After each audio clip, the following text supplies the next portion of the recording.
Man, we just about here, man. Come on in, man. I'm going to drop the link early. When I had this conversation, man, about this debate, we want to talk about some things, man, specifically like what indigenous people believe. We can talk about that too. And that's going to kind of give us a barometer of what this debate is going to look like. I think that's important, yo. You know what I'm saying? Yeah, I put it on Let's Talk About Jebari. Yeah, I don't know. That was wrong. I got that wrong. It should be in the title right there. It should be there, yo. I should have straightened that out, yo. I hope I straightened it out. And I know it's straightened out right here. I hope it's straightened out on the channel, man. Bond Doug, what's up with you, man? So yeah, I'm gonna drop that link early. So early, man. Let's get right to it. I think if we kind of discuss like specifically like what do those ancient hunter-gatherer tribes, right? Like what did the Egyptians inherit? You know what I'm saying? What did they get? You know, they come out of hunter-gatherers, right? They do. And those time periods, people really, really believe, yo. So, you know, first of all, 4:00, we at the spot. I believe the debate gonna start at 6, right? It's tomorrow. The link is right there in the description. All right. Hit the link, get some tickets, man. All right. Been a real wild morning, remember? Real wild morning. And it seemed like me and Jebari always going back and forth. And I just think, man, you either think I'm hating or you either thinking I'm on to something. I don't think there's no in between in this one. Yeah, I don't actually think it's going to be an in between on this. So I work hard to sharpen up my game so that I can see the inconsistencies, one, in myself, and two, in other people's information. I actually have a proving ground where, we can just look at the inconsistencies and things that we say to each other. And that's what it is. So by the time I come to y'all, a lot of the conversations I've already worked out. Yep, that's real. So let me drop the link again, right? And let's just have some good conversation, man. It's Friday, man. We chilling. We there, man. Big up to Sarnetta, man. Big up to all the community skeptics. Big up to the House of Conscience, man. Big up to Conscious Ingenuity. Y'all know what it is, man. It's Dr. Oyamayat with the STEM. Yo, the pseudo killers is connected to that. Right? Published work. So we're not playing. We serious in what we do. All right? Serious in what we do. Now we talking about the debate. All right? We want to kind of get that in. So I'm going to drop the link again, right? And there's some clear statements that was made about traditional African spirituality, and I'm going to make sure we're clear on it, okay? So if the contest is good, then it'll be a tie, meaning both brothers transmitted their ideas. And you're going to say, damn, I don't know who actually won that. The reason for that, because Africans actually believe in a lot of different things. They just do. Got my first caller. What's going on, brother? Hey, what's up, brother? Brother, peace and blessings to you. Yeah, peace and blessings, yo. You acting crazy. Don't be acting crazy. You know what, man? This I did a scientific study. Listen, I just gotta tell you. Because we double streaming, right? We double streaming. Oh, you over there? Okay. Right. So act like, come on, yo. Well, see, that's the thing. How can you ever in life say that JJ cuts up on platforms? I cut up a lot. I mean, I wasn't in California with Whack 100 and everybody going crazy. So before anybody ever point the finger at 7,000, you gotta look in the mirror yourself. And what? The way the guys conducted, not you, the way them guys conducted themselves was embarrassing. You talking about Whack, right? Everybody in that panel cut up. No, I You ain't hear sure. me? But Whack okay, started it. Whack started it. that don't mean you gotta act the same and talk about the man private parts and all that type Right. of stuff. Hold I'm a on. professor at that. Hold on for a minute. Hold on. Jebari egged it on. Mm-hmm. He added fuel. You know he added the fuel to the fire. Yeah. That's his choice. And Sonetta just stood up, you know, for the team. Period, bro. For the House of Conscience, like he's supposed to. Okay. Can't knock him for that. I appreciate So when that. JJ stand up, I stand up for the Lions Den and for me. Yeah, that's cool. That's cool. Okay. All right, so let's get to the information. We ain't mad So, about that. so what I'm expecting out of this debate is for these guys to be going into the text. See, so the title is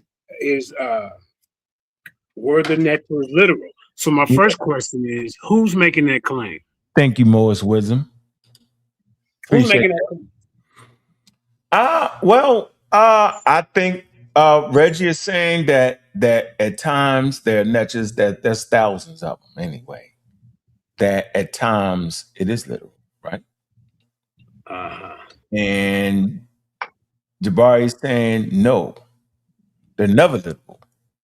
But the reality is it's literal at times, and sometimes it's not. And this is because we understand traditional African spirituality. And that was my point that I was trying to make earlier. That if the Egyptians are indigenous Africans, and they are, then they will have a diverse spirituality within that 4,100 miles, right? And it's not only the Kim. The Kim is the black area. The Kim, with the blacks or the farming area. These are farming communities. But outside of farming communities, right? Outside of city life, farming communities, then there's a population. There's rural areas, there's hunter-gatherer tribes. They have diverse belief systems. This is African. So there are times things are literal. I just want y'all to know that humans actually believe that the volcano was an actual god and had to actually feed the god. Why would you feed the volcano if you didn't think it was actual? Why would Africans have plates to feed the ancestors? Why? Right? I gave the example of in certain West African cultures, people will die, okay? And when they die, the next person born is considered the rebirth of that person that died. And sometimes it's not even the next person. They look for certain signs. They look for certain dreams. They're looking for certain markings that if they see on the baby, they say, that person has literally returned. This is Africa. I don't know what people be talking about, but this is traditional Africa. Not only traditional Africa, this is traditional hunter-gatherer tribes, very diverse belief systems. So if the Egyptians weren't literal in some ceremonial practices, not only ceremonial practices in their belief system, then why would they kill subjects when the pharaoh died? Okay, yeah, that's a good question. And see, that happened during the time of the zero to maybe the end of the first dynasty, where the king was the Netra, incarnated in life and then in death. And so in order to maintain Ma'at, when he died, the king had to have in his afterlife, he had to have his royal guards. He had to have his concubines. He had to have his court jesters. He had to have his bureaucracy. All of this was literal to these people. These subsidiary graves with Aha, Dejur, Dejet, all of these graves, when you do the science, these people were, some of them were strangled. You can check the hyoid, HYOID. That's the part in your throat that floats up and down. They did testings on that. Some of them was even laying down with their hands close around their neck. Some of them even had cups indicating poisoning. You didn't have to see no smashed heads and what they want to see like that in these studies. The Book of the Dead came later, but the early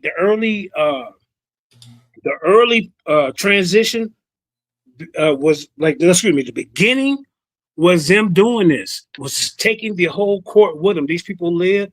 The retainer was the human. I mean, he all through life, they lived for this king. You see what I'm saying? So this was literal in these people's cosmology. This was literal. In Nubia, it happened. In China, Kemet didn't come up with this. This was just the early way of the early mind frame of these people. Hunter-gatherers. Absolutely correct. So I don't see the issue. I think it's going to be a great debate, and it should end up in a tie. Meaning, both sides should bring their evidence because there's hundreds of niches. There's a diverse belief system within Nile Valley culture. When I say Nile Valley culture, I don't only mean Egypt, right? Nubia is part of Nile Valley culture. Okay, you got other tribes that ain't part of Nubia or Egypt. So, we should just, get our knowledge together. I just think that's important. So I'm dropping the link, man. We can get on here, have this conversation, right? I think it's important. Right. So let me ask you this: How can it be a tie when one person is saying that it was completely he would lose that. Yeah, he would lose that. Jebari believed it. He would definitely lose that.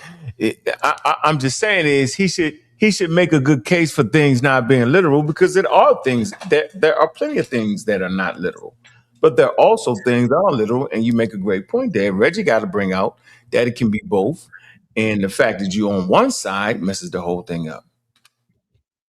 Yeah, because in the text, the kings were the naturers on earth. Right, I thought they were the God King. They stopped doing that at the Aha. Then they changed the whole thing.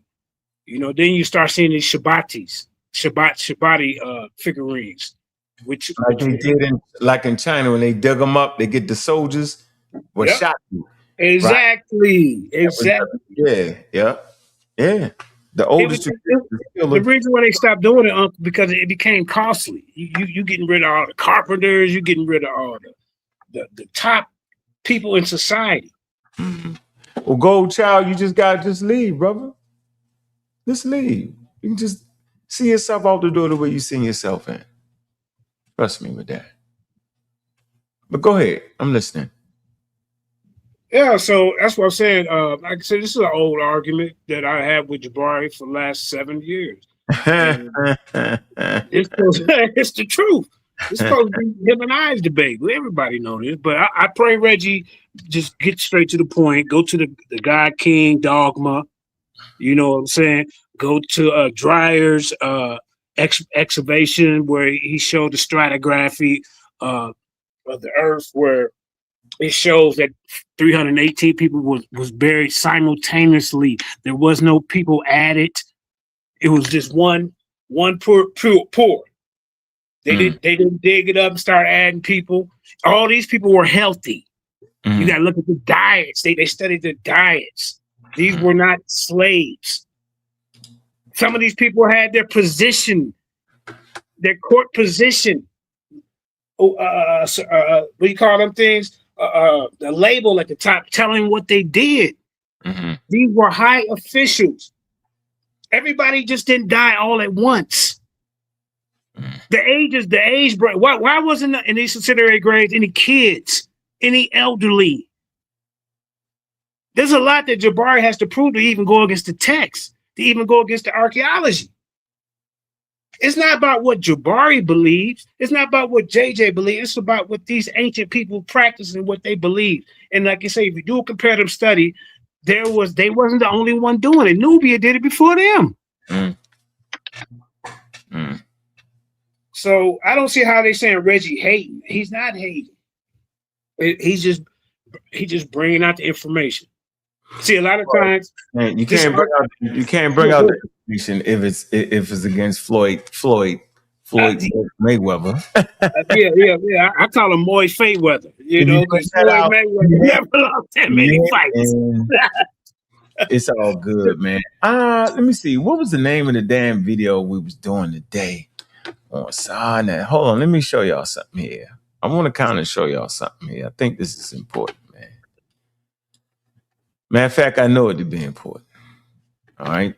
Earlier today, 4 hours ago. Is it? Yeah, it's got to be this one, right? Hold on. We had a great hold on, let me see. Hold on. I'm gonna show y'all something, right? I'm gonna show you how crazy it can get in here. Look, hold on, let me see. Hold on. Let me show you something. In case y'all miss it.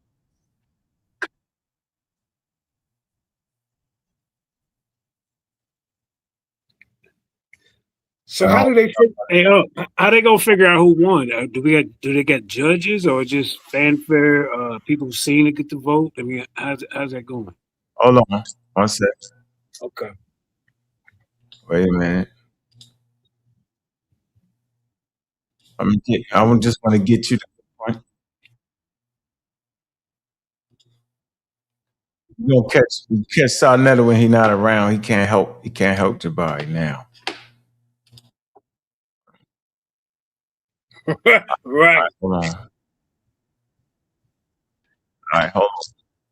All right, this we're gonna do. Hold on, let me do this. All right. So let me share this for y'all, right? We just, we get into it, right? Nah. Yeah. So let me say this to you. I can't even say your name. Olajubu. Olajubu. So I don't know why y'all think the whole house, everybody against Jebari. When has everybody been against Jebari? I thought it was like, don't bring the atheists up and everybody go against him. Let me show you something. Let me show you. I don't understand that narrative. I mean, if we're in this for information, it's fine. You should just be in it for information. It should be fanfare. It should be who bringing out the information. The sources and the records. I want to share this. How you doing, Asal, man? Peace. Now, come on, bro. You know that. Me, you know. Hold on. I'm gonna tell you what my brother, me and my man was talking about. I ain't gonna say your name, family. He said, man, Saber Reggie to switch parts with Jebari. They done switch stances. Don't it feel like one should be arguing that, and the other should be arguing the other? They done switch characters. I said, yo. I said, man, the world is upside down. Shout out to FBC. You're spun backwards. You're inside out, tossed around. You're upside down. You don't know which way. I felt like I was in the channel show with the Mad Hatter. You know, when you go to dinner with the Mad Hatter, everything is upside down. What's right is wrong. What's wrong is right. Hey, listen, let me say this, man. I've been studying African culture for at least 20 years. And I definitely messed it up for the first 10. You know what I'm saying? Had the pseudo mixed in it, the whole 9 yards, right? No problem. But I understand that Stone Age people, hunter-gatherers, yo, if you think that people walking around today literally think that God walked on this earth in the form of Jesus Christ, yo, in 2026, and then died and resurrected, they literally believe that. You're not going to tell me that at 3500 BCE, 2200 BCE, or medieval time people didn't literally believe these things. They literally believed it. Diverse beliefs within the 4,100 miles. Let me play this clip and I'm going to show you my point here. Watch this, right?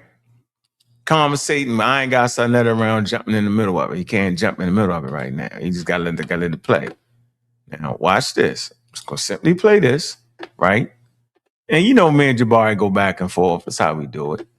All right, back and forth. Let's see. The topic is, are the Neteru literal? Yes, Reggie, I want you to listen to Saber Jebari right now. This is the same thing I just told you the other day. Go ahead, brother Jebari. I want to be really clear. That when we talk about the Neteru, we speak in the energies, the principles, the forces. We speak in allegory about how they actually appear. That is what we're doing here. So that's what we're going to deal with. It's not about Ka statues or anything else that ancestral energies can inhabit. Do you understand why I asked that question, though, Jebari? Do you have I understand it better than you do. Okay, so let me tell you why I asked you that question, right? Because in religious and in spiritual systems, they'll say that certain humans literally house the spirit of the bear. And they literally say that bear is infused in them. Literally, bro. So that means that literally, right, that person is the bear. Simple as that, bro. And all I'm saying is that the nature can literally be there, right? Represented as the person literally, bro. That's all I was saying. That's not all the time. That's why I said that. And I'm trying to be reasonable with you, but you won't allow it because you talk too daggone long on purpose, hoping we forget what the hell is going on. So I'm gonna say it again, bro. Literally, in African traditions, there are tribes and clans that literally say this is this and this is that, bro. Ain't no getting around that. Well, when you are the champ, when you are the champ, so I got to fight him to cut me off. When you're the champ, you have a lot to say. You know, hey Reggie, listen. I mean, when you are the Here's the question. You're a peon to Jebari, brother. Might just Come on, man. question. All you use that as a trickology to you, but go ahead.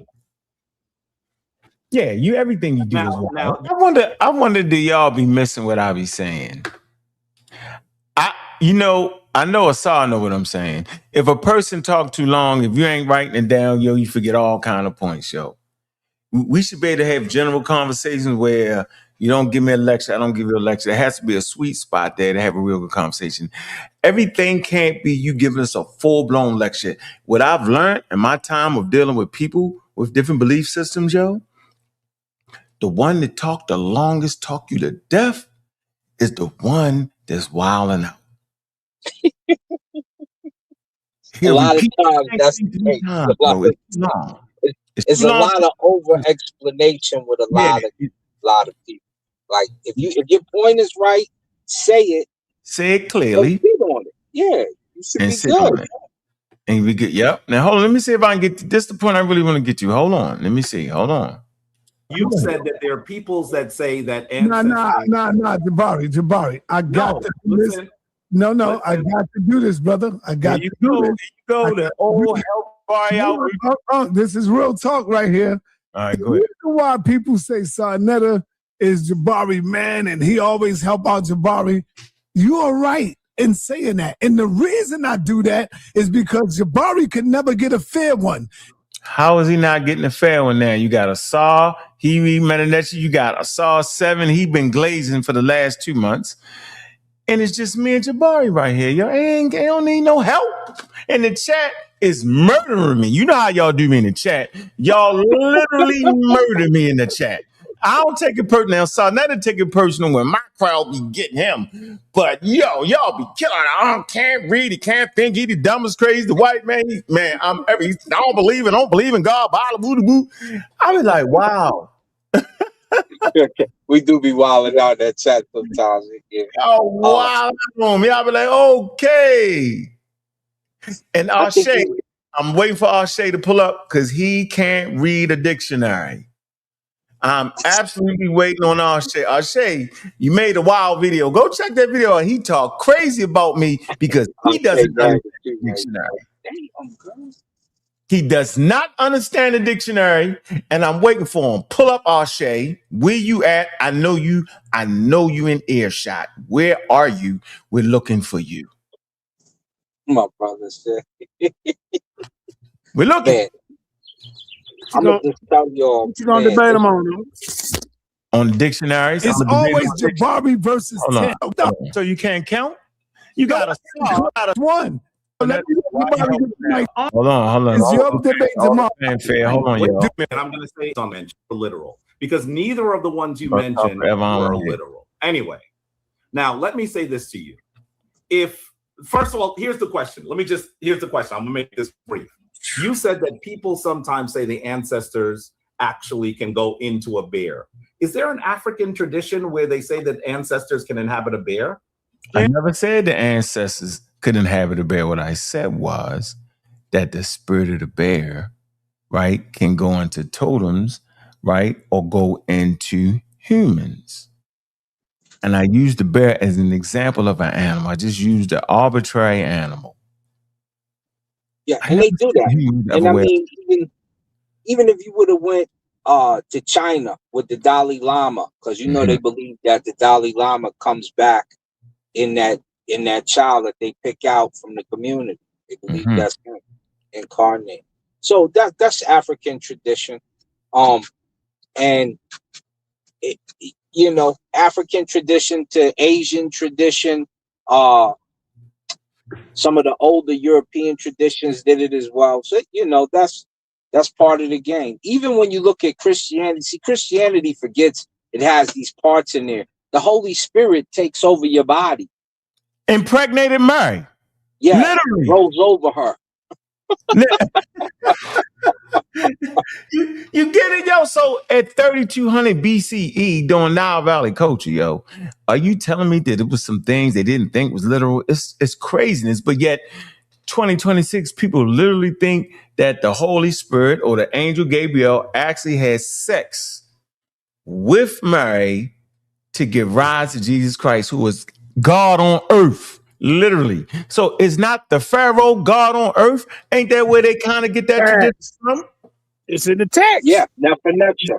He's called the good God. He's the representative of Nebuchadnezzar in person. Say it again. He's what? The good He's God. Nebuchadnezzar, the good God. Did you hear the word? That's where y'all get that term from. Good God. Never good God. Yeah, and that's all Reggie got to do is pull that out. They literally believe that he was a God on earth. He's a divine king, bro. Right. Divine Pharaoh. Hold on, let's finish. Watch this. Watch this. Because I want to make a point right here to show you. Because we talking about Africa. Ask me the question and stop tricking the audience, bro. That was a question. Man, come on, bro. I just gave a loose example of animals. The bear represented animals, period, bro. Why are you playing this thing? Why are you doing it? Stick to the question, bro. Don't play with me. I just asked you the question. Is the answer no? I'm saying, how many bears inhabited the continent of Africa? Is the answer no or the answer yes? The answer is animals. There are African traditions, and I didn't say it the way you reversed it. You reversed it. I didn't reverse it at all. Yes, you did. I didn't reverse it at all. I said it was in African traditions, okay, they will state that this particular human or this particular thing housed the spirit of a particular animal. You said it in reverse, Jebari. You said, is there any African tradition that says humans inhabit the bear? That's what you said, Jebari. Yeah, because you mentioned the bear. Reverse. You said, wait a minute, hold on. You said people can say, you didn't say Africans, you said people. That's why I'm talking about Africa, man. Listen, I sat here and listened to you, and then you're already interrupting after I say 3 words. You have to have. I'm not interrupting. You know what we were talking about. I have a great attention. I did not say that you said that Africans people believe that ancestors inhabit the bear. I'm asking you to clarify your question. And if the question is no, if you just meant animals and you were using a bear as an example of an animal, fine. Right. That's what I was doing. Yeah, but why are you so defensive, brother? I was asking you a question. Well, go ahead. But that was defensive. Is that the question you wanted to ask me? Why are you so? Yeah, that was the question I wanted to ask you. And okay, now so why are you so? No, go ahead. Go ahead. So you said no. You were talking about animals in general. Animals in general, and I didn't say it was the people who inhabit the animal. Okay. Fine. All right. All right. Brother, I'm not fighting with you. I'm not fighting with you, but Jebari, go ahead. Why are you so defensive? Jebari, I'm not defensive. Why are you super defensive? And I said that's super defensive. Why are you super defensive? So let me say to you, yes, that there are instances in African tradition, and Kemet as well, where it is argued that an ancestral energy, more a divine energy, can inhabit an animal, right? That does happen. That does happen. Like the Pharaoh. But I want to be clear that when they do that, they're still speaking in symbolism, because they're talking about the energy of a divine force. Now that's metaphysical. That's new he age. made that up, bro. He made that up. Yeah, that's metaphysical. That's the new age. That's the European That's thing. facts. That's Victorian Eurocentric. Yeah, that's the new way. That's the new age stuff right there. See what it is? He can trick some of these younger people who he good with the gift of gab as far as talking and evading the answer. But you got to do your own research. Just go into the text. Yeah, that's not traditional Africa right there. That's That's not new it. age spirit forces. No. Yeah. I didn't say the energies don't exist. That's not what the debate is. The debate is, are the netters literal? There he is, right there. That's I'm the not debate. saying they don't exist. That's the reason why when people you substitute the word real for literal, I say I'm not talking about whether they're real or not. So I think that you're arguing something that I'm not arguing. You're countering something that you think I'm saying that I'm not saying. Jebari, I'm saying I'm a it's not priest. simple. I actually wait. Let me finish. Jebari. I'm a priest. I actually I pray to divine forces. We have ceremony and ritual to divine forces. I'm not saying that they aren't real. I'm saying they're not literal. So if they can inhabit something, that's fine. But they're not literal. That's the reality. I know, and I'm saying it's literal. That don't even make sense. That don't make sense, do it. Right? It's in the person. They literally think that, bro. They literally think that. You mean the person's in the animal? No, they actually. You misspoke. You misspoke. That's no. I said it that the animal is in the person, or the human being is actually. Let me give you another one. When a person dies in West Africa, they literally believe that the next person born is that person, bro, coming back again. Literally, like literally, bro. Now don't make me get a real priest on here. Don't play with me like this, Jebari. Brother, it's not literal. It is. Right, get back to the debate. Go ahead, Reggie. I'm done. I received the name. Don't worry about it. Brother, hold on. No, so I am telling y'all, let me give y'all a source. Listen, this should not be argued if one understands traditional Africa. It's the belief in reincarnation amongst the Igbo in Nigeria. They literally believed in it, yo. Here's another source. Let's see. Belief reincarnation of Igbo. I showed you that one. Right here. The living dead, the art of immortality amongst the Yoruba in Nigeria. They really think that. They really believe that right now in the day. That's their belief. But we're not going to sit up here and mix it with white people's spirituality or New Age spirituality and think they was thinking the force came back. No, they literally say that sometimes when a person dies, that the next person born, right, they get some kind of sign and that person literally returns.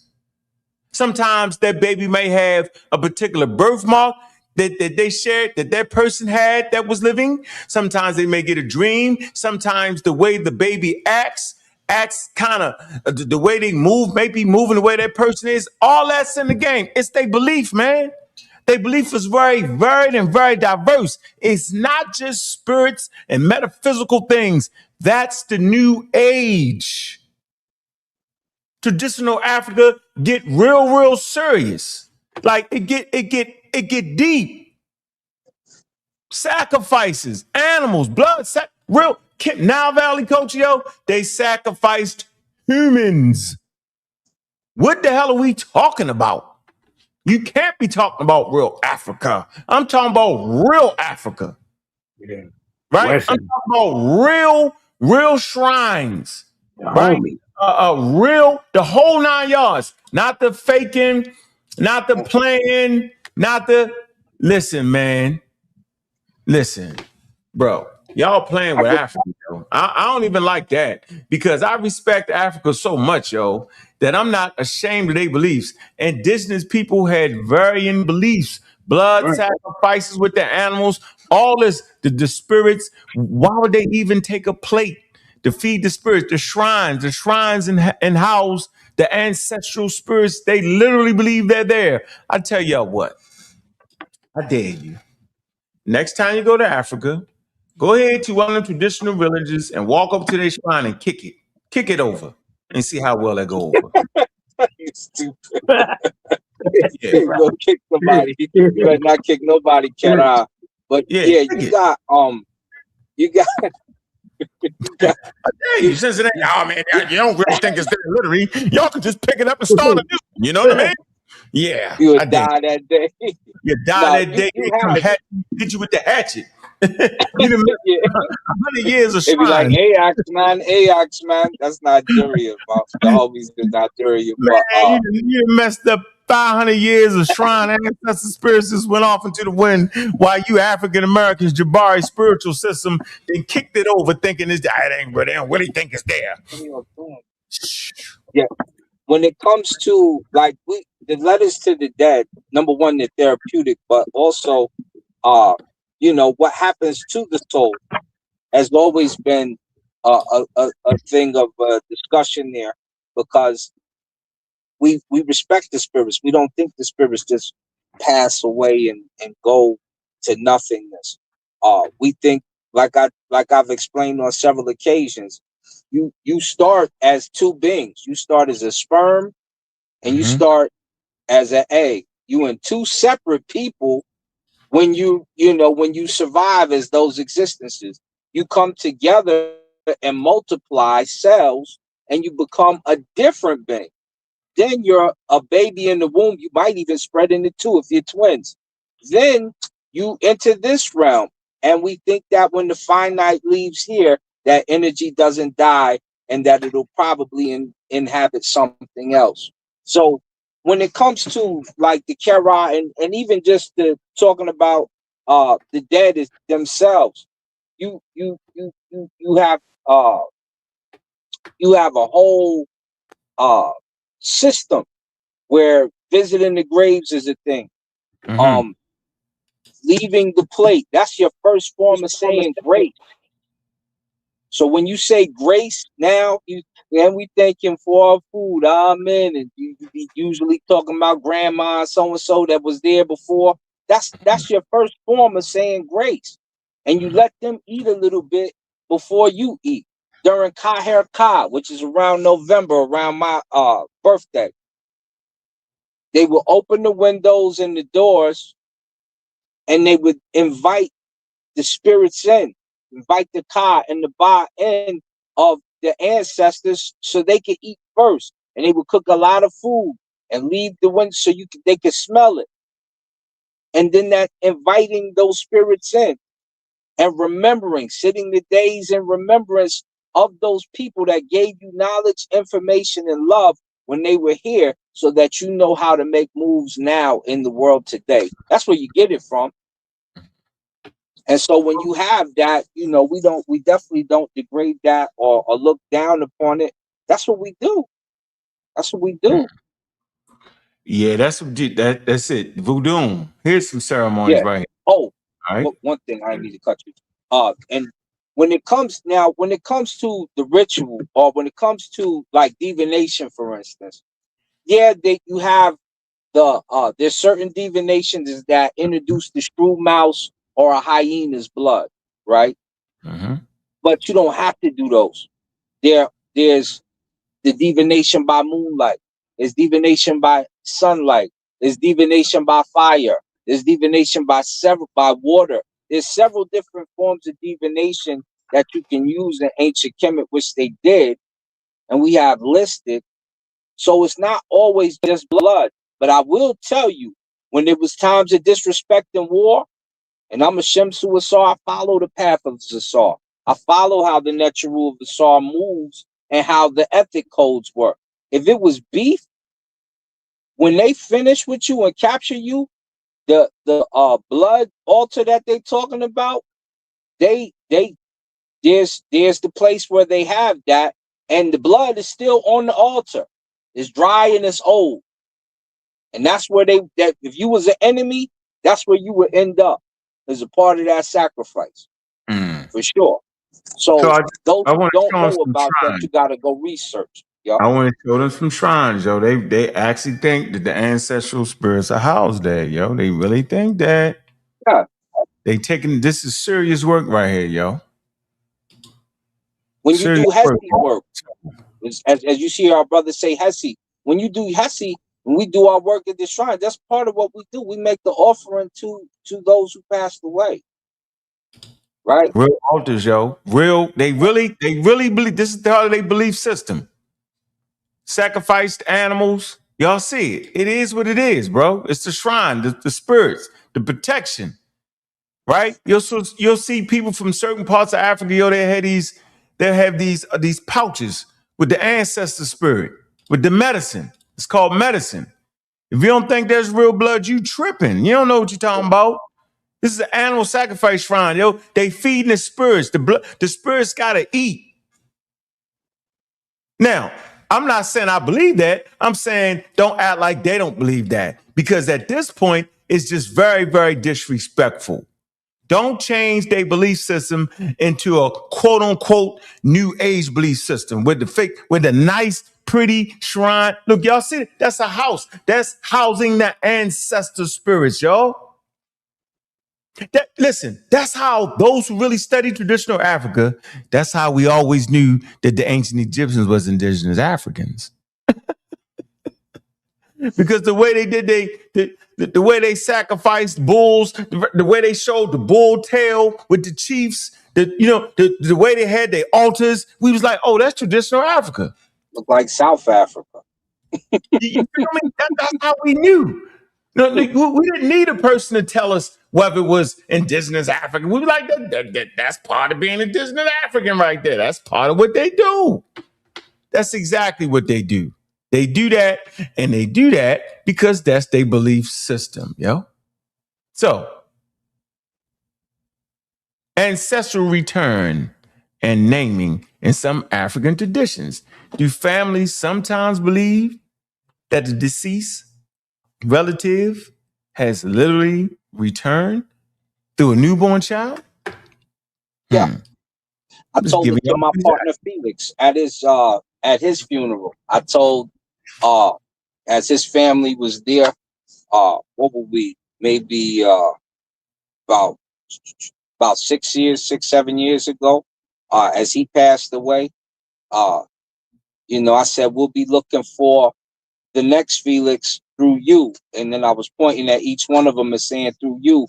And then they start crying and they start ovationing. But, I'm rallying them to say the truth.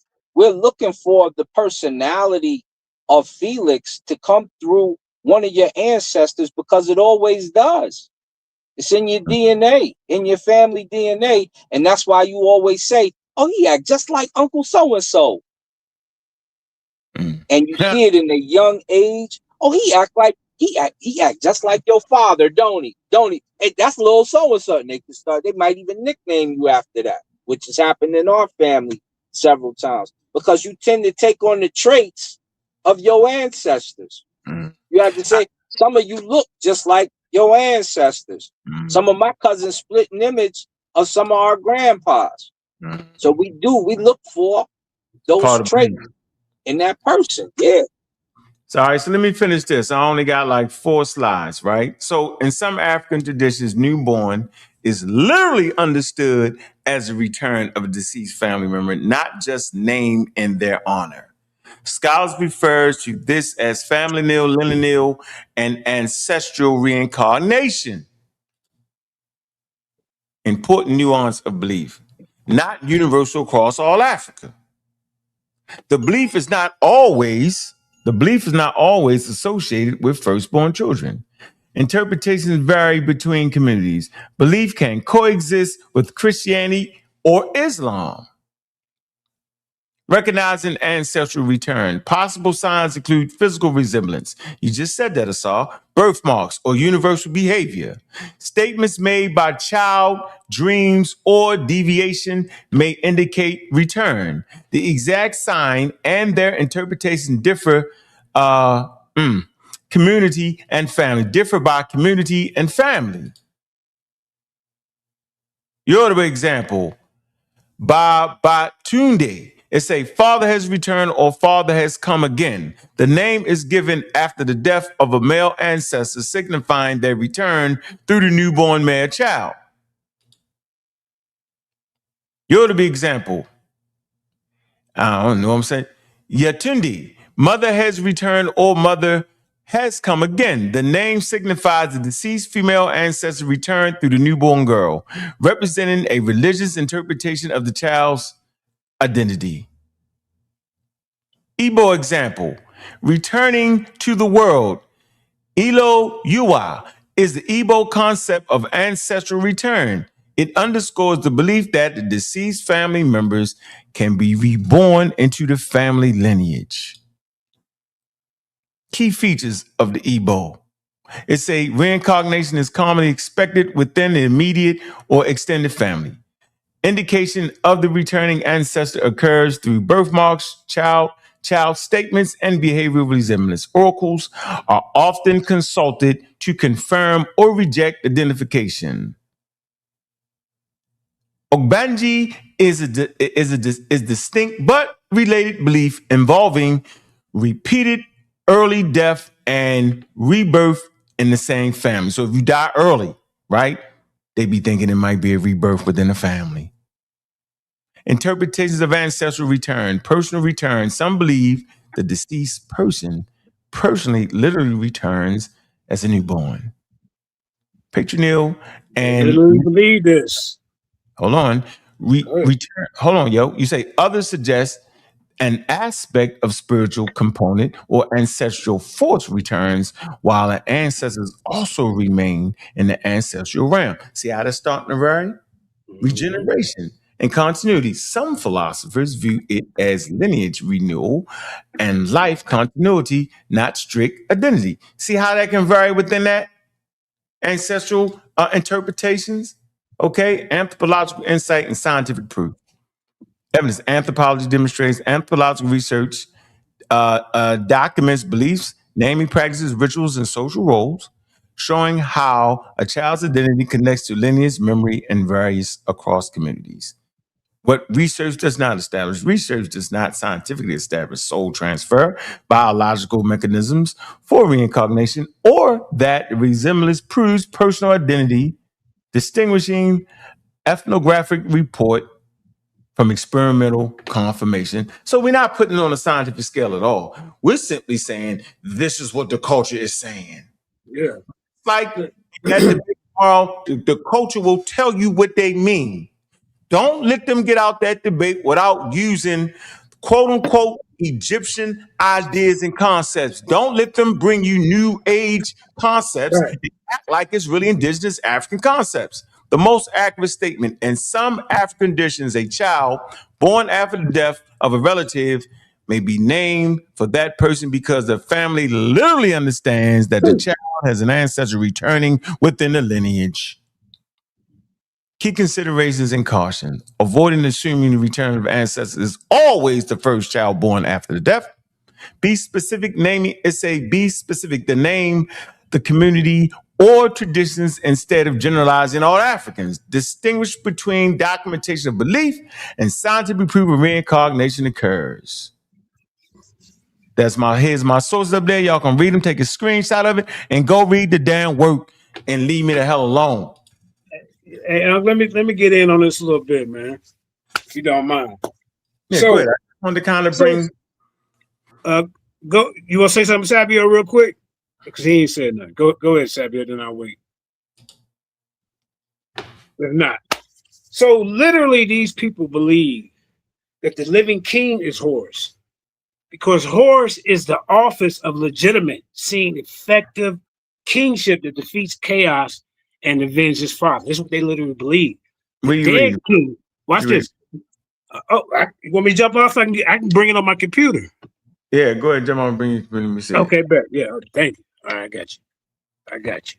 All right, so we dropped that thing again, man. Look, man, we doing the stream, man. You got to support the channel, man. You got to support the information, man. I'm clearly showing you that debate is going to be real, real rough there. It's going to be a whole lot of in-betweens. Make them show you what the people actually saying, not the African Americans. And you know what? Keith, what's up with it? And that's what I wanted to say. How is that debate going to actually be presented? Is it going to be presented from what the actual people are saying, or what the African Americans, the Egyptologists, the Egyptomaniacs are saying that those people were saying? Like, how can this actually be presented in a scholarly way? Chill out. Let me finish hearing what Jebari was saying right here. All right. Man, tomorrow is going down in Harlem, man. Get the tickets, man. The link is in the description, man. July 11th, man.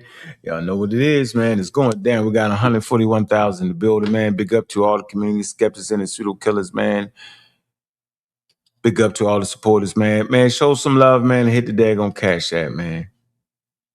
Y'all gonna have to show some love, man. Appreciate the presentation, man. I'm giving you a taste of African indigenous culture.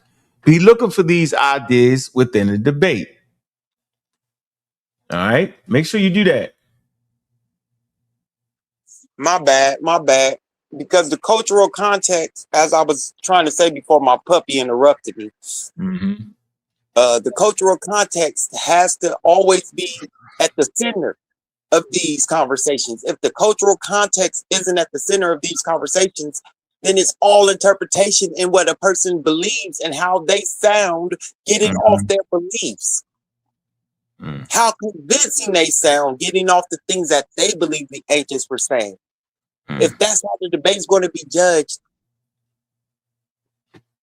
what's the debate about?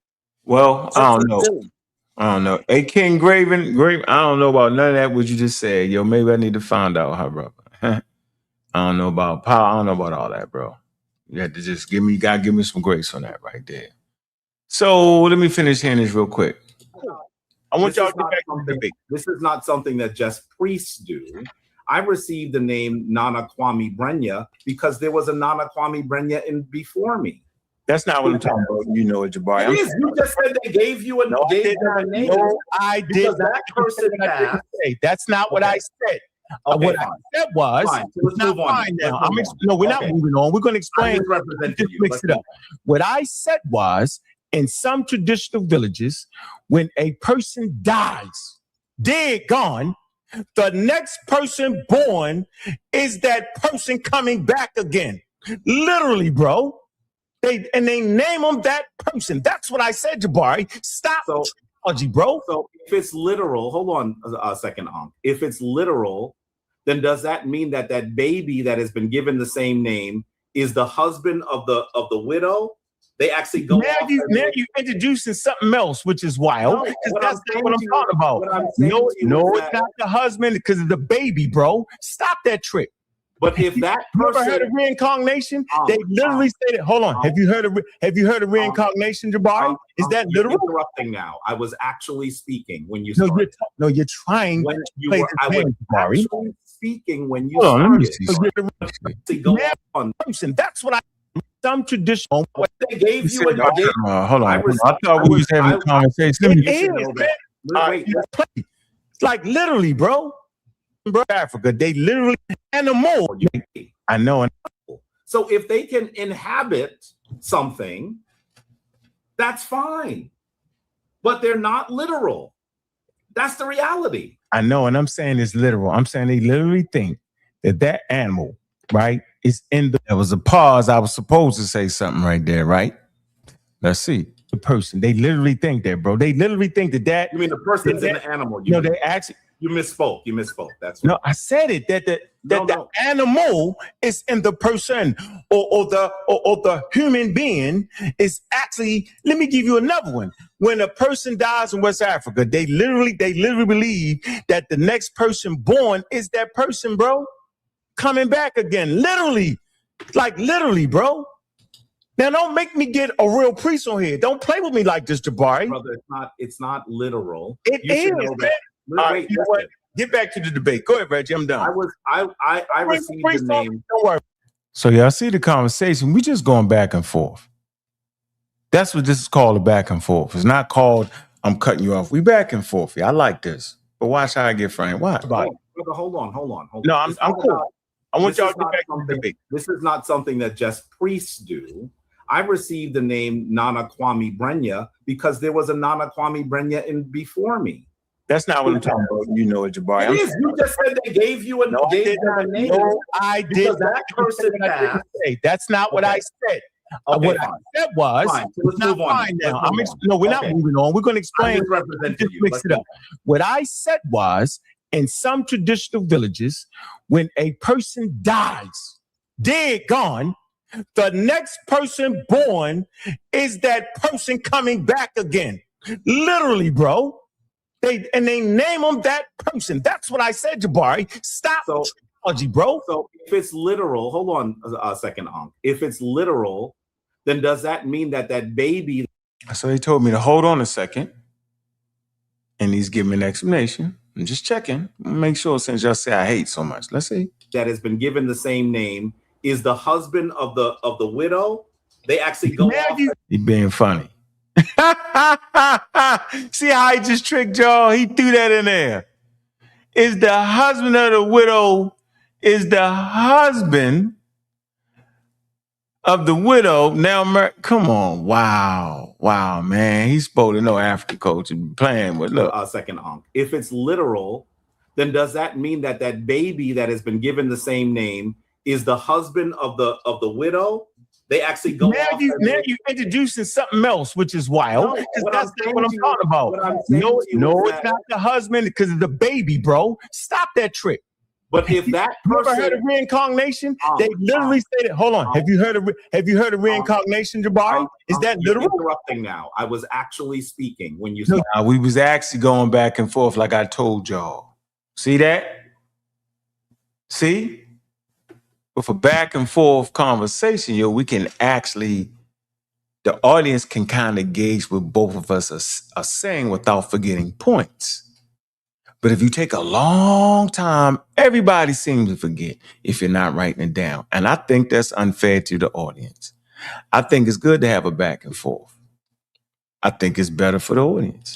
You're trying to play this game, Jebari. Speaking when you started. So what? The reality is they're still talking symbolically, because if that baby is literally the person that died, then they would say we're taking the baby from the mother. He's going to go and live with his wife.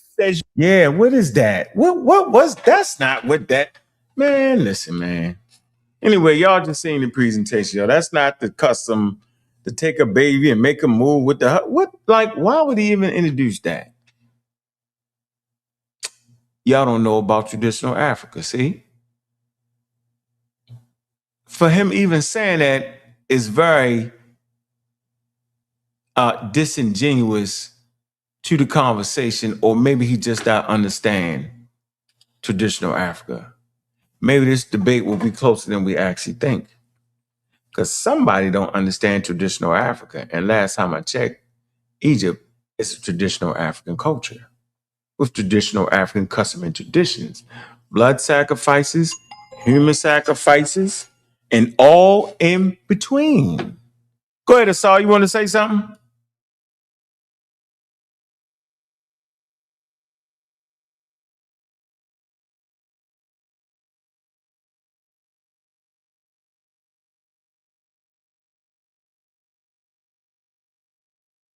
Can't hear you, yo. You on mute. You on mute. Can you hear me now? Yes.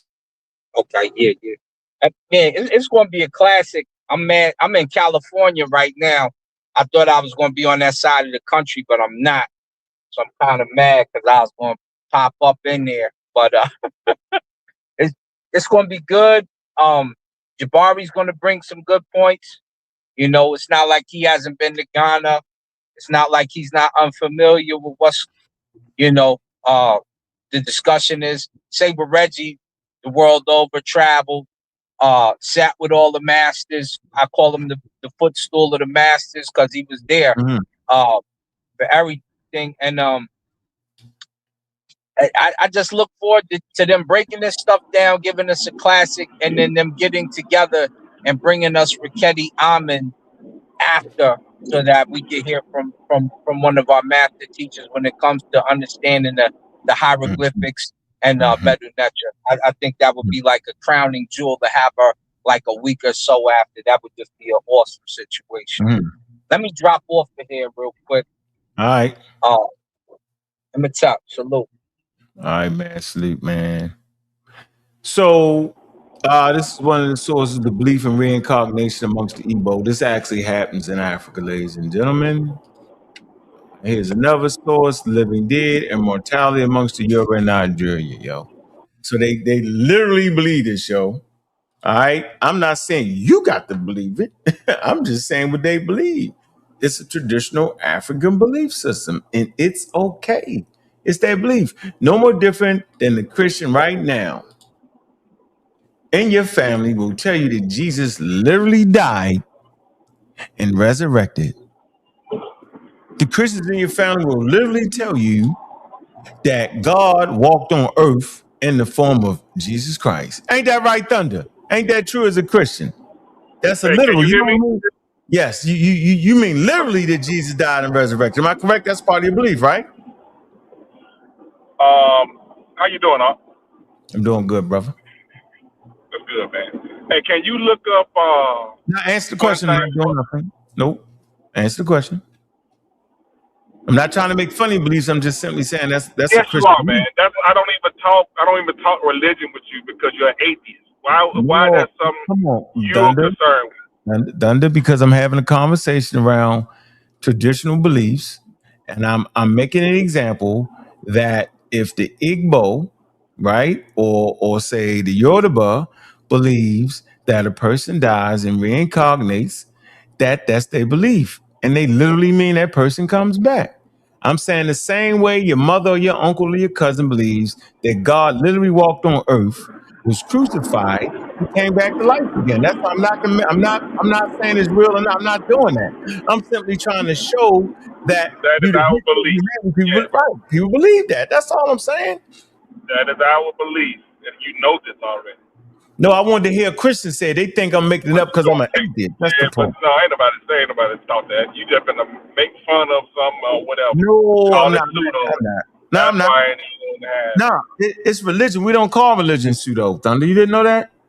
That's an improper framing. It's called your cultural belief system. That's what it is. Christianity is a belief. I'm glad you mature. Now, what you want me to look up? You funny guy. NTR. Hold on, huh? NTR. Huh? Egypt.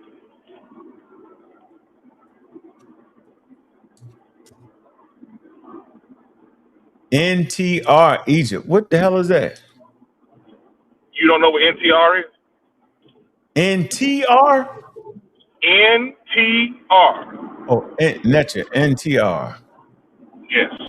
Oh, NTR. All right, what I supposed to get there? The meaning of it? Netta? Yes, what it say? What the meaning is? In ancient Egypt, the Netta, naturally written hieroglyphics, an ancient word for god or deity. Feminine goddess. Historically, the term was used for any divine being. Living kings and even sacred animals with the understanding.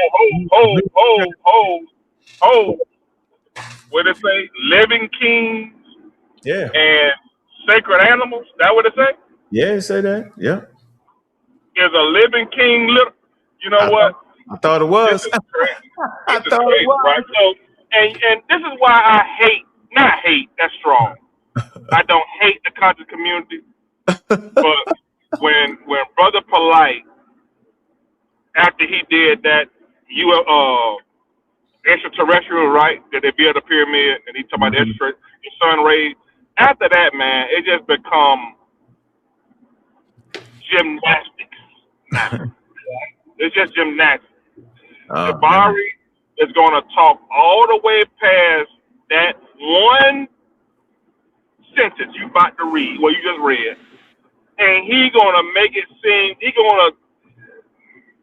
the gymnastics he's going to have to pull off to eliminate that one thing you just read: living kings and sacred animals.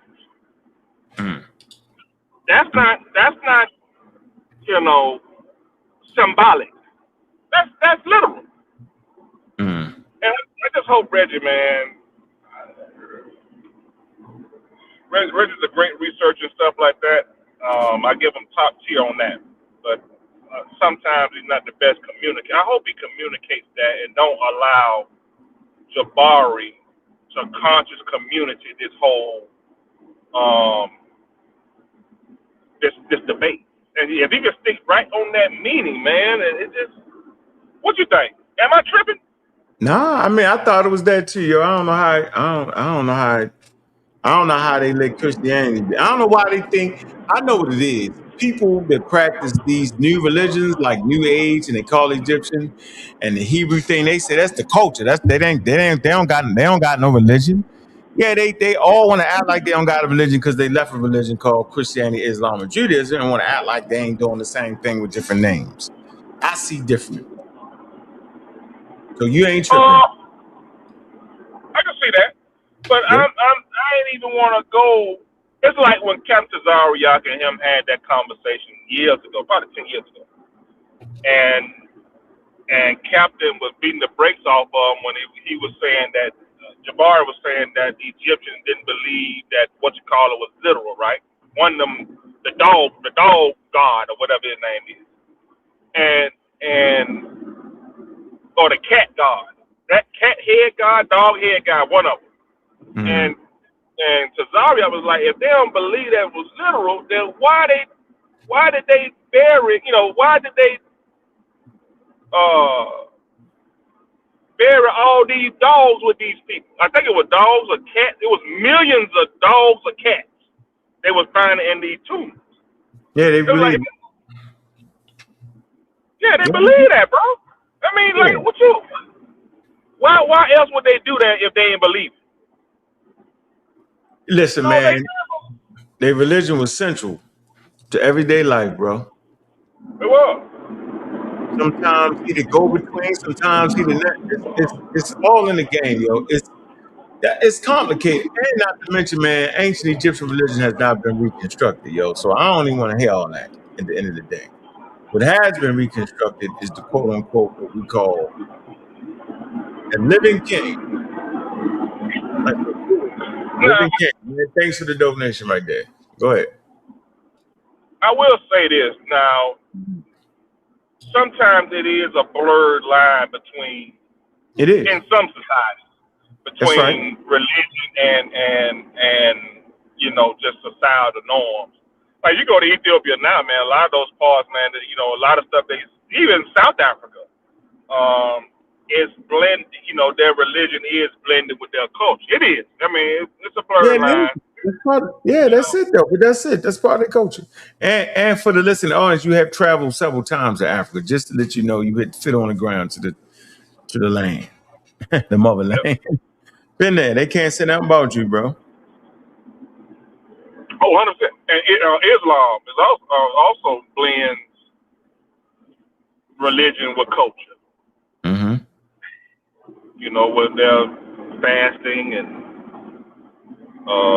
prayers and stuff like that. So I mean, it's part of their everyday life. But I don't know how Jebari gonna get out of this one, man. But some kind of way, I think he's gonna do the Brooklyn Magic. No, Reggie just got to be good at what he do. Reggie got to be good at what he do. That's all he got to worry about. Just be good at what you good at, Reggie. You don't got to do nothing else. You don't got to try to be flamboyant. Just teach. Go in there and teach, man. That's all you gotta do. Make us understand what you're trying to teach, and the people will reward him for that. And Jebari gonna do what he do. Jebari is a great author, how I say it, orator of words. Right? That's his strong point. Get you off your square. Say something you didn't say, make it sound like, and then he a priest, so y'all think that to be super sacred and holy, and then you're in trouble. So Reggie can't feed it, none of that. He gotta go in there and just make his points and just teach us why this is like this in traditional Africa. You gotta leave tradition. You gotta leave. Just leave religion alone, man. We ain't messing with you, bro. Why you keep taking shots? You've been taking shots at priests and Christianity for years, man. Stop, bro. When you gonna stop, huh? I couldn't hear you. What'd you say? I said you've been I'm taking not shots. ever gonna stop taking shots at the lie, at the lie of a man dying and getting up from the grave 3 days later and walking up to his home. He's like, "What's up?" I'm not ever gonna stop. Now, that's their belief system. Prove it's a lie. I'm all good on that. All right, we got a new caller. What's going on, that good guy? Prove it's a lie, baby. All right, we ain't arguing over release. We can hear you loud and clear. What's up, brother? How you doing, man? Yeah, I'm on the side of Jebari. I'm gonna let y'all know up front. I know you're gonna be on the opposite side of what I'm saying. I get it. Of course. Right. But my whole thing is that can you read that definition too? Before hold on. If it's literal, right? Let's just talk about Geb. If Geb is supposed to be Earth, where is his nose that we walking on? Where is his eyes that we walking on? If it's literal. That's not literal. That's not all netters. All netters. Yeah, that's not all netters, bro. That's not literal. No. That's a horrible example to use. Yeah, but not all of them. You get it? Huh? and so if they believe Gab is the representation of Gab, right? It's not the earth. But Gab does represent the earth, right? So to them, yes. The earth was actually Gab or Netcha. The way they represented it, anthropomorphized it in human form, yo. No, what I'm saying is I agree with you, but what I'm saying is that if you're saying that it's literal. So you think it's supposed to be a person, literally a person? Literally, like if I'm saying I'm gonna go outside, literally I'm gonna go outside. And that means me getting up, walking outside, right? That's what I'm literally doing, right? Yep. I'm right or I'm wrong. Yep, and you're walking on Gab, which is the earth, representative of the earth. I get you. Keep going. Right. So that's my only thing is that I think what they was trying to say is it's a representation of some, of course, not literally. Sometimes though, you get that right. It's complicated. It's not just that simple. I wish it was, yo. That's 5,000 years of history, yo. And I wish that it was consistent. It's actually not. And not to mention, they got a small percentage of it reconstructed anyway. So I get your point. That's the reason why I think Jebari going to win, because if you're saying it's literal, then the other side got to prove that it's literal. Not because he believes it's so. He has to prove it's literal. The other side got to prove that it's not literal. So. But do you get it? Some letters are literal and some letters not. Do you get that part? Can you reckon? And that's what Reggie gonna do. He gonna talk about the ones that are literal. He ain't gonna talk about the ones that's not. I can't get the part where you're gonna tell me that some of it is not literal, some of it is. It is. It is. Just like because it's traditional Africa, bro. You ain't never found a traditional African tribe that didn't take some things literal, no more than your family members don't literally think that God walked on earth, yo. So you saying that the Christians in your family don't think that God literally walked on earth? Right. Yo? They literally thought that Jesus walked on earth, right? And then died and came back again, literally. Yes. Literally, they literally believe that. So then when did believing that go out of favor? In ancient times. When? Christianity ain't even ancient. Hold on. When did they stop believing in that? Right. So then when did the Egyptians stop believing in that then? That's my point. When did the Egyptians stop taking things literal? Think about that, bro. You kind of got me there, but I think it's different from. It's not. Jebari said they come from Egypt all the time, don't he? So they buy. Jebari claims that Christianity directly came from Egypt all the time. So all of a sudden, the thing that came from Egypt, they got the literal thing and Egyptians don't. So then where did they get the Christianity from then, Jebari? See that? It's crazy, bro. That's what I'm trying to tell you. Remember, I love Africa. Yo. I study Africa, all parts. So I'm telling you, it's in there. That's all that good guy. I agree with some parts of it. It got from Africa, but okay, you cannot say they believed in every part of it. You know what I mean? Like they didn't take every concept and bring it over. That's my belief. But our people do believe that Jesus walked on earth. He hung on a cross. Like they really believe that. But, right. And I don't believe that. I don't believe. Okay. No, I say for 2,000 years, people believe that. So for 4,000, 5,000 years in Egypt, they believe all kind of stuff. Man. It's literal. Yeah. And I don't see how people don't understand that one of the things that you have been pushing for a long time, how our brains evolve to believe things for comfortability. You know what, yo? I think people want to leave our brains out of this. They want to leave. Want to come out, they don't want the Egyptians to be humans. They want the Egyptians to have no beliefs. They want them to just have culture. No, matter of fact, they one of the most spooky people in the ancient world. Y'all know how spooky the Egyptians was, y'all? Y'all can't be serious with this, man. But I do agree, like what's the name was saying, they sacrifice dogs and stuff like that. And they probably did. But they didn't take it. They didn't do it with everything. They even thought the first kingdom was supposed to have done it with some of these people. They don't know for that to be a fact, but they believe that they did. But after that kingdom, they stopped. So I don't think they kept up with the tradition of believing that, even if they in the first. All right, that's fine. Oh yeah, they didn't. You talking about the retainer sacrifices? Yeah, retainer sacrifices, right? Yeah, they did. They stopped. They was like, that's wild. right. So that's what I'm saying. Like, go ahead. You know who didn't stop? You know who didn't stop? The Nubians didn't stop. They kept doing it. Yeah. They kept doing it, bro. So there you have it. And the Nubians was African, just like the Egyptians was African. So on the same river, beliefs change back and forth, yo. See? So there you have it. So that's why this debate is going to come down to a few things in my eyes, yo. What did the ancient Egyptians say about their own custom, traditions, and spiritual systems?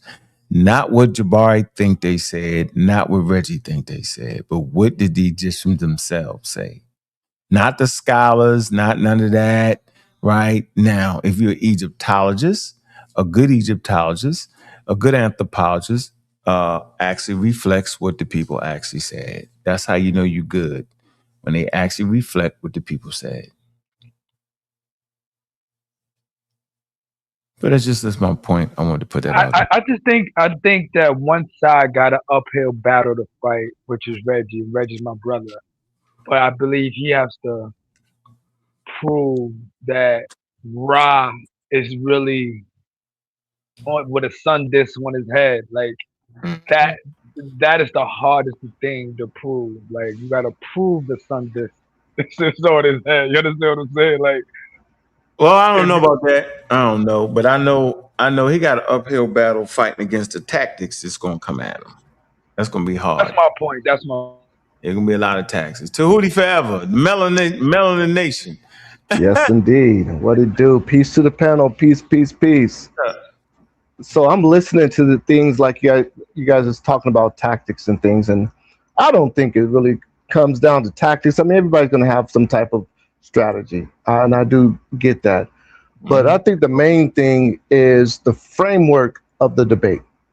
That's what I think it is, because as I hear people speaking, everybody that comes on Sarnet and give their piece, I agree with everyone, right? I agree for the most part with everyone's perspective. The problem is it's out of context. The context is what's going to win this debate. It's not the techniques and the tactics. It's the context. Are the Neteru literal? Now Jebari has already outlined what he means, right? Jebari has already outlined what he means. There's one person who has not outlined what he means, and there's a reason why he hasn't outlined it. So Brother Reggie has not outlined what he means when he says. You must have missed it. No, I heard him say a bunch of times that he hasn't outlined it. He didn't say it in that way, but he's saying that basically the definition, he's going to give the definition. He's going to, basically explain what he means during the debate. This is one thing that he's held back this entire time. And I guarantee the beginning efforts that he puts in is going to be structuring the framework, removing it from the context that Jebari has put it in, right? So that's why Brother Reggie is going to lose. So wait, the king is actually, what did the word literal mean to the Egyptians? Did they even have a concept of that? See? So what Reggie has to do is to show what those indigenous Africans was talking about and what they meant and what they believed in. That's all he has to do. He don't got to prove what the definition of literal is. No, what did them people actually think that those netters was real? The same way do Christians think that Jesus walked on the earth? But those netters are real. So then, now here's the trick. Remember, Jebari fought hard to change it because Jebari said out of his mouth, they real and literal.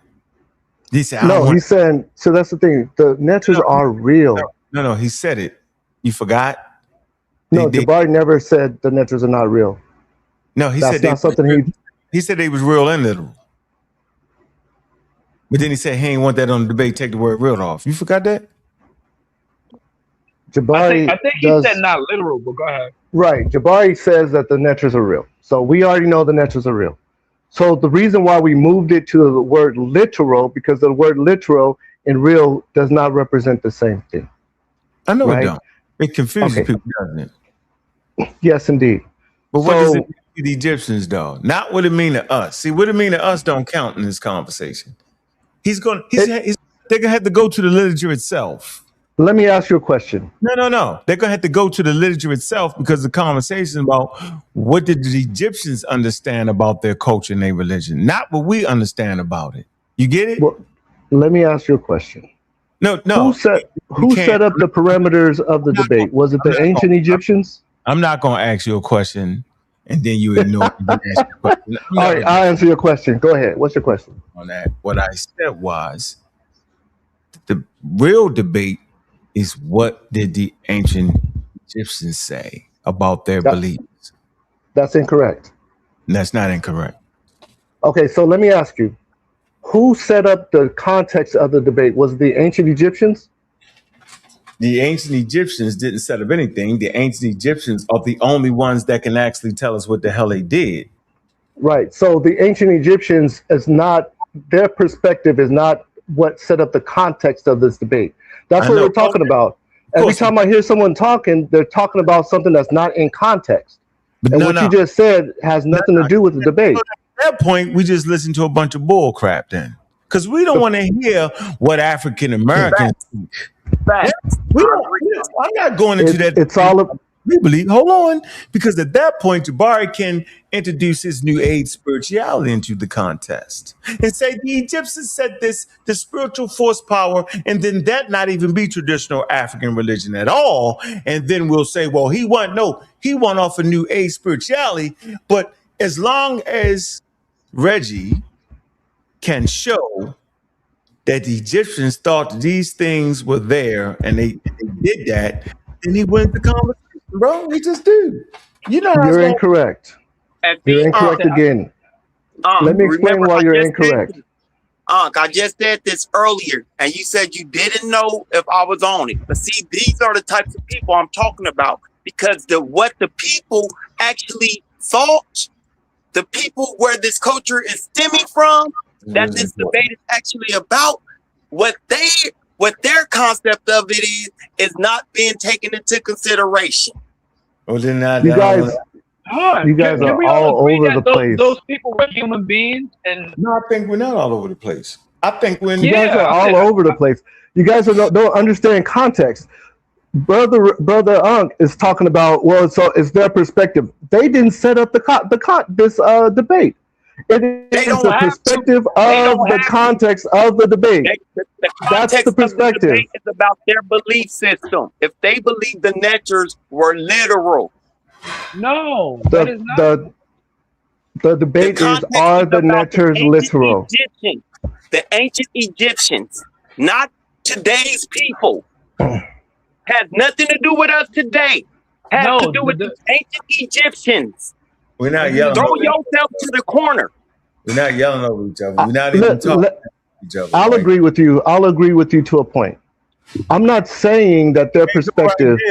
So so you basically saying, are the Netchers literal to African Americans? No, I'm not. I'm not saying that their perspective is irrelevant. Read the title. What is it? Are the Netchers literal? Right. I'm not saying that the ancient Egyptians' perspective is not irrelevant. Their perspective is relevant, but there's a nuance that I'm trying to explain. I heard you. Context. So, guess what your context is? So, the context from Jebari's perspective is this: the word "literal" we're talking about. Is there a eagle-headed or a falcon-headed person walking around on the planet? Yeah, you don't. That's literal.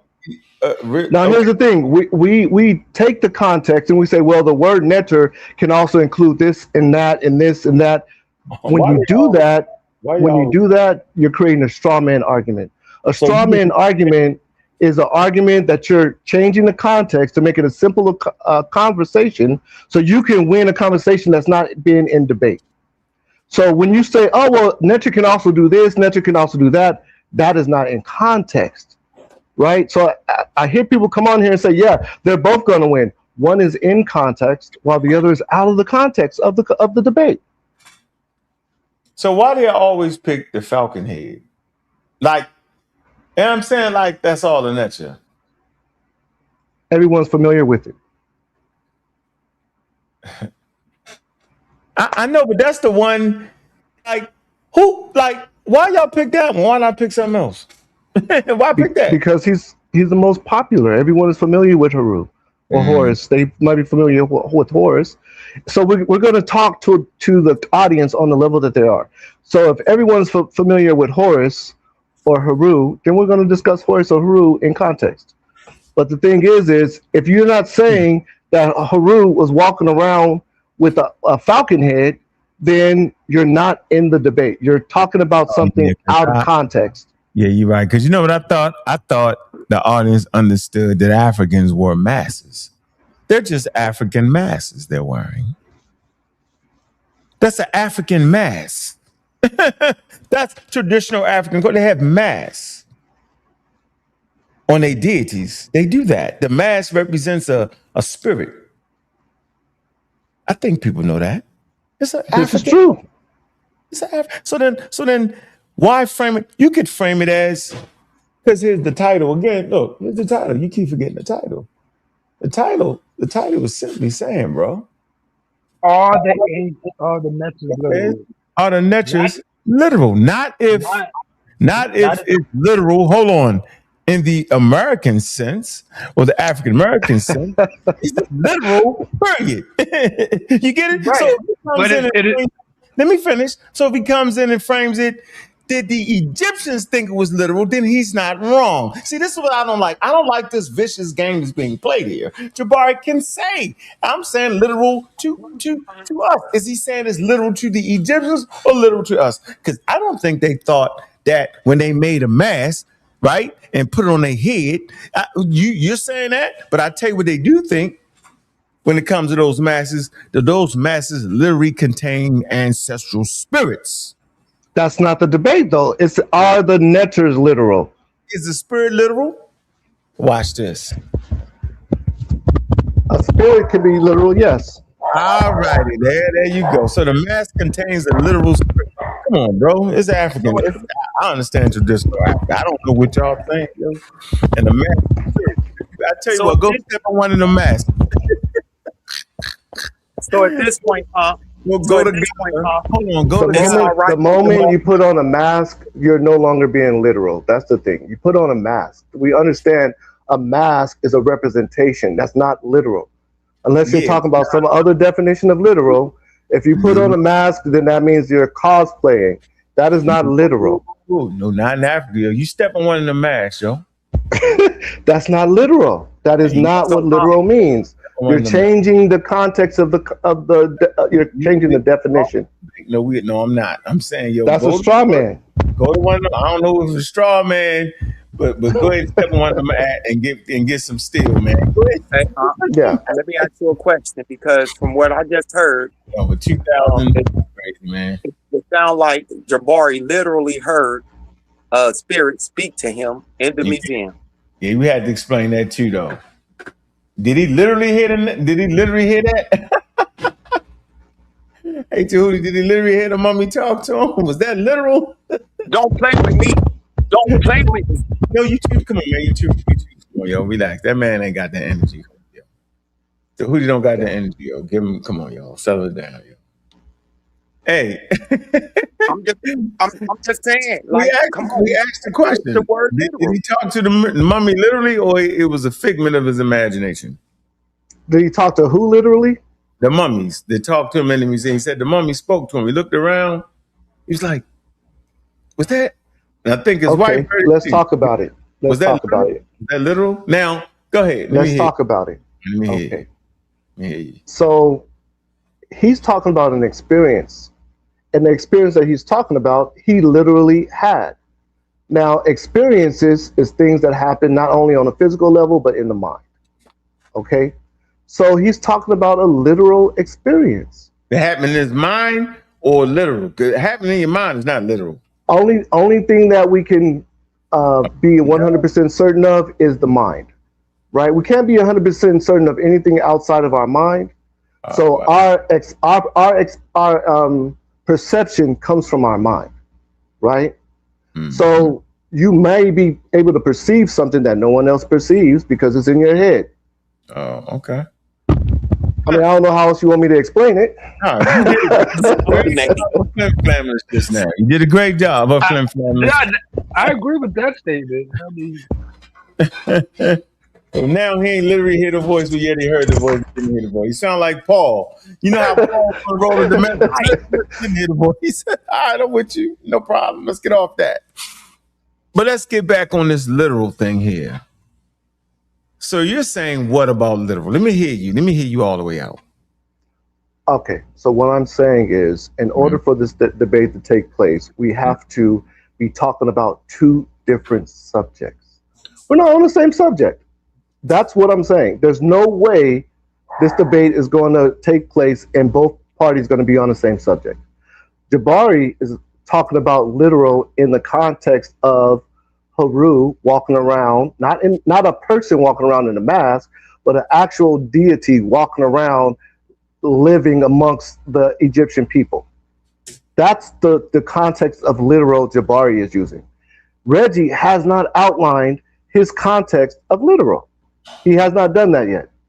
And the reason why he hasn't done that yet, because he's not going to be on that same context. He's going to shift, and a lot of the time in his debate is going to be framework. He's going to be framing, okay, well, the netra means this, literal means this, and instead of it just being Haru, Asar, the netra that we normally talk about, he's going to bring in. Don't talk about. It's supposed to. It's over 2,000 netra, man. Yes, 2,000 of them. I agree, and I definitely agree. And like people came on and talked about Asar as a literal person. I've heard that many times, but that's not the context. That's what I'm talking about. It's not the context. So it's not Asar, a netra. Different context. That is not the same conversation. We're talking about a historical person versus a netra. That's two different things, not the same thing. So you're saying the Pharaoh is not actually God? I'm saying the Pharaoh is actually God, and then sometimes is actually in between the gods. I say it's a lot of things depending on the time period, depending on who you're talking to in Egypt. I'm not even going to debate that. I'm not even going to argue that because gods were created all the time. They created gods all the time. No, so ain't a Pharaoh a netra or not? Who? Is the Pharaoh a netra? Yes or no? Outside of the context of this debate, a Pharaoh can be a netra, yes. Outside of the context. Why is that? Why can't the Pharaoh? Because we've already laid out what the context is. Jebari's context is Haru literally walking around with not a mask of a person. This is the context. That's what I'm saying. We keep talking about, we're saying the same words, but just because you're saying the same words don't mean you're talking about the same subject. Come on. So in order for this debate to take place, there's two different subjects. Come on, are you serious right now? I can't believe you did that. That was funny. you what? Ladies and gentlemen, outside the context of the debate, the Pharaoh. Not a netra. Yeah, okay, bro. I had to hit him with the what? Because that was I ain't mad at you. I ain't mad at you with that, man. I hear you, bro. All right. Yeah, I mean, we have ancient pharaohs. We're not debating, well, there are pharaohs that existed? Yes. Did the pharaohs take on different forms and contexts in the minds of the Ramich? Yes. But that's not what the debate is. The debate is, are the netras literal? And by moving it to historical people, you're creating a straw man argument. Meaning you're creating an argument that's easy to win that has nothing to do with the subject. So you think that's going to be it? That's it. You seem a little worried because the Pharaoh was literally a netra and he's literally God on earth, just like the Christians literally thought Jesus God walked on earth, literally, bro. But you're saying we ain't gonna put him in the debate. I got you. That I agree. We're not disagreeing in the pharaohs being netras. I got a rule. Yo, when the person say they agree, we don't trust them. I agree. No, but the thing is that's not the context of the debate. That's all. I thought it was. So you saying Reggie can't even use the Pharaoh in the debate? Dang. Reggie is going to do everything out of context, is what I'm telling you. All right. Everything's going to be out of context, unless he says the falcon-headed deity is walking around amongst the people. Anything besides that is out of context. Oh, that's crazy. So the Pharaoh walking around amongst the people, although he is a netra. a netra. The Pharaoh is a different context. We're talking about the specific netras, right? We're not talking about ancient ancestors. All right. Right? We're literally talking about the falcon-headed, because the pharaohs were Haru. The pharaohs were Haru. All the pharaohs took on a Haru name. They took on a Haru entity, identity. So we know this. We're not saying that the pharaohs didn't take on the identity of Haru, right? We know this. And when they passed on, they took on the identity of Asar. We're not talking. That's a different context, is what I'm saying. And mummies are Asar. I got you. Right. Yeah. So it's all about shifting context. That's what it's about. So what the hell y'all be praying to then? A concept, an idea. Who prays to a concept? Mummies. So let's talk about the Statue of Liberty. What? Who prays to the Statue of Liberty? I don't pray to the Statue of Liberty. I don't pray to Haru or Asar or anything. What do you I'm pray? explaining how the Statue of Liberty makes it easily relatable to the conversation that we're having. So the Statue of Liberty is a modern day nature. That's what it is. You built a monument to a concept. That's all they did. That's the same thing our ancestors did. They built monuments to concepts. And liberty is literal. Liberty is real. The Statue of Liberty is not a literal being. We know this. So when we say literal, we're talking about the actual deities walking around amongst the people. And when you come out of that context, you're creating a straw man argument. What about the Neshas that actually lived in a temple, their house? Did they literally live there? No such thing. Unless you're talking about the ancestors. No, the Neshas, they literally lived in the temple. Literally. No such thing. I think you might be, when you're saying literal, you might be using the wrong word. No, I want to say that was they lived. They conceptually lived in the buildings. The people believed. Come on, Sabio. The people believed. So I thought you knew that people believed a volcano was a god. Literally. I thought you knew that in traditional Africa, they have houses where the ancestors literally live. They literally there. The shrines. See, it's called a shrine, an ancestral shrine where you feed. So they just feeding for no reason at all, giving it blood, and they just in their mind, they literally believe that's the embodiment of that. They literally believe that is it, bro. Literally. This is my response to that is this. Africa is huge. We have all different nations inside of Africa. There's all different type of perspectives and belief systems about volcanoes, and I agree. But we're talking about nature. We're not talking about what you're talking about. That's a different subject. We're talking about nature. So then it's only one way. It's one of the ways that we identify Egypt as being a traditional African culture is through their beliefs. Their beliefs mirror traditional Africa than, say, Mesopotamia.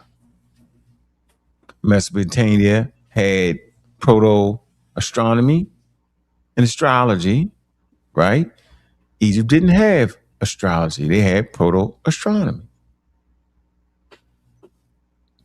I know your eyes opened up on that. I thought you knew. I thought you knew the Greeks. Oh, you corrected it. Yeah, you corrected it. I agree. Go ahead. I didn't correct it. I mean, you're correct. You're correct. Yeah. Yeah, the Greeks brought in astrology from Babylonia. They didn't do that. They had astronomy. They was tracking the monsoon rains. It was the winter and summer solstice. Practical. Yeah, bro. And I'm saying varied beliefs. And there's over 2,000 that you, bro. He gonna find a couple of them, you'll watch. Be surprised. Some of them are literal, bro.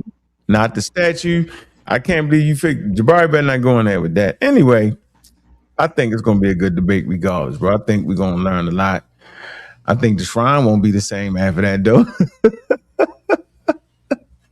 Yeah, I'm looking forward to the information that Brother Reggie brings forward.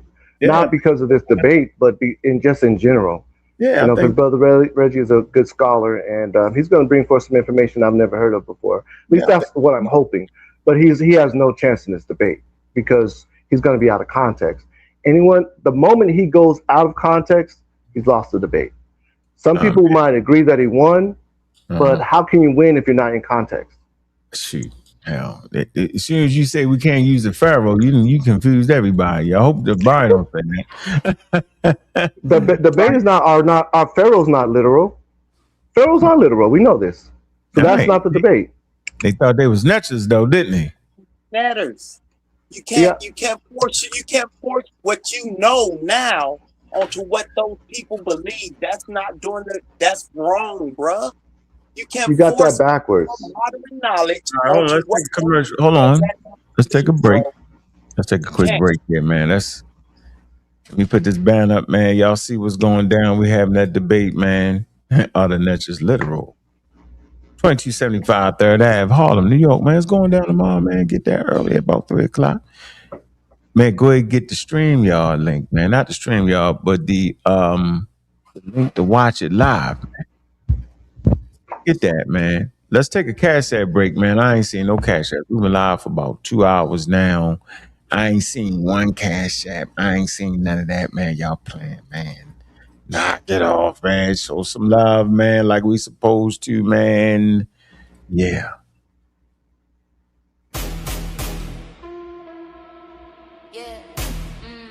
Look, hey, Cash App. Baltimore, yeah. Cash App, don't let it run you. Money fill the gas, but it never feel honey. Cash App, dreams get so fast. If you don't own your time, you just rent your past. Cash App, screens full of flex. Real life hit hard when the rent come next. Cash App, tool not God. Use it, don't lose it, keep your head on top. Lend a mill, lend a bill, lend a pay me now. Everybody yell, get it like a sacred house. Timeline full of blessed, but the stress still lurks. Same folks posting gas, still drowning in hurt. Explosions of cash in the camera flash, but the lights cut off when you can't make it last. This ain't a trick, but it move like a spell. Type in the amount for that dopamine swell. Quick tap, quick send, quick high, quick drop. Then you back in the cold when the real don't stop. I done seen love turn transactional quick. Send some in the DM like that's all it is. Cash App, don't let it run you. Cat, don't let it run you. Cash App, don't let it run you. Don't. Hard work, yeah, I respect that. But rest ain't weakness, I protect that. Cause money earn me nothing if your soul get thin. If you're always up next, tell me eat when you win. They sellin' hustle like it's peace in the pack. But peace don't come from a green little stack. So send when you can, look out for your kin. But don't let the app decide how you feel within. Set them rules, don't be ruled by the buzz. Real love is a call, not a what's up, cuz. Cash App. Cash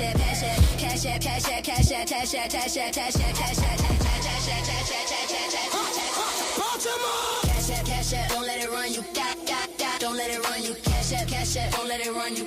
Don't. Yeah. Baltimore.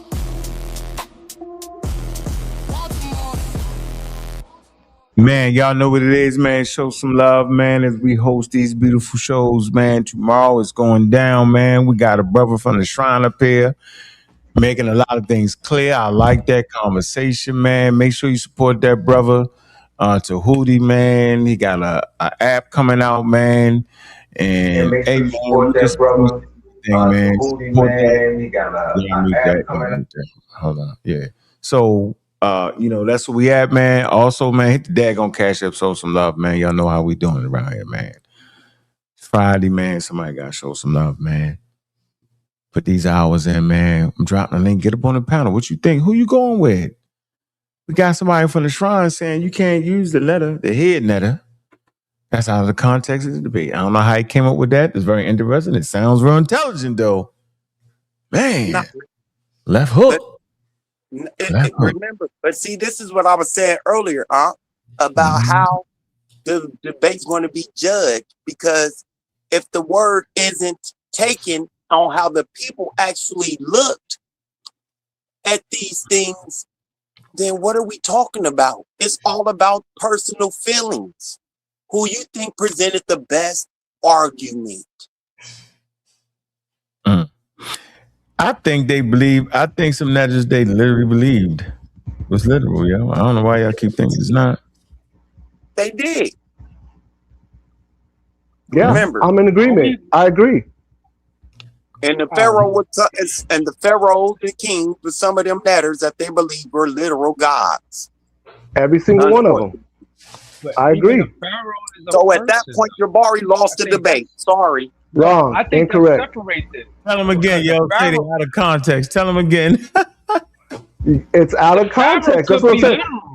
I agree. Jebari is not disagreeing with that. Jebari is not going to come on here and say that the pharaohs were not eventually looked at as Neteru. Eventually. That's not. He's not disagreeing with that. Could have been a literal person, though. That's kind of different. Yeah, it's different. Yeah, I'm right or wrong. Yeah, you got a good point there, yo. That's a little different there, yo. Hey, man, if that ain't a Neteru, yo, I don't know what a Neteru is. That's the point. We're talking about what is a Neteru. That is the crux of the debate. What is a Neteru?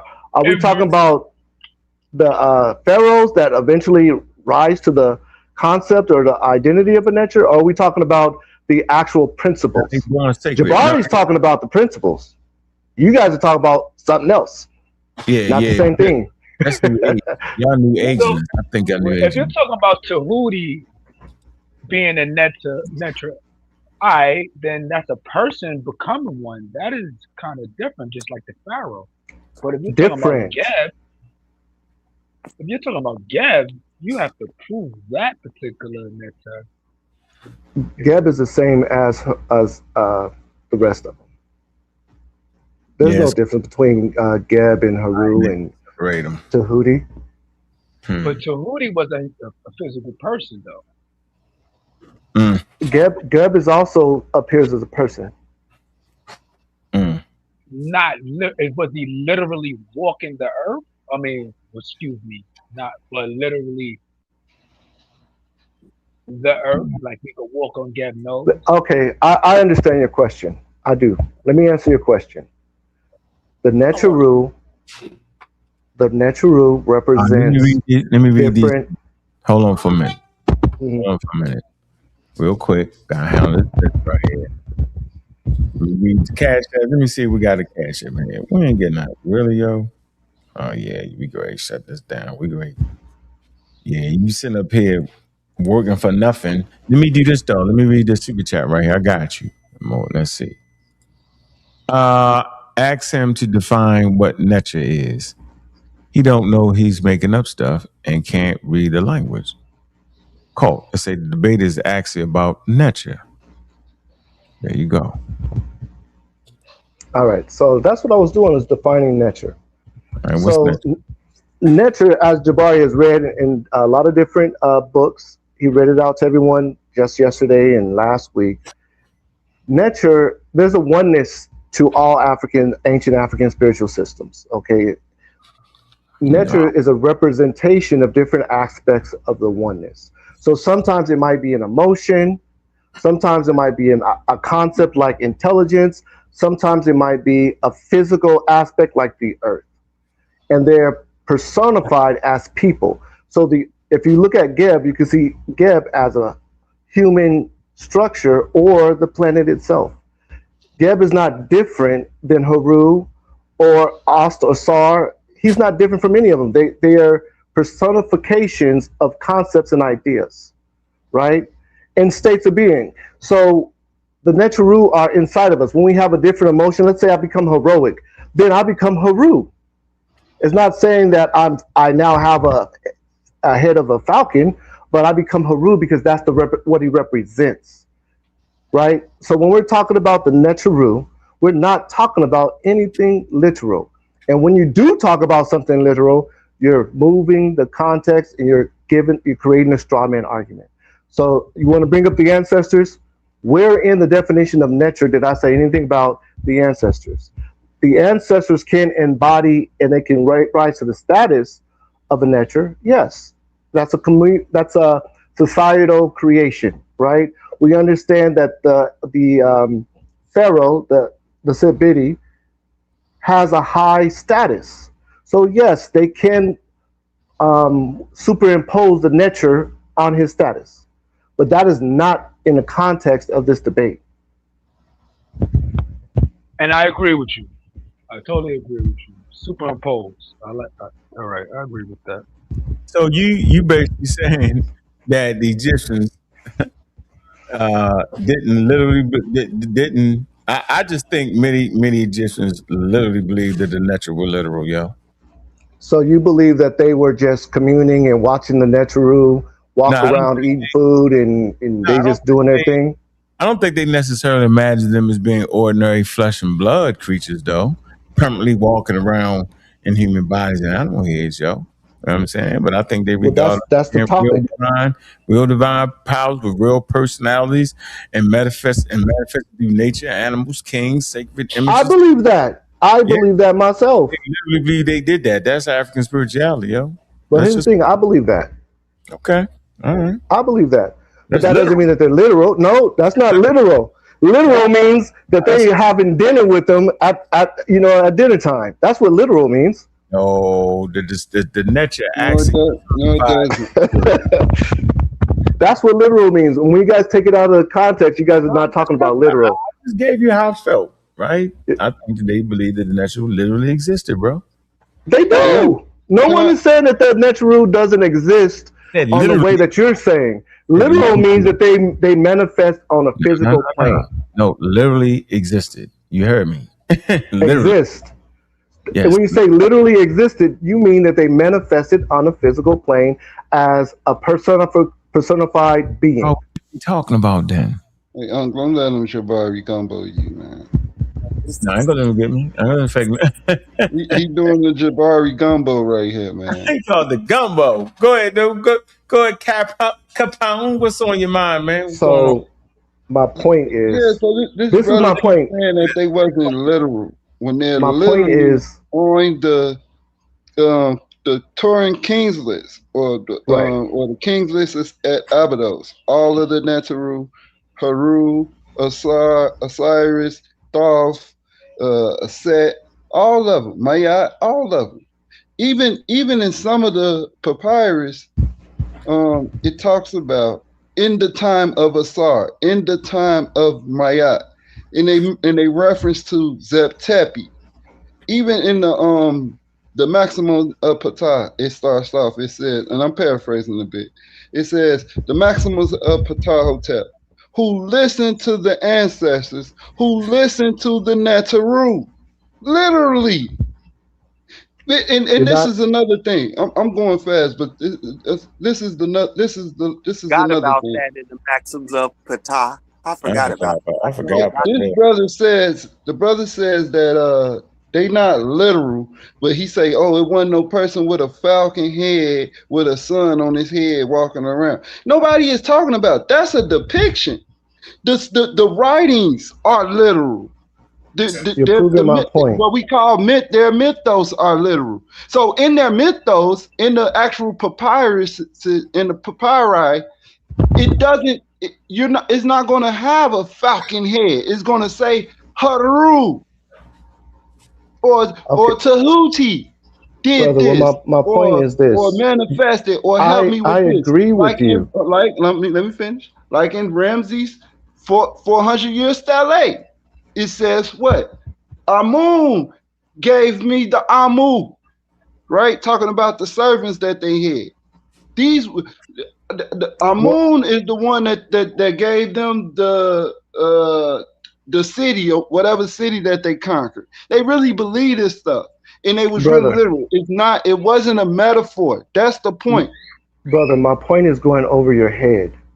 No, it's not. I'm glad that you. I'm glad you just spoke. Now, hold on. Let me say this last thing. I'm glad you just spoke, so I can remember what I was going to say. He said the Statue of Liberty is a netter, is a modern concept of a netter. In a way, he's half true and half false, right? The Neteru, like I say, they are listed as Nisubiti on the king's list, meaning they are kings and queens of Upper and Lower Egypt, right? No Statue of Liberty is a queen, but to give him some leeway, the Statue of Liberty, I believe, they say that it's from a some type of goddess, right? Or a queen. I give you that. But some even says other things about the Statue of Liberty, like it could be one of the Greek gods. Can I respond to what you said? Because you've been going on for a while. Can I respond? But hold on. But this is what I'm saying. When you say that the Statue of Liberty as a representation for freedom, ain't he? That's how Jebari do us. Yeah, he hit you with this explanation, but he don't answer the question. I'm done. Y'all got it. Okay, so let me respond to what you're saying. Again, my point has gone clear over your head. You have demonstrated my point. You made him leave. You are talking about a straw man. You're straw manning my point right now as we speak. Hold on, let me finish. You've shifted what I'm saying to an easier topic so you can win that topic. I am not. Hold on, let me finish. I am not disagreeing. Hold on. Let me finish. Let me explain. Admit that I didn't do a straw man. Let me finish. So what I'm saying is, instead of addressing what I'm talking about, you shifted it to something I totally agree with. I don't disagree with anything that you said. It just has nothing. No, that's not how straw mans work. I can agree with everything that you said because you created a different context and a different debate. You created something that's out of context, which means that, hold on. I didn't interrupt you. You're talking about something that I agree with. You're not on topic. This is my whole point. This is how the actual debate is going to go. Because you believe what you're saying, and I believe what you're saying. But the thing is no one is going to be on context. It's all going to be straw manning.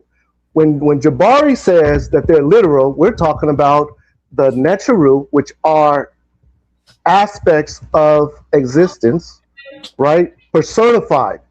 If you personify it and the personification is literal, you're saying that they're walking around this earth. We're not saying that the Neteru are not real and don't have power. I believe the Neteru are real. I believe the Neteru have power. I do not believe that the Neteru was walking around having dinner with these people. And whenever you say, hey, well, this thing says that they have power, guess what? Jebari is not going to disagree that the Neteru have power. It's just not relevant to the conversation. Yeah, I never mentioned that. I never mentioned that. As far as them walking around, no one said that they was walking around because the people wasn't around when they was walking around. That's the point of Zep Tepi. This is a time before people. This is the time of the Neteru, who was the deities, the divine ones. That's what Medu Neter means, divine speech, divine words. So what I'm saying, and he just threw a straw man saying that I'm talking. I said none of that. I said none of those things. So, but this is the point that I'm making is that in the pyramid text, right? In the papyri, they have stories or mythos about these entities, and those are literal stories. Those is not metaphorical stories. That's the point. Yes, there is information in reference to literal beings walking around the planet by the name of Asar. I agree. I don't think that's in the context, but I agree.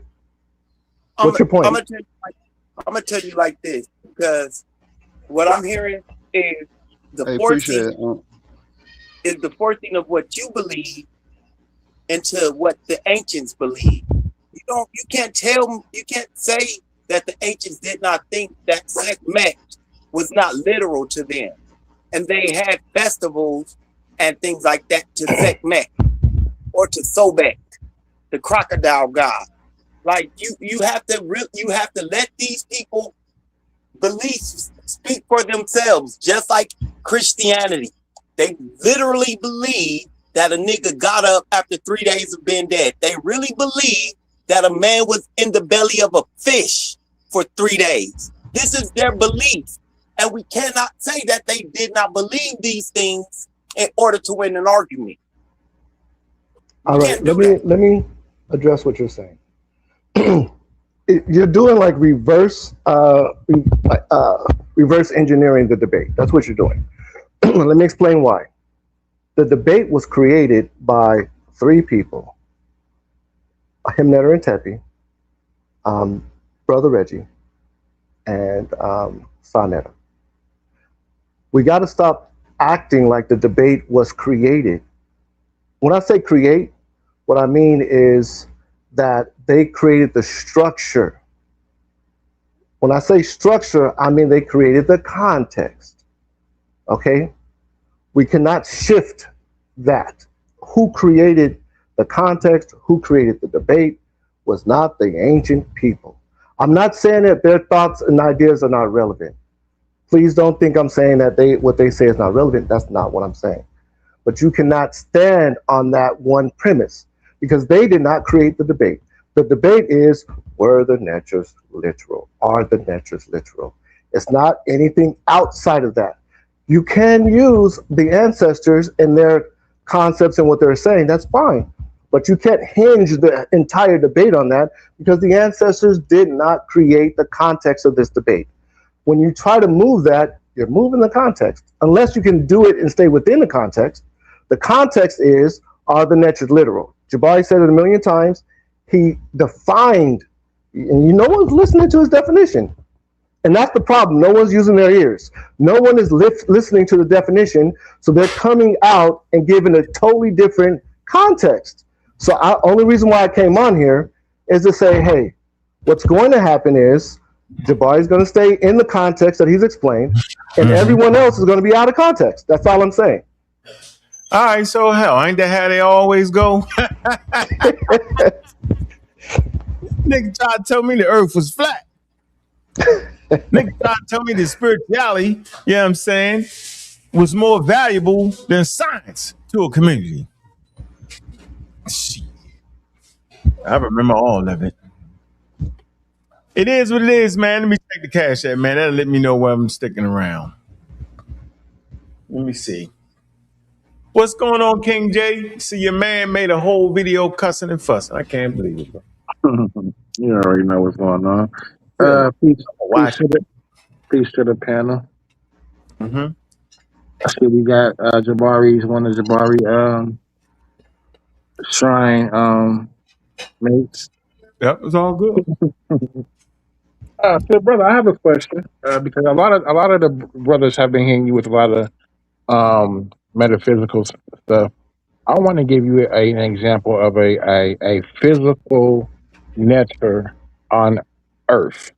I'm gonna give you a toponym first, right? To give you a geographical location of Ta Netter, right? Ta meaning land, right? Not Netter meaning divine. Are you familiar with this location? What were you asking me? Am I familiar with what? Ta Netter. Ta Netter? Mm-hmm. That's a person? No, I'm not familiar with him. It's a toponym. Do you know what Ta means? Ta is in land? And Netter means? Netter, right. Netter means divine. So it's the divine land. So if you're familiar, so are you familiar with any, so are you just religious or are you familiar with any text? Like, are you familiar with Kharkov expedition where they go into the Netter or possibly the land of Punt and they bring back the dancing dwarf? No, I'm not familiar with that. Familiarize yourself with that, because the dancing dwarf is the name is, so the word that the dwarf, the dancing dwarf, does a divine dance, the netter dance, the netter dance. He's a netter. He's based off of if you've ever seen the pic, literal walking physical. Literal dwarf. It was a damn netter. Brought good luck. Yeah. To the community, because he must have had these little people must have had understanding of a lot of plants in the forest. Kept people healthy. But go ahead. Yeah. So I was just wondering, was the brother familiar with this dwarf and Netter, because it's a toponym. I think I heard someone debating it, but I'm not familiar with it. No. Okay. Man, them dwarfs is real. Hey, big up to the two cash apps, man. Dead Blake, Dead Black, and my man Ghost. So they always come through. Appreciate that, man. Lucky I was about to cut it out. Were you the brother I was debating in the comment section that said that the brother, because the sesh are sitting in a writing position, that they are performing yoga? I ain't gonna hear that. I don't hear it. I can't hear it. I was talking to a brother in one of your comment sections, and he said because the sesh, when it sits and crosses its legs in the writing position, he said that was yoga because he's sitting in that comfortable position. Was that you that said that? You're talking about yoga? Well, you were talking. Well, Jebari was talking about yoga on a particular video, and we were in a chat talking back and forth, and it gave an example of a scribe sitting in a seated position, and that position, he said, because he was sitting that way, was the earliest depiction of yoga. I mean, depictions can be interpreted in different ways. Do I believe that's true? I don't know if it's true or not. I don't have the scholarship to in that depiction to say if it's true or not. So if there's no text associated with it, then that gives you the option to just, come up with, interpretations. Yeah, I think I heard Brother Reggie. I mean, I can't remember if it was Brother Reggie that brought it up recently. Okay, I get you, Bud. How does that relate to the debate? Oh, well, you couldn't answer the question that I asked you about the debate. Remember I asked you about Tarnetta and the dwarf? You weren't familiar. Yeah, I'm not familiar. What's your question there? Well, I mean, you're not familiar with my question, so I just asked you something that you maybe have been more familiar with. So you're saying that you're not really talking about the topic or the debate? I'm talking about the topic, but you're not familiar enough with the material enough to understand my points that I'm making with you. I asked you about Tarnetta. So maybe if you want to familiarize yourself with the argument that I'm attempting to make, look it up while you're on the platform, because it's a high level question, I guess. Okay, well, let's do this. I agree with you. I'm not saying that I know anything about Tarnetta. I'm not going to say that. But go ahead and make your point. I mean, you came on here and make your point. I mean, you don't have to address it to me. I'm not saying address it to me. But I do want to ask you, why would you be in a religion and not familiarize yourself with the text? Is everything that you learn dependent upon the instruction of the Hemneta Tepi? That is a good question. Yeah. So now we can actually have a conversation. So I'm not in a religion. I don't have a belief, right, in reference to. I don't know how you guys even formulate this. You guys are used to religions and things like that. I'm not in a religion. I agree with the concepts of our ancestors. We're not doing that. I'm not. No. We're gonna do this. We're gonna address this now because you guys are confused. I agree with the concept of liberty. I agree with the concept of ma'at. I agree with the concepts of our ancestors. Stop. And I believe that embodying those concepts is a good lifestyle. I am not in belief that I believe ma'at is real. I don't believe ma'at is literal. I believe balance, reciprocity is real. And I don't have a problem representing these concepts, right? That doesn't mean I'm in a religion. I believe in heroism. I believe that when I summon the strength to become a hero, that I'm embodying what they called Haru. These are just different ways of expressing everyday natural things. It's just from the African perspective. But you people here on Sarnetta keep calling it some type of religion or some type of cult. Now let me say this as well. I'm talking about. I don't say that. Okay, I'm talking about me myself. Right now, there's a white coat out there. Sarnetta brought up, or somebody brought up the white coat. I think Brother Reggie did. There's a white coat out there. That ain't got nothing to do with me. I just believe in the principles. Hold on, what a white coat? What the hell are we talking about? I'm confused. All right. So when you Google Kemetic, white people is going to show up as a coat, right? That's what it is. But that has nothing to do. That has nothing to do with me. That has nothing to do with the shrine of my aunt. Okay.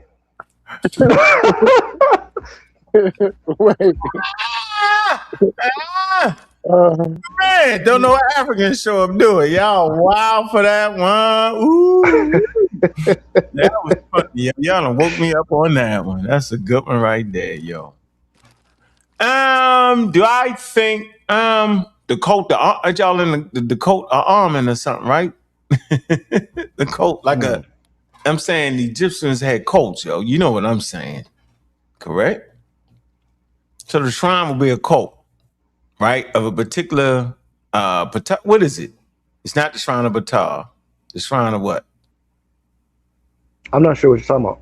The shrine you in is called what? It's not just called the shrine, goddamn it. It's called the shrine or something. There's a You talking about the shrine of Ma'at? What's the shrine you in, right? Yeah, shrine of Ma'at. The cult of Mayat. Not in the negative sense. You get it? You don't want to say you said it too close.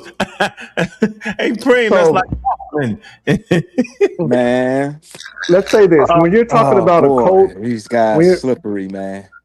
When you're talking about culture and behavior, I'm talking about there's a lot of Mom and Bata. I'm not talking about like when they crazy people in a whole religious thing. I ain't talking about that, bro. I'm talking about the cult. The real thing. Yeah, so ancient times. That's what I'm talking about. I'm sure there's a lot of different cults in ancient times. I definitely agree. Call them cults, and I ain't talking about man, this guy. You go kill yourself. See, all right, man. This guy, he agrees with everything. He out Hoffman. He did. So I ain't gonna rehash, all the examples people gave you about, literal, how the ancient Egyptians interpreted the gods in a literal sense. So now what I came up here to talk about is who got to define that narrow scope that you're up here arguing of literal? Because one thing I noticed, you pretty much used that as a tool to dismiss any argument to the contrary, and just keep saying, and you just keep repeating, I agree, and then you follow that by that's outside the scope of the debate. So that's what I want to know. Who decided what literal could be applied to? I say. I thank you for asking that question. So Jebari has outlined what he means. Is that important or no? That's important. Jebari has said, this is my standpoint. This is what I'm debating. He did this many a times. So if the debate is going on, he says, I am taking the affirmative on this, the negative on that. He has been transparent, and it just went over everyone's head that he's already outlined what his position is. No, the person who has not outlined their position is Brother Reggie. Brother Reggie saying, hey, you guys are going to learn something about the words. It's going to be outside of the context of what Jebari has laid out. That's what I'm saying. So taking everything that you said into consideration, would it be fair to say that mummies can talk to people? Money can talk to people is what you're saying. Mummies, yeah. Mummies, literally. Literally? No. Money doesn't have a mouth to speak, but not literally, no. Huh? I'm going off of the things that you just said, though. Your man on camera saying it did. I'm trying to figure out, what are you talking about at this point? If we're not going off the things you're saying, because I'm just taking what you said and I'm asking you a question based off the things you just said. Again, context. People don't understand context. So the context that you're talking about. So in your context, a mummy can speak to a person. Yes. Well, why would a mummy be like that? No, that doesn't make sense. Honestly, if the debate criteria is that the hieroglyphs gotta walk off the walls and be living and breathing, that don't sound like a legit debate to me. But wait, because they believe that though. It's about framework. So the debate hasn't been framed in a way that is going to be consistent, right? So we can go all over the walls, all over the place. My point, I'm just trying to, somebody repeat my point, please. My point is that context. I think that Jebari said he believes that they're real but not literal, and to me that doesn't make sense because when we look at the definition of the word literal, it means free of metaphor. So if that's the definition that he's using, free of metaphor, then it means real. It's still so. So this is here's the thing. If Reggie gives one instance of It's the something pseudo being shuffle. if Reggie gives one instance of something being literal, then he wins the debate. So that's why I gave you the instance of the dancing dwarf, the netto. So you said real but And not there are literal, and you said multiple you don't examples of understand. that. I don't There's understand a reason how. why you don't. Can you Wait, tell there's a me? So reason why. is that the definition? Is literal? It means free of metaphor. I'm going to tell you Okay. what I believe is happening here. I believe you don't want to understand. I don't think you don't have the intelligence to understand. I think you don't. Just give me the definition. Choose. Just give me the definition. Hold on. You're a very intelligent person. You understand how English works. If someone is making a point and they're using words, you can ask to elaborate, right? You don't have to go into the definition. He means something by that. And you're choosing not to understand what he means. You want to go into definitions. You want to go into definitions, but you're not trying to go into meaning. I can clearly tell you what he means. You don't have to go into means, brother. I just want you to. I just want it to be. I just want you to tell us. You want. That's why it's double talk. Yes. What he means. It's not double talk. Different than the different. Let me say something. Meaning trumps definition all the time. We have to try to open our ears and put ourselves in other people's feet. So what if the meaning is different than the definition? No, we can't do that. You can't do. I know. Yes, you can. Then you can make a word mean this whatever is the you want only. it to This mean. is the way. Exactly. You can make it mean what you want as long as you understand that person's meaning. No, Understanding is what's important. Definitions. No, definitions change. We add to definitions all the time. They change. You need to know the meaning. Stop focus.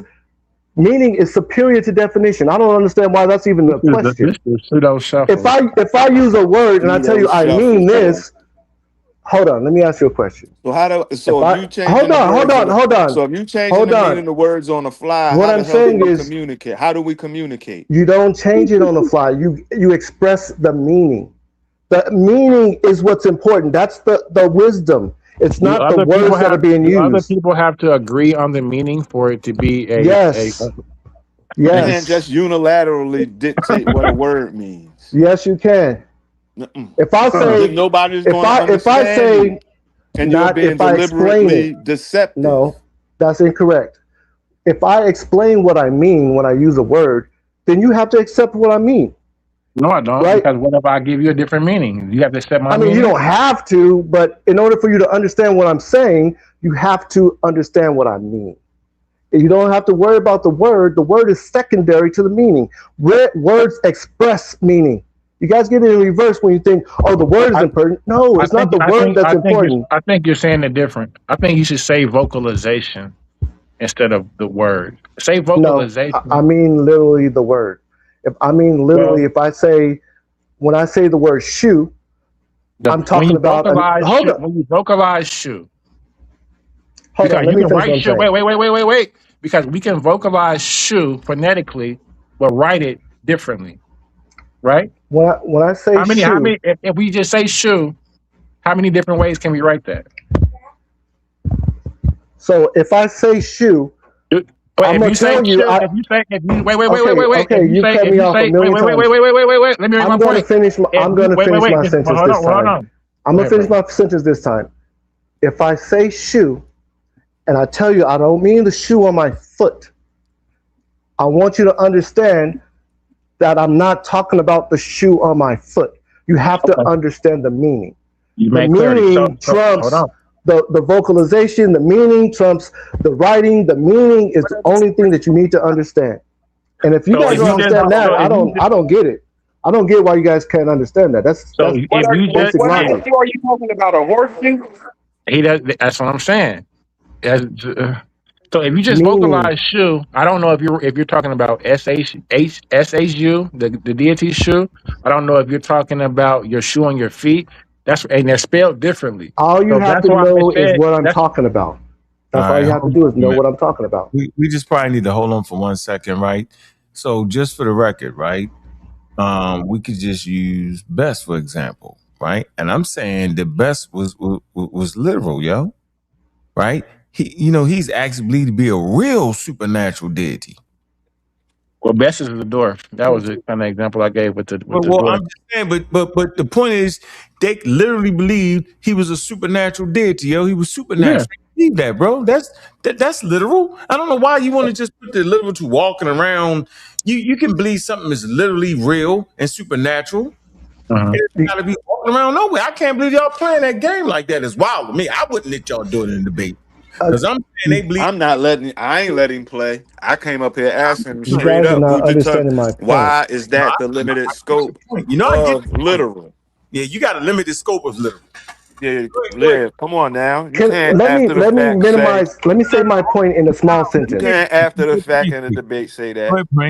Go ahead, Prem. Get your point, and then we'll. Yeah, because you can't really. I'm gonna minimize my point because you guys are talking past my point. If I hear that from Sinetta, who's running the debate, that it's only like say the parrot head man walking around, and that's the only way you can apply literal. This is crazy. Yeah. That's a crazy debate, bro, because now we got to get into supernatural. You know what I mean? Them actually believe in parrot head men. Like, come on now. That's not like you can't limit the scope. Like, if that's the only way. If that's the only way that you can prove literal, then hey, of course you making Reggie debate with one hand tied behind his back. You limiting the access to the information, which is vast. You limiting him in what he can use and what he can say. It's like, come on now. Nobody really believed that. They believed that it was, you know what I mean? Like the whatever the hieroglyph was to represent a given god was actually that. Come on, man. Oh, so my point is this: Jebari has outlined. Everyone has heard his outline, and everybody's ignoring it. The context is what I'm telling you. You can have a debate, and no one can be on context in the proper context. Clarify. Jebari has outlined his context already. We all heard it. Am I wrong? Did Jebari not outline his context? What does he mean when he says literal? Just say it. Yeah, wait, I asked you a question first. Did Jebari outline his context? I don't think he was clear, because if he was clear, it wouldn't be a debate. Exactly. That's you guys didn't understand it. You guys did not hear it. It went over your heads. It just. I didn't. You're right. I didn't actually hear what you're talking about. But I'm in agreement with what you're saying. I just find it crazy that that's the debate. That's wild. If that's the debate, that's wild.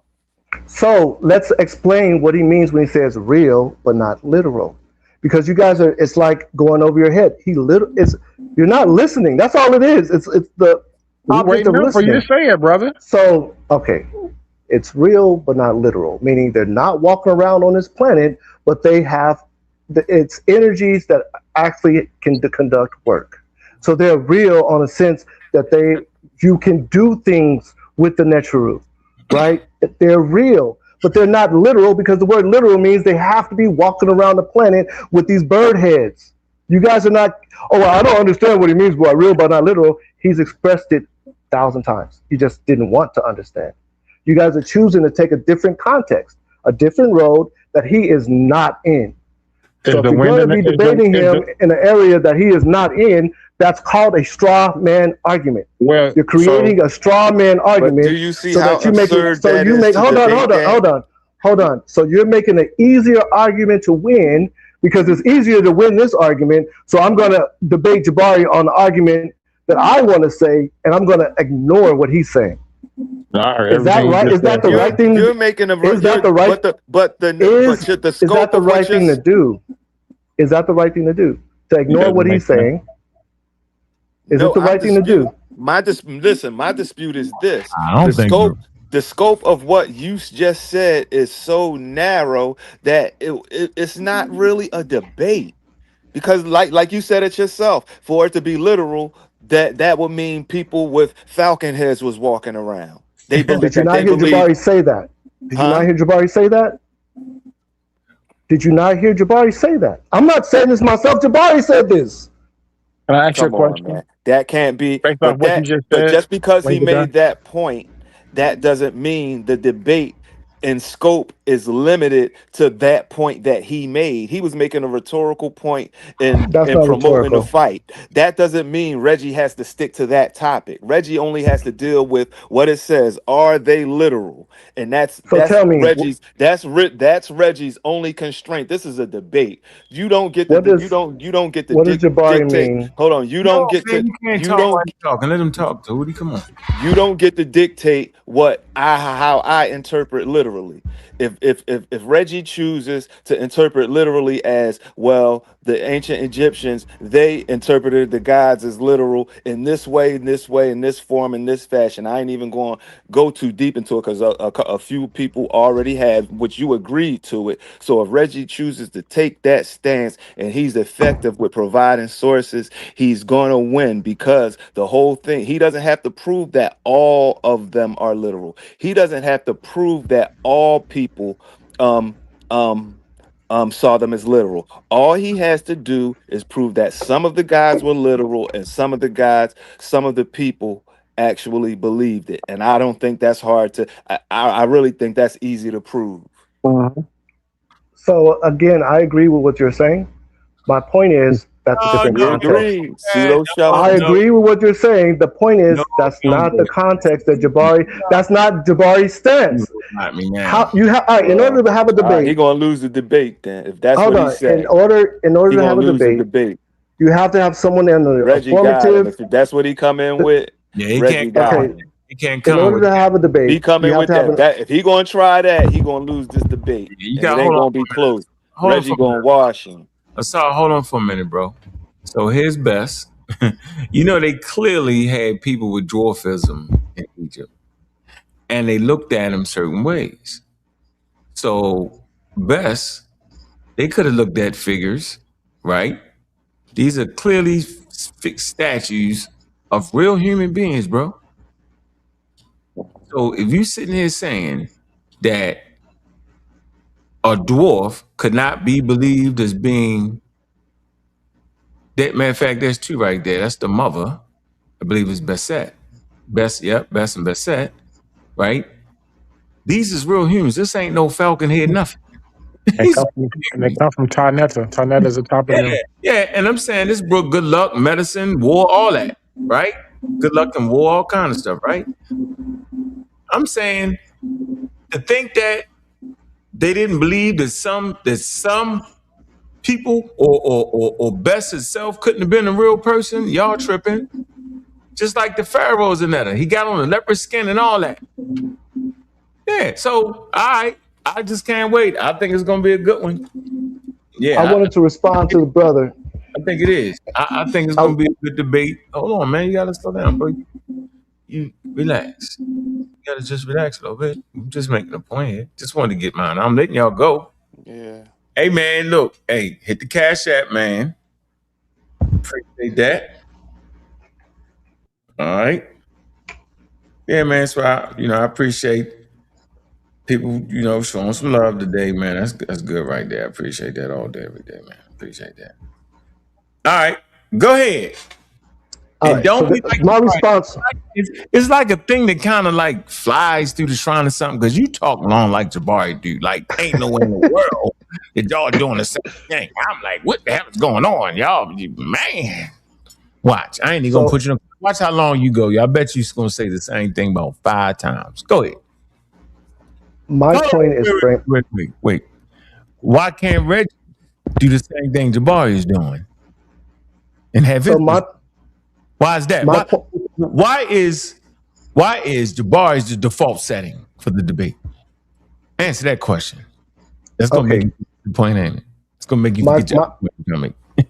No, you're on point. You're on topic. You are literally discussing the topic that I'm talking about. Mm-hmm. We're talking about framework, and it's going over everyone's head. In the debate, you have someone doing the affirmative, you have someone doing the negative. Are you guys following me now? Are we at this point? We're being followed, right? Affirmative and a negative. Mm-hmm. You have to be discussing the same topic, right? Within the same context. This is like going over everyone's head. No, it's not. I agree that there are a lot of different contexts of the word nature, of the word, literal. There's a lot of different contexts. I'm not saying that they're not. What I'm saying is Jebari's context is one thing, right? And Reggie's context is a different thing. I know. So that's all we saying, yo. That's all I'm saying. That's all we was right. That's all we saying. You making it seem like the only way to argue it is Jebari's way. No, the title of debate the title of the debate is literally. It's not literally as described by Jebari. It's are the netters literal? Period. It ain't no qualifier. So, however those brothers choose to interpret literal, that's up to them, and they have to provide their documentation to support whatever position they take. And if Reggie chooses to take the stance of the Pharaoh being literal and other guys and like Asar literally judging people after they pass away. So if he chooses to take that path, then let the people decide. Okay, well, let me consider that. So you're saying you don't have to have a debate on the same subject. You're saying that the debate can be on two different subjects as long as one person proves their perspective better than the other person. That's what you're saying. No, I'm saying the word literally means is open-ended. The title of the debate, see, what you're talking isn't in a debate. That's some implied stuff on the side that you're adding to it. I'm real. I go by what the title of the hold on. What's the title of what's the official title of the debates? So I'm not talking out of order. Are the natures literal? We know this. Go ahead. Are the natures literal? Okay, now that's it. So now it's up to each person to decide what literal means to them and what they mean by literal. And one's taking the affirmative, one taking the negative. And that's the limitation it right there. No, they gotta agree on the definition of literal or they're gonna be debating. Somebody tell them.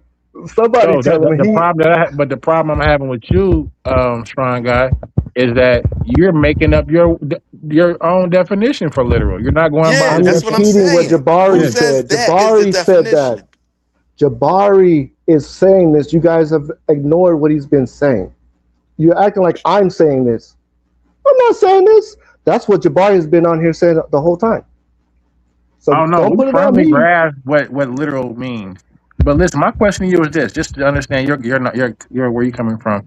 The wind, right? We don't see that force, right? Would you consider the wind a force?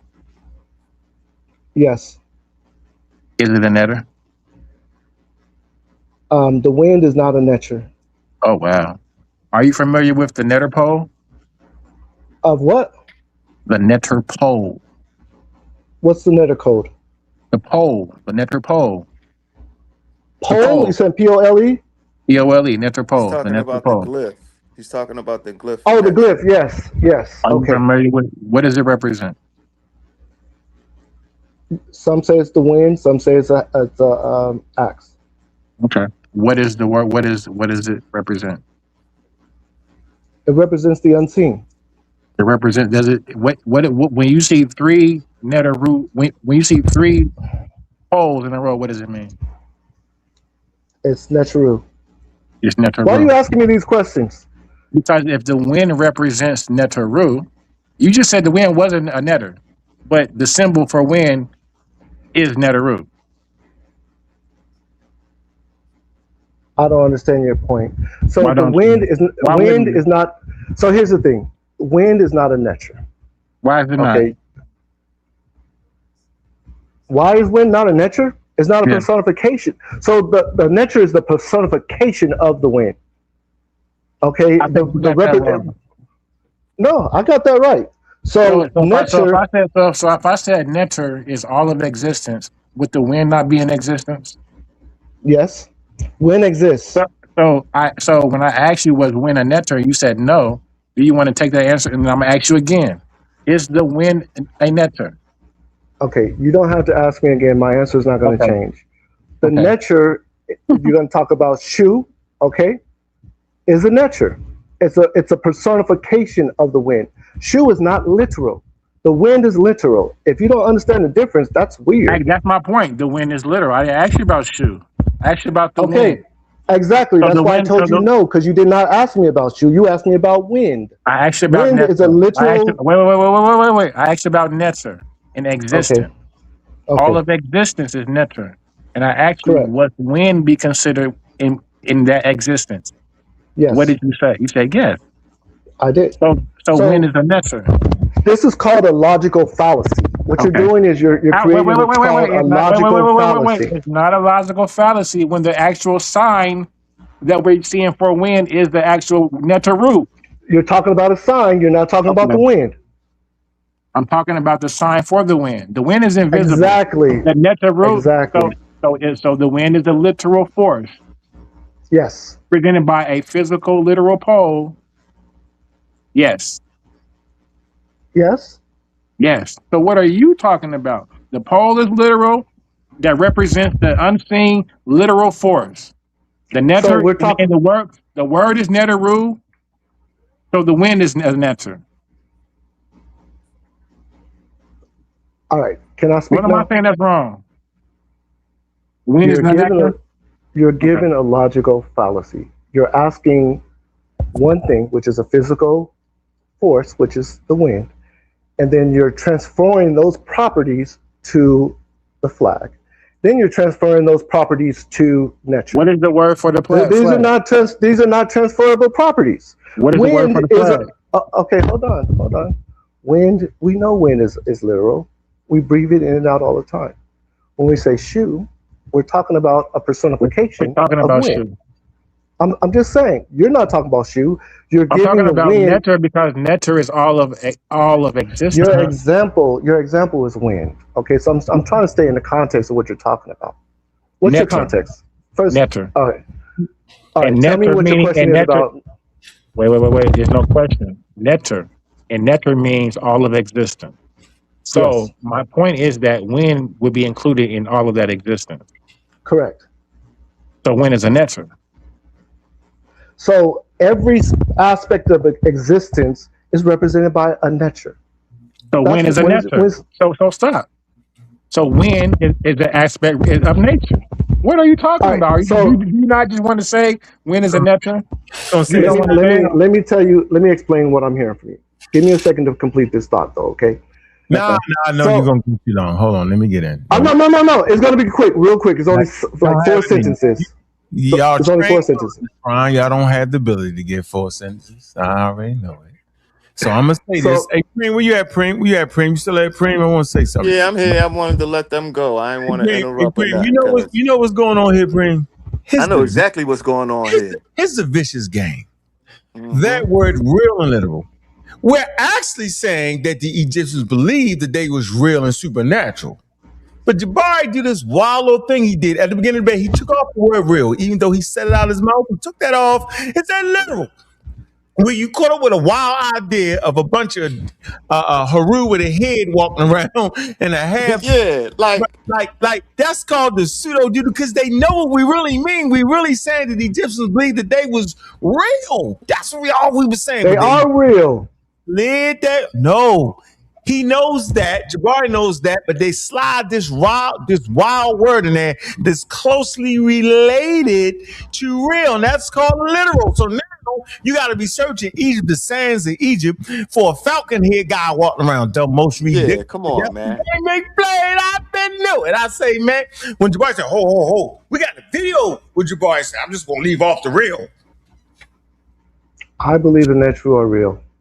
Jebari believes in that true or real. I know, but that's only the argument. Yeah, well, they literally thought Asar was judging them when they died. And they literally thought that. They literally thought it was a supernatural being. They literally believed that, bro. They literally thought that. So, hey, man, that's this is easy work for real. Easy work. The debate is easy work. Just gotta do it right. Just gotta be just gotta put on a little show. Reggie just gotta put on a little show and be consistent with his information, and he good. So Jebari has explained that they're real but not literal. you guys are not getting it because you guys don't want to get it. No, you can't keep Jebari saying has like, said that. Can't keep saying that. We get it. We just ain't buying the logic. Yeah, we just not we just not limiting ourselves. We just not limiting ourselves to the meaning of literal to what you say. Hey, we're gonna run that stop sign on purpose. That's why I specifically asked, what's the title of the debate, to make sure it wasn't, you know what I mean, something like literal as interpreted by Jebari. Nope, it just say literal. So now I'm free to interpret, or whoever's debating this topic is free to interpret what they mean by literal. Hold on for a minute, Cream. Hold on for a minute. Hey, Tahuti. Now I'm thinking you're a little ignorant, like you thought we was. Like you're just not getting it. Because if I say that the nature are real and literal supernatural beings, then I'm on topic. See that? I believe the natures are real. No, and literal. Literally supernatural beings that literally exist in supernatural. No. That's the difference. The words are not the same. They're not, you can't just exchange those words like that. Literally supernatural, bro. Literally a literal supernatural being that existed, yo. I can use that word. Did you know I can use that word there for a nature? Literally supernatural. I could say that. Did you know that? Look it up. So I'm saying now you don't understand my literal. I'm not saying a walk around falcon head guy. I'm saying a real supernatural literal being, bro. Get that? That's all I was saying. Reggie need to come in the package. Yeah, and we just fight. Here we go with the Hoffman now. That's the Hoffman. That's the Hoffman now. I agree. No, I agree. We agree. It's not Hoffman. It's the fact that it's a different context. You're saying, I get to listen, your guys are saying, I get to create my own context. Okay, you guys have the power to create your own context. But in the debate, somebody has to take an affirmative, somebody has to take a negative. You guys are creating your own context. You see it? Are the net a topic? Are the net is literal? Period. Context, period. I mean, not period, question mark. Right. That's it. That's it. Yeah, don't play with me. That's the topic. It ain't no. This ain't no college debate. This the House of Consciousness. This ain't no formal debate with judges and points and all that. No. This is the House of Consciousness, and the topic is: are the netters literal? Question mark. And that's it. And the question mark changes it from a statement to a question. All right. Exactly. Yeah. Who put that there? So at this point, you're the one out of context. Yeah, you out of context on what we're saying. Here's the thing. Pretty much. That's the topic right there. You try. I'm talking about framework. Framework is what I'm talking about. You're talking about Reggie framework. You're talking about Jebari framework. No. I'm talking about framework as a whole. I'm saying somebody has to take the affirmative. Someone has to take the negative. No, you're saying nobody don't have to do that. Listen, man. Listen. All they doing is taking one side. Jebari say one thing, Reggie say the other thing. You trying to be too complex and too technical. Somebody has to take the affirmative on the same subject. Someone has to take a negative. That's what I'm saying. That's what I'm saying. Now on the 125th, yo. So basically, we can just somebody take yes and somebody take no. That's it. Simple. Exactly. This nigga talking. This nigga's crazy.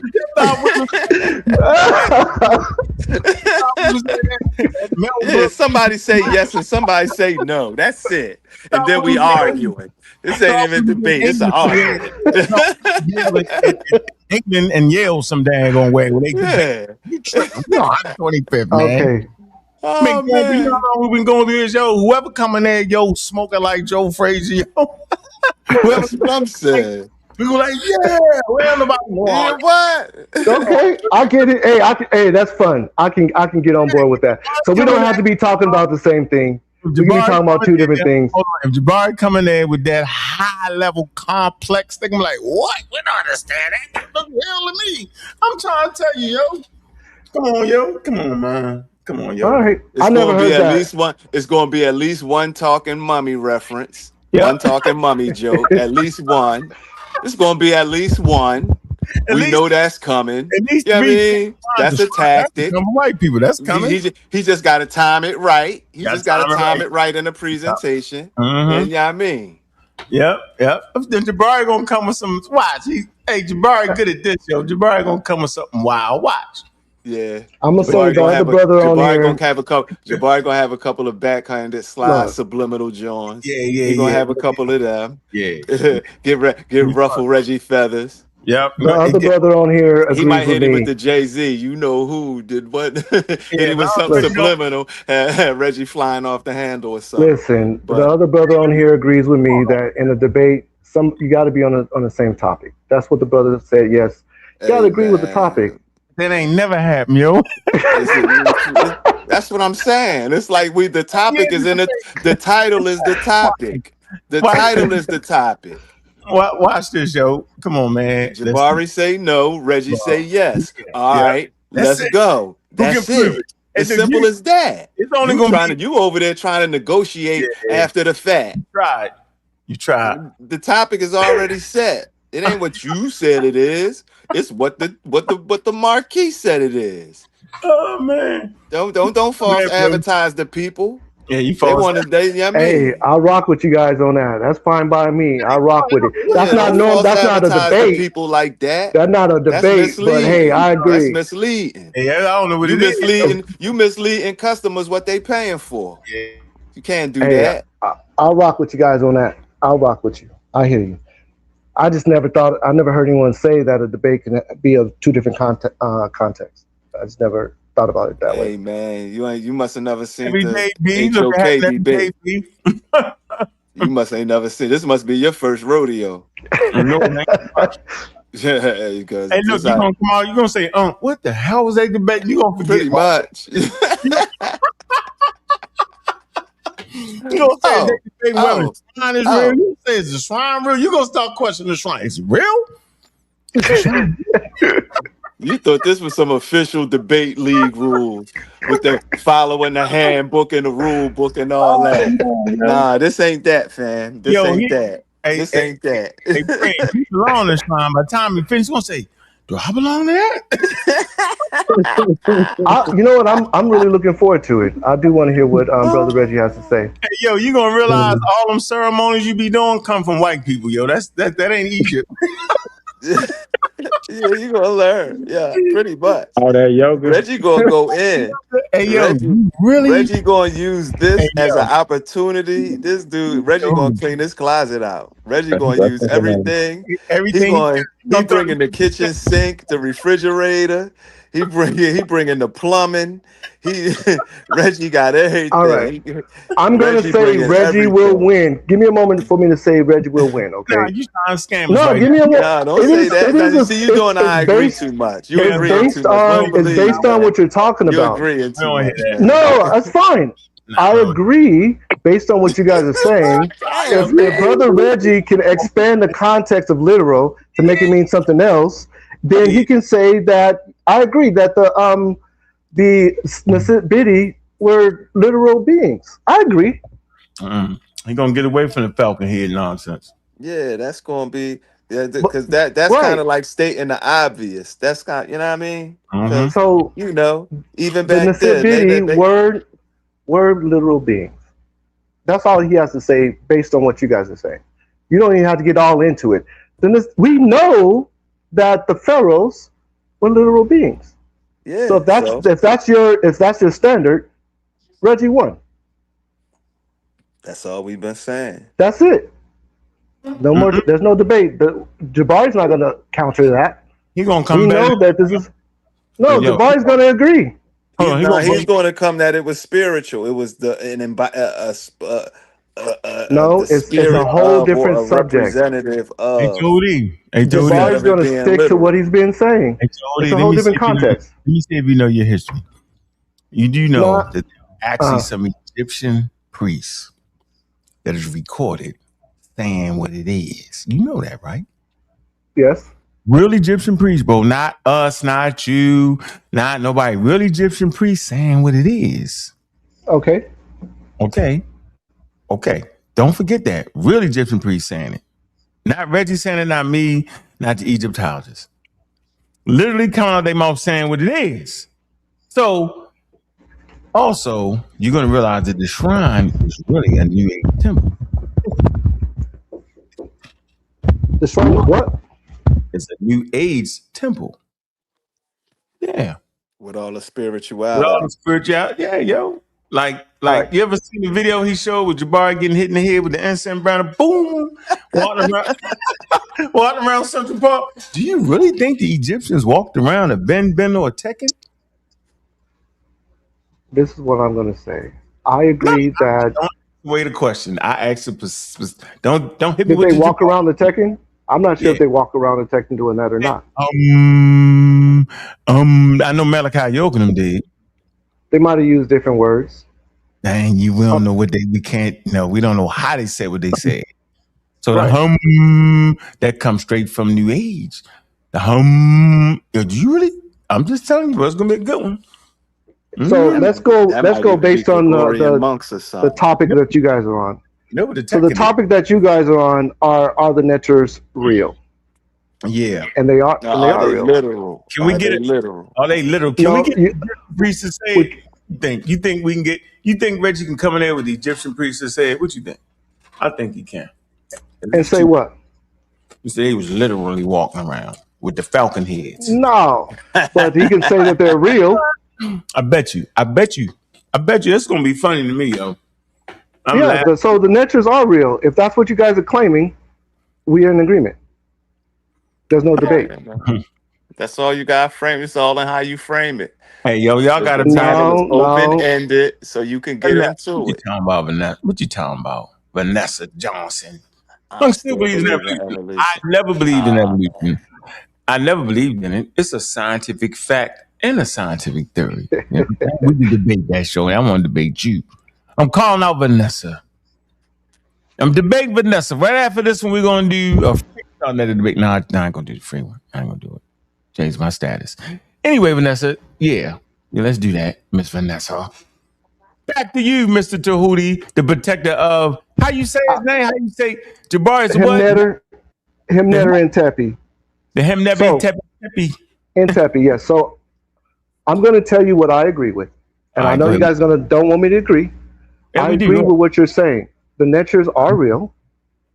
The Ramich believe the neters were real. I agree. If you're expanding the context of literal and you're saying it doesn't mean what we mean when we say literal, like you can change the meaning of literal and then you don't have to be on the same subject in a debate, I agree. Sure. Brother Reggie can win. But if we're going to stick to the normal word literal, the common using of the word literal, then of course the debate want to take place. Either way, the debate cannot take place unless I'm using the word literal in its number one sense, without mythology, without embellishment, literal. Like incorrect. You're not using the word literal. Yes, I am, because they literally thought the Pharaoh was God. They literally thought that when you died, that Asar was going to weigh your sins. They literally thought these things. You could go down the line of what they literally thought, and if you go from priesthood to priesthood, because let's not act like incorrect. Because hold on. But let's not act like. Egypt had a uniform religion. There was different. There was different. There was different priesthoods from different. There was different. Different sections of the country, because even though the kingdoms were united, there's still a upper Egypt and a lower Egypt culturally. So let's not sweep a broad brush and say all of them thought one thing or one way. Let me explain. I'm gonna say something exotic so you can listen to me for a second. I literally believe when I die, I will become an Asar. Take a second and listen to what I mean. Because the concept of Asar is completion, is perfection, and that's what I believe I become when I pass on. We're not talking about Asar as a deity, literal being. We're talking about the persona of what Asar represents. He represents perfection. So when I pass on, I believe I'll become oneness. That's what I believe. I become. We're talking about what the ancient wait, Egyptians thought, not what you say in your new age, you are correct. in your modern new age interpretation. Hold on. You believe that when you pass on, you become a what? Hold on. You believe when you pass on, you become a Again, principal? says you in your modern new One age person needs to talk at a interpretation. time. I can't hear the question. The average Egyptian back then thought he was literally going to get his heart weighed by a Sar. Yep. You're missing my point. My point No, is I going get your completely point over your head. 100%. No, you don't. You I'm just absolutely saying, don't. I'm talking I'm about recognizing that your context. point really doesn't have anything to do with the reality of what they thought. Your point My really is a point is distraction. context. My point is context. That's my point. I'm Okay. using My point is examples history. to explain the context. It's just an example. You're attacking the example when I'm telling you my point is context. I'm saying I believe I become a SAR just to express the context that I'm talking about, not because that's not because the actual belief. It's the context that I'm saying it in. Well, you really believe that though. And I'm directly attacking, attacking that by saying that's a new age interpretation of what those folks believe. Context. Because again, the context You're I'm attacking doing, the concept, not the context. my context is not what you believe, but what the ancient Egyptians believe. That That's was the not context. That's what the the because context is y'all going can make over up your head. anything. Y'all new age priests, Egyptian priests, y'all can make up anything. Y'all can It say is going completely over your head. whatever. It doesn't have to My be based in point, anything. The you're fact attacking is the that example, it's a not the point. historical fact that some Egyptians took some of that stuff back then literal. That's just a fact, bro. And even you admit that. You're attacking the example. You're not addressing my point. That's how this whole debate is going to continue to go. You're attacking the example because you don't understand the point. Listen, The yes, I point is do understand the context. point. What you don't understand is both things can coexist. That's what you're not understanding. That's what They're you're not not getting. coexisting. Everybody did not have your understanding, bro. They're not coexisting. All the Egyptians did. Your interpretation, your one interpretation is not the correct interpretation for every religion in Egypt. Come on, man. You can't believe you have that. So You the cannot other brother believe was you trying to say actually something. have that. You can't actually believe you have that knowledge. You The other can't. brother was trying to ask a And question, if and you you were do, talking you're over him. delusional. I Straight up. didn't hear the question that he was asking. What question? Nobody asked no question. No, not you. Somebody else was asking a question earlier. I forgot. I don't know his name. The guy with the king. Nah, I'm making sure he might not even be here. debate. Hey, I sent that email making sure we debate. I ain't gonna let you skirmish out of this one, Vanessa. Yeah. I'm gonna drop the link again. Drop that email for you, Vanessa. Yeah, I'm gonna beat you up. 8 to 80 blind cripple to crazy. 8 to 80 blind cripple to crazy. Male, female. I did have a question for the brother when he gets done. Get it. Africans can get it. Mexicans can get it. Everybody can get it. Man, listen, man, we having a powerful debate. We got the device board.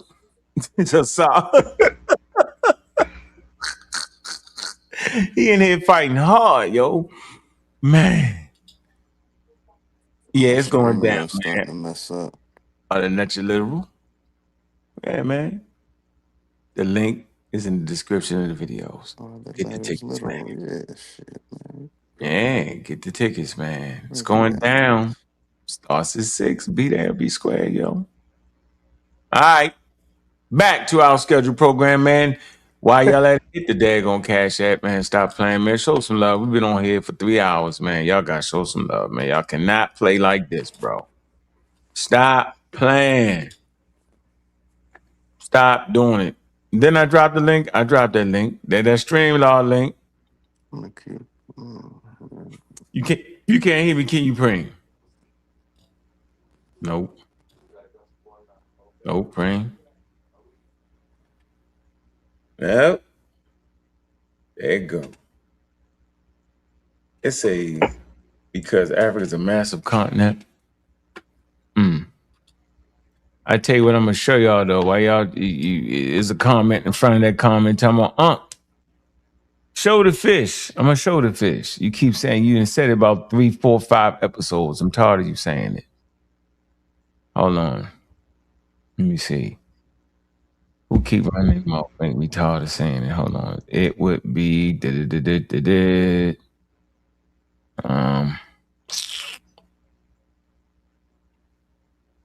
right here. Evidence true. I'm tired of you. He keeps saying, "Unc, show the thing, bro." You know you playing with. You gotta go back and come back in, Preem. Here you go, right here, yo. Are we looking for that, bro? Tetelec. All right. Mm-hmm. Is a monospecific genius of extinct. It's an extinct. We call it a low fin fish. That's what we call it. Get right to it. All right, you back in, Preem. You can hear us now? Yeah. I lost y'all for a second. Uh-huh. Right here, yo. All right, is a non-tetrapod member, bony fish, complete with scales and gills. All right? Yeah. This that fish right here, yo. It's the one I be talking about. All right. Look at the time. Estimated ages were purported 375 million, 379 million. There you go. That's the strata was found in. Y'all go to the Journal of Nature right here. Boom. Issue 2006. April was published. Shubin and Jenkins. Hey, yo, type this name into your YouTube and watch it. That's all you gotta do. You do this and type it into the YouTube and see what you come up with, yo. Gonna be very interesting, yo. While we running around talking about the spirits and all that and having fun and doing our thing, I'm telling you, yo, there's a world of science out there, right? I'm telling you, it's some information that y'all need to be ready for, right? That y'all messing up.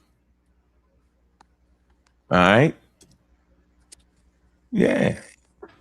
All right. It's that fish to do them push-ups, man. All right.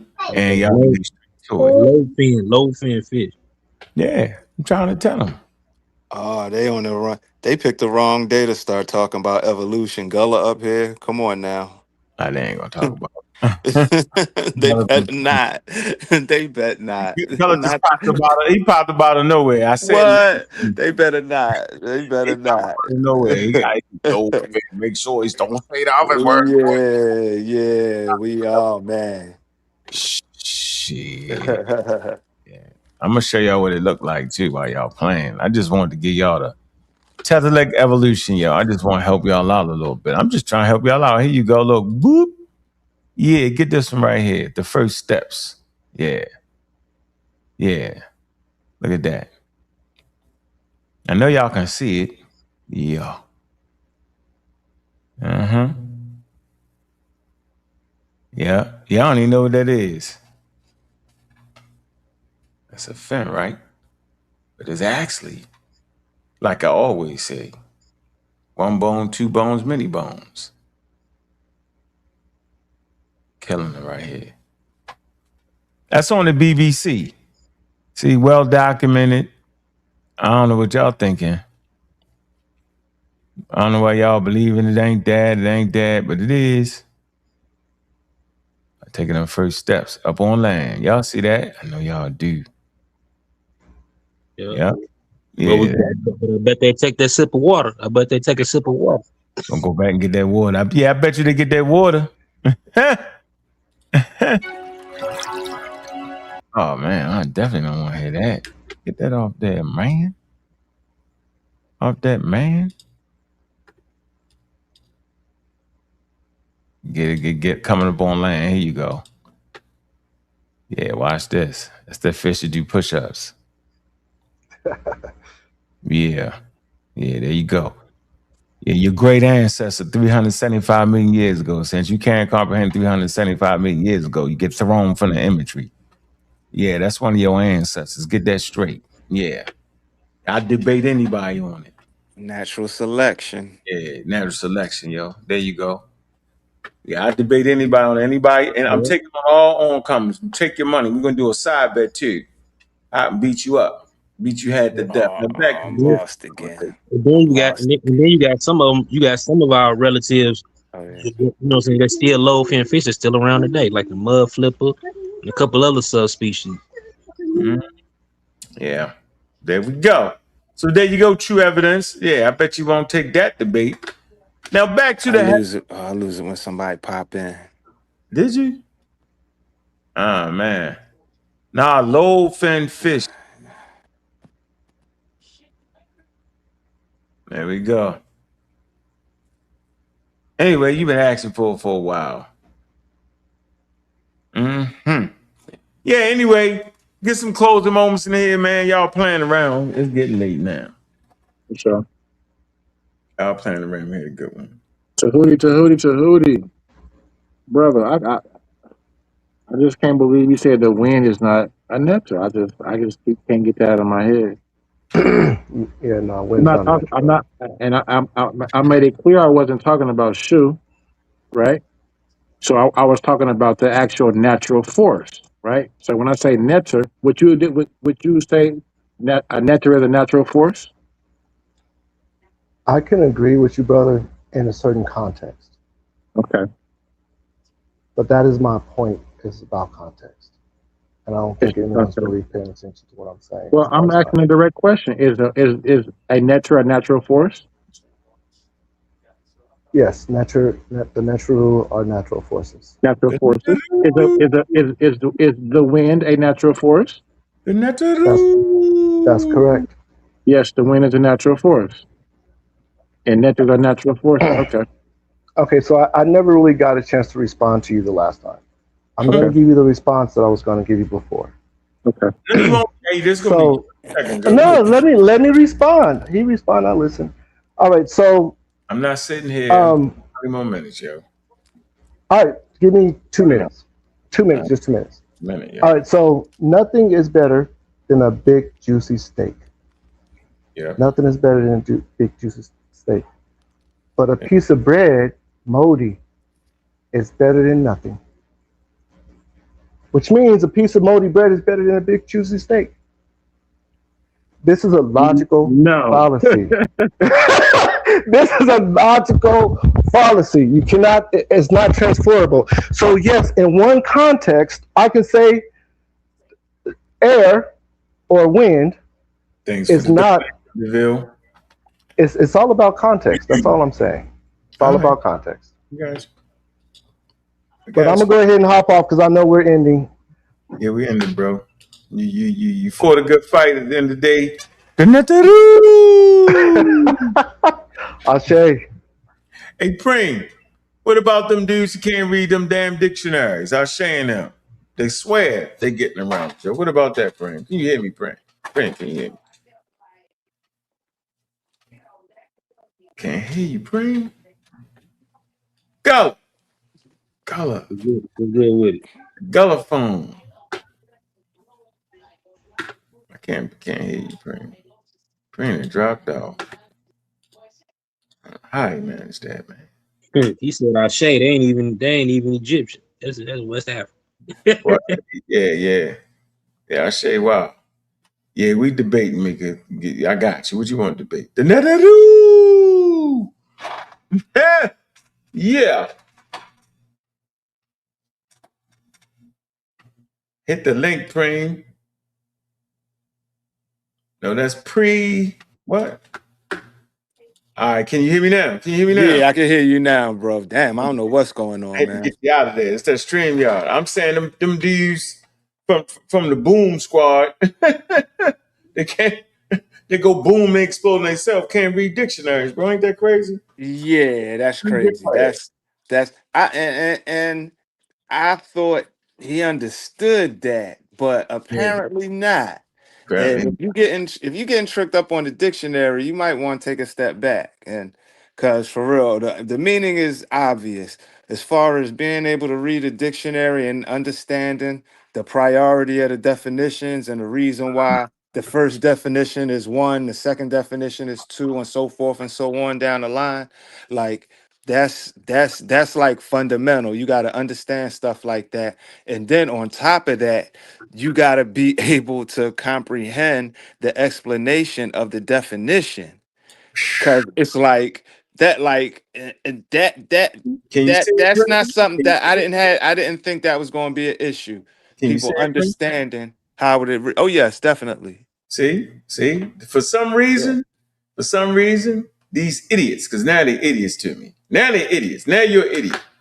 And y'all can say it's punching down. I'm saying if you over 20, over 15, right? If you're over 15 and you're hitting 20, once you hit 18, I'm on you. Especially if you're running your mouth. If you're 28, like Arshay and the rest of the Boom Squad members, yo, and y'all acting like y'all not correcting that man, y'all explicit with him.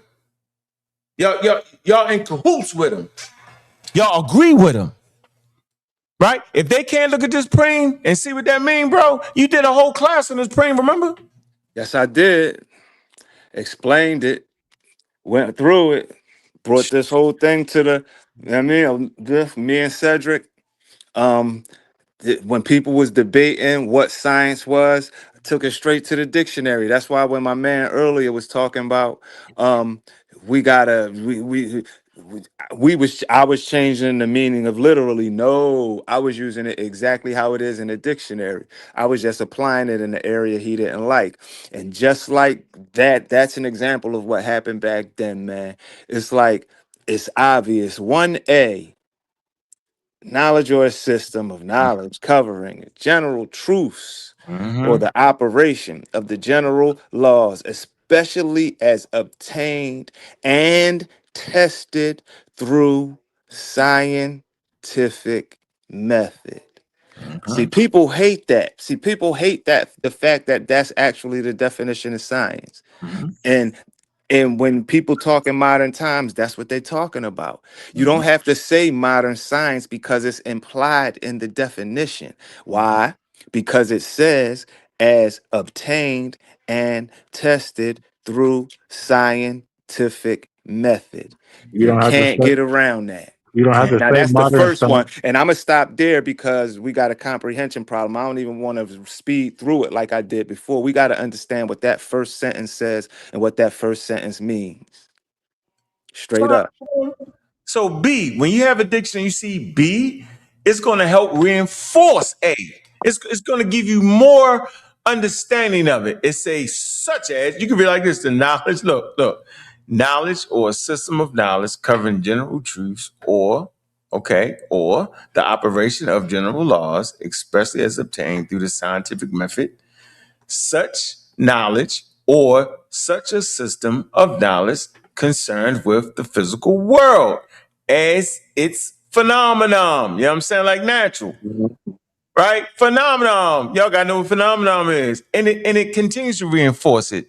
A particular area of scientific study, biology, physics, and chemistry of science. So the one definition is the primary definition, right? And from A, B to C is reinforcing the daggone definition, y'all. We never was talking outside of the first. All this includes the first definition, the primary A, and then it starts to explain it and get real serious with you. Now, by the time you get to A, now you're in different waters. They start to generalize it now, okay? Exactly. Generalize it now, Yeah. right? This is where common vernacular comes in. This is Mm-hmm. where common vernacular comes in. This is where when people start just when you're talking general conversation from regular people, and this is where Hit. because this thing right here, the science of linguistics, Right. man, it's a science to everything. Like they call boxing the sweet science. So you trying to tell me Floyd Mayweather and Mike Tyson, they scientists? Like really? Like really? They trying to do it. That's what we saying now. The That's what brother, we saying. the So brother. Hold on, real quick. The brother said that hunter gatherers were the first scientists because they cooked. Yeah, he said that. yeah, exactly. Yep, you said that. Hey, go But look. The can't travel. try to apply the scientific method to cooking and see what happened. Look, That's crazy. we're gonna do it too. Look, the travel so much. They say they travel so much that packing their clothes, they had packing their clothes down to a science. Is that real? So now good travelers, they scientists. Hold on. There is science to making the best batch of iced tea. Really? Is that where y'all at, yo? Now the whole art of pitching, like pitching the baseball, is the science of swinging and missing. Really? Then when you come all the way down here to 3, right? This when he died and killed himself on 3. He died. The system or method reconciling practical ends with scientific laws.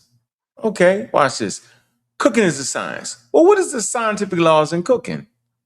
Physics and chemistry.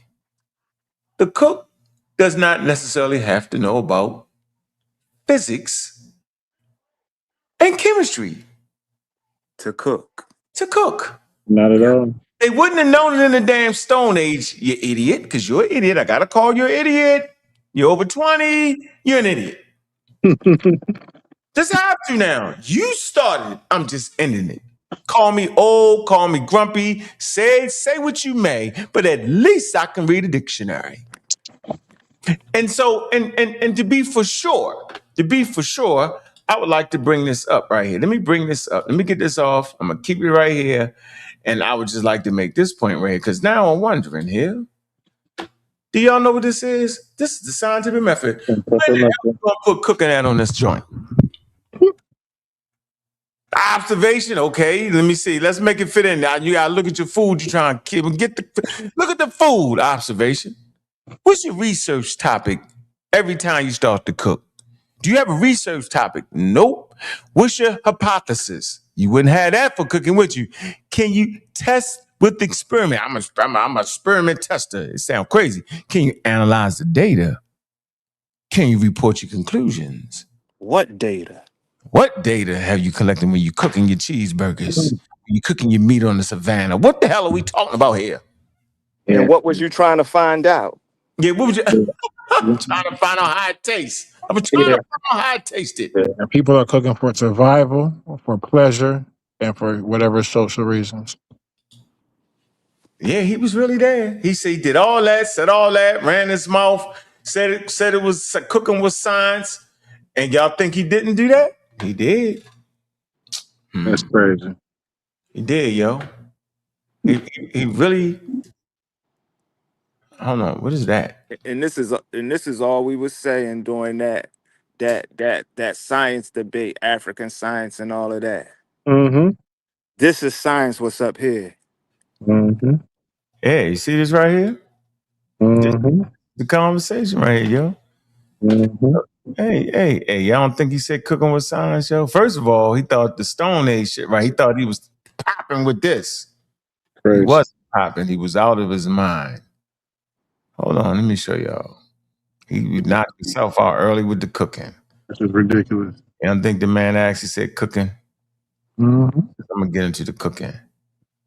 Let's get into the cooking. The introduction. He died, and I think it was an introduction. Was the introduction he was cooking? What is African science? Psh. He can't even read this, yo. He can't even read his own sources killing him. Hold on. Let me killed him. Yeah, right there. His own source died. I don't even feel like getting to all that. Where the hell is the cooking at? I know it's somewhere right here. We did the first round earlier today, so it had to be the first round. It was in the first round when they started talking about cooking and science. This is wild. Yo, what? Hold on. Oh. Is it wild? I ain't never in my life seen nothing like it. Now, I ain't going nowhere till I get here. Then Edwin Smith, I ain't even listen. I threatened him on the second round, so I ain't gonna hit it. I ain't gonna mess with the second round yet, y'all. But stay tuned. He gonna run his mouth. He don't know when to shut up. Yeah, he definitely know when the hell to shut up. Or that probably was in the introduction. That's what it was.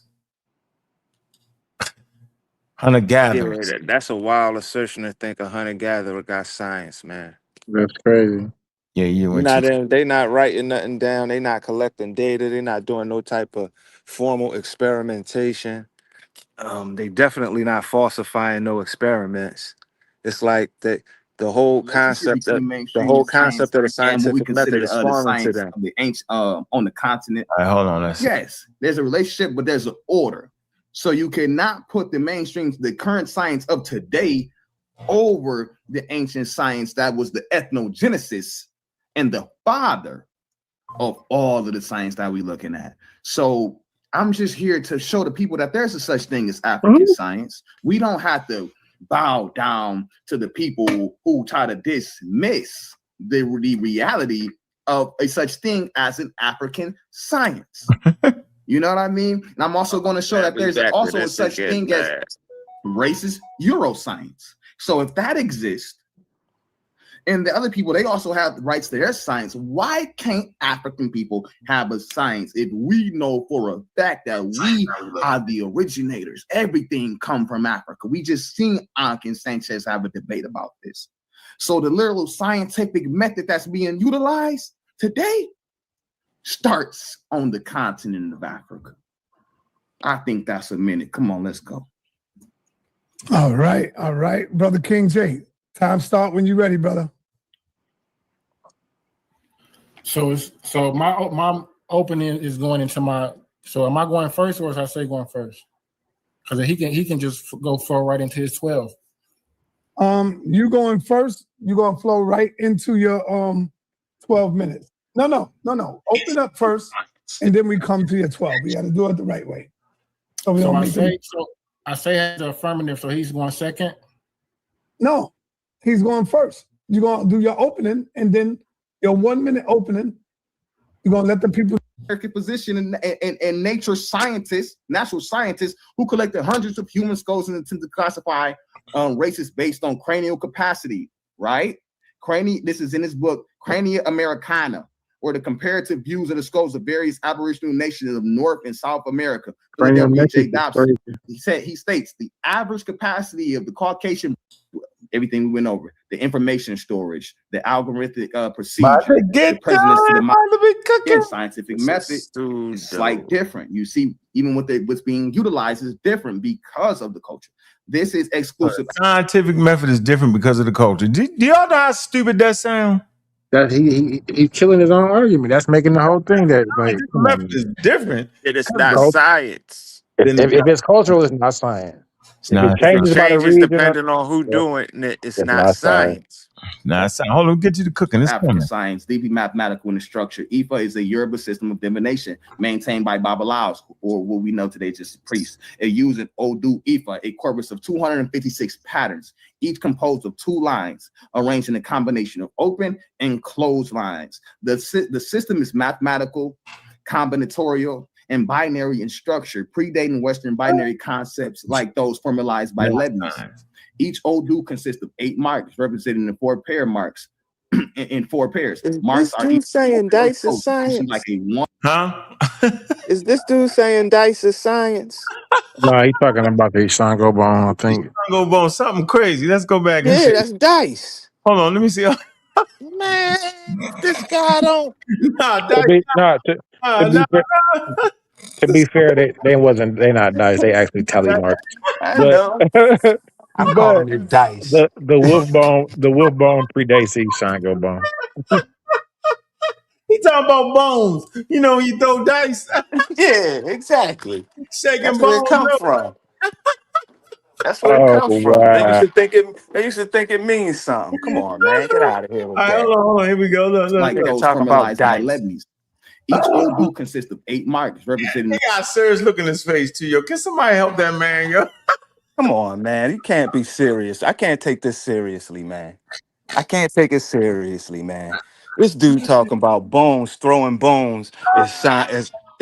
Come on, man. Stop it. Come on. We got to do this for real, man. Yeah, we got to do this for real. We got to really analyze this, man. Yeah, we threatening them because they talking about the boom squad, the corn squad, whatever you want to call them. They talking crazy. They talking about dice is science, man. Come on, man. Come on, four man. We pair gotta marks. stop it, man. In four pairs. Marks are either open or closed, essentially like a 1 and 0 system with 2 states per position and 8 positions. This produces 2 to the 8 power equals 256. Going back to the math, possible O do exactly like a binary code. Understand that they was on this before they even got a hold of it. How is that in a scientific debate, the damn binary code? In the quote unquote Western world. Is this math? Why EVA counts as African binary science? Oh, man, here because everything we went over, the information storage, the algorithmic procedure, the precedence to the modern binary itself. Oh, wow. This is crazy. It's cooking the science as well. Just echo. I can't believe he put that in a presentation. Like the science. On science, well. divination. Everybody stop. Here you go. It's cooking the science as well. Just extra. Cooking is a science. Cooking involves chemical, physical, and biological transformations of the food. When humans cook, they are essentially performing experiments. Chemical reactions like protein. He took time to put this together too. He took time to put this together, man. For real. Nah, look, he literally thought he cooked for real. Y'all not doing That's what I need the audience to do. I'm gonna make it big. You need to look at his face. You need to look at his face. The face is crazy. Watch oh man. Watch this, yo. This is what we gotta put up. Can't read dictionaries. You happen to stumble across a dictionary. Preem do a presentation on dictionaries. He see the word science and he throw this in the presentation in the debate to prove the Africans had science. Really? Listen to, I want you to look at his face, though. The face will show you if you're serious or not. Look, let's see if he's serious. Let's see. Itself. It's cooking the science. The buttons. Well, listen to the buttons. He hitting them hard. And the thing is, he know better. The science. He know that ain't what we said. Hold on, wait. He don't know better, yo. He thinks top shelves are scientists, yo. Wait a minute. For real. I want y'all, in the audience, I want y'all to pay close attention to how hard he's hitting them damn buttons. Look at his face. Watch this. It's cooking the science as well. Just extra. Cooking is a science. Cooking involves extra. Like you was saying, put that. He should have saved that. Hey, King J, like he got it. I'm gonna hit him with. I'm gonna throw with the cooking. Chef, I'm gonna put Chef Ramsay in his bitch. It's crazy. I'm gonna get him with the extra, man. With the extra. I'm gonna use hell no. He tried to flip my presentation. He tried to flip my presentation. Came on our panel. Tried to flip my presentation and got it 100% wrong. Hey man, did that man say this is just extra, yo? Can somebody? He talking about Dyson cooking is science. Call him up. Somebody got to call him up. Come on, man. He talking about Dyson cooking is divination, man. Crazy. I understand. All right, I understand black people did it, but come on, man. We really believe divination, man. Come on, man. Stop it. Really? For real? Is that what we saying? Is that what we gonna argue today in 2026? That's what we believe. That's what we believe in is science. Growing bones. We gonna have the scientists cater his wedding, yo. Come on, man. Come on, man. We gotta stop this, man. We gotta stop this. This is This is pseudo on top of pseudo, man. Okay. I just want a commentary. I just want to say we need to look at his face, and he said it like he was beating you up. He acted like he was beating you up. This is just extra. I got so much information. I'm gonna throw the extra. Yo, while he was doing his presentation, the angel of the Lord came to him and said, "Hey, throw this extra one in there." Hell no. You gotta put the extra one in there. Hell no. Watch this, yo. This he gonna say this like he got it. Like I got so much information here that this gonna be extra credit. Extra. Here go. Watch his face. Watch his face. Here go. The precedence to the modern binary itself. It's cooking the science as well. Just extra. Cooking is a science. Cooking involves chemical, physical, and biological transformations of the food. When humans cook, they are essentially performing experiments. Chemical reactions like protein denature, change in shape with the heat and eggs white, solidifying, things of that nature, browning and crystallization and gelatinization. All of these things go into cooking. So if cooking is a science, right? Hold on for a minute. So the Stone Age people knew the meat was protein. They know it was protein. Yeah. That's what they knew. They knew they had isolated the different chemicals. I mean, the different compounds in food. They did that. They knew they was getting fiber when they got their grains. They knew they was getting fiber. Yeah. When they picked that fruit, they knew they was getting sugar. Hold on, I'm man, stop it. Come on, man. Look, watch this. He can't even read the source. The source going to tell you what it's actually talking about. It said, cooking involves chemical, physical, and biological transformation of food. That happens whether you know it or not. Y'all know that, right? Of course we know that. Yeah, we know that. The source is telling you what happens when you cook something. Whether you're in America in 2026 or in the Stone Age at 350,000 years ago, it's going to involve chemical, physical, and biological transformation of what? Of food. It say when humans cook, right? They are essentially performing experiments, chemical reactions like proteins. Look, proteins, okay? The nature. What else? With what? With heat, eggs, whites. Look, it's all here. Reactions, sugars, amino acids, browning and flavor, developing starch. So Stone Age humans didn't know none of that. They just was heating their food. It's talking about the physical transformation, like melting, evaporation, crystallization, that's sugar. Damn. These are all the chemical processes that occur when cooking. Y'all humans don't know that. Matter of fact, right now, y'all didn't know that. Most of y'all, when you cooked your food today, you didn't know that you was doing a chemical experiment without even knowing it. Not even an experiment, but the chemical reaction was happening right in front of your eyes. You didn't know it. Just like when people hustling was cooking crack cocaine, they didn't know they was doing chemistry. They didn't know. Biology, science. Fermentation. Let me put this 7 on this 28, get back 32. Crazy. Yeah, he's confused. He's confused with just cooking with like what was really called molecule gastronomy, which is like the study of cooking food, not like chefing up yourself, but it is a study of like how those chemicals work when they are cooked or whatever. So it's a culinary science basically. Right. But that's an applied science. You know what I'm saying? That's later on. That's later on. You gotta have science. Later on, exactly. You gotta have science first. You gotta have science first to know what chemical, what compounds and molecules are in the food. Yeah, and you don't know that before science. And it's a scientific discipline where they just study like the reaction of different ingredients, putting these things together. You know what I'm saying? But that's not like just cooking. Like that's like actually studying it. Yeah, that he was really having fun. This is appreciate him, yo. We can't be mad at him, yo. I mean, what else you gonna do? When you too busy howling and screaming at me, yo, you ain't got a chance to study.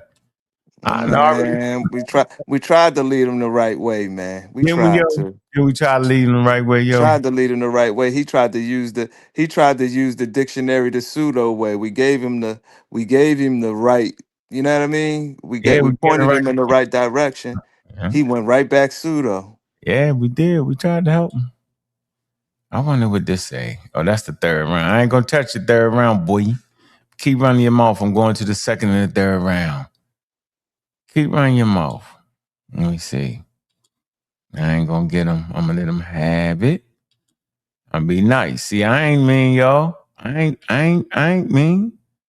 But I do want to hear this again, though. Let me see. He get the extra credit. Look at his face. He really think he jamming. Yeah, he up there cooking edibles. Made this. He cooking. He had to smoke some good weeds. Was itself. Here go. Well, here go. It's cooking a science as well. It's just extra. Cooking is a science. Cooking involves chemical, physical, and biological transformations of the food. When humans cook, they are essentially performing experiments.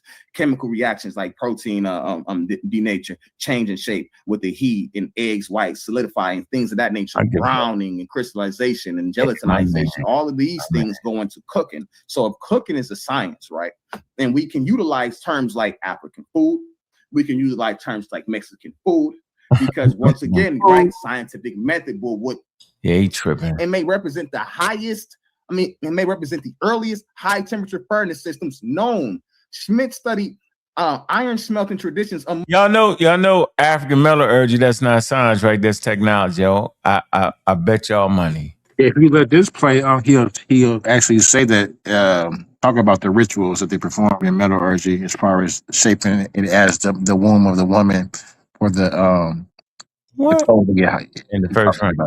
He Yeah. did all that in the first round. He went to the Stone Age. Remember he had the Stone Age? Oh yeah, he was right here. He was here 177,000 years ago. He thought they was putting the chemical things together, yo. He thought these dudes asking him about the chemicals in the bedding. Freestyle. Let's go into the hunter-gatherers. Anthropology. Look, yo, hunter-gatherers, look, watch this. Hunter-gatherers. Watch this, Preem, look. Style. Let's go into the hunter-gatherers. Anthropologist Louis R. Benford argued that the hunter-gatherers developed highly sophisticated ecological knowledge through observation. See, he only know what he just said out of his mouth. Develop highly ecological knowledge. Yep, it's not science. It's not science. It's not following the scientific method. Nope. Look, watch this. Look. He states the hunter-gatherers possess detailed knowledge of the behavior, distribution, and seasonal movements of the animals and plants within their environment. Louis R. Benford. The science of track animals. The science of looking at the weather. Just looking at it. Yep. In the Pursuit of the Past, Decoding the Archaeological Record, 1983, Chapter 6, Bones for Bones, Hunter and the Gatherers, page 129 to 126, to 166, I apologize. Hunter-gatherers explain. Similarly, anthropologist Richard B. Lee, who studied the Sand people of the Southern Africa, wrote, the Coon know the habits and characteristics of hundreds of plants of animal species. Their knowledge of the environment is extensive and precise. The Coon, Sand, this is his book, The Coon, Sand, Man, Women, and Work in the Foraging Society, 1979. Here we even can observe the scientific method. For how are you going to be observing? If you're observing these things, you're putting them to the test, you're putting them into certain medicinal ingredients and all kind of stuff. You got to know what you're hunting. You got, for example, Africana scholar Malek. Look, Malek got him in trouble, Preem. Where you at, Preem? I'm right here, man. Malek killed them. Malek killed them. The elder let him down. Watch how the elder let him down. Look. Prehistoric, watch. Asante argues that what we know of as science is a result of the thinking of our original ancestors. Who are the original scientists, if not the hunter-gatherers? This statement alone highlights that empirical observation of nature. This statement alone, the original scientists, the thinking of our original a whole ancestors. slide that say African science, but it says if not the headline says African science as indigenous knowledge system. Exactly. Don't get it. That's what it is. Indigenous knowledge. It's not science. It's terrible. That's terrible. Like I don't get it. He shot himself in his foot with his own slide. Hey, Boom Squad, you killed yourself with your own slide, yo. You killed yourself with your own slide. It's in the headline. He don't even really mean they scientists, yo. All right, man. Yeah. He's not meaning that. Yeah, that's what oh man. Come on, man. This is and they try they want to try us, yo. I know they gotta leave me alone, yo. Didn't I do a presentation on exactly this? How they had indigenous knowledge, Egypt had applied might, you know what I mean? The Greeks had philosophy. Didn't I do a presentation and then I outlined the steps through each period and how they advance to the scientific method piece by piece over millennia? Mm-hmm. Yeah. It's like, come on, man. We need to You gotta tighten up, yo. We do it in a debate. and keep saying you lost it. Hey, ladies and gentlemen, read the heading. Indigenous knowledge systems, yo. Yeah, we do it in a debate. It's not science, yo. You couldn't have won the debate. He can't even get out the first round. He beat himself. He blew his fist up and punched himself in the face. What? He killed himself. Hold on, he deserved this. He killed this whole premise. He killed this whole debate with one slide. He literally shot himself in the head because the debate is over. The debate over. The answer is right there. African science as indigenous knowledge systems. That ain't science. Man, Scott, African science is indigenous knowledge system. See, developed through interaction with nature. Of course. Yeah. See that? See, it's right. That's not the science. That's not science. It's not science. It's not that first. Hold on. They're not isolating molecules and identifying structures and explaining motion and come on now. They're not discovering gravity and electricity. They're not doing that. Hold on, let's see if we can get it right. We know as science is a result of the thinking of our original ancestors. Who are the original scientists, if not the hunter-gatherers? This statement alone highlights that empirical observation of nature, such as tracking animals, understanding plants, and astronomy, which we go get off into, formed early scientific knowledge systems in Africa. Let me actually escape out of here so I can hit the link for the people, and we can actually go over here. Now, this is a. Let me make sure y'all got we on the screen. I gotta break this down. Give him 3 bombs for that, y'all. Bomb them up for the Boom Squad for being as silly as they ever could be in the middle of a damn debate, and then talking crazy to people that's scientifically literate and promote science, STEM. Ain't nowhere in the world I'm gonna sit up here and watch this nonsense. They tripping. Crazy work. Can't read a dictionary. Then talking about cooking is science. Yeah, I had enough of this foolery, Preem. Anything? Any last words, Preem? And then I'm gonna go down to that. Nah, man, that was. If they think that was, I can't even really form like an educated type response because it's nonsense. This man literally said divination, throwing bones, that counted science. That and cooking. Yep, he said that. I can't, man. Don't even really want to talk to him. If that's the best you got. If that's the best you got. And like I said, I already went through in my presentation about how the hunter-gatherers, they lacked structured experiments. They lacked a hypothesis.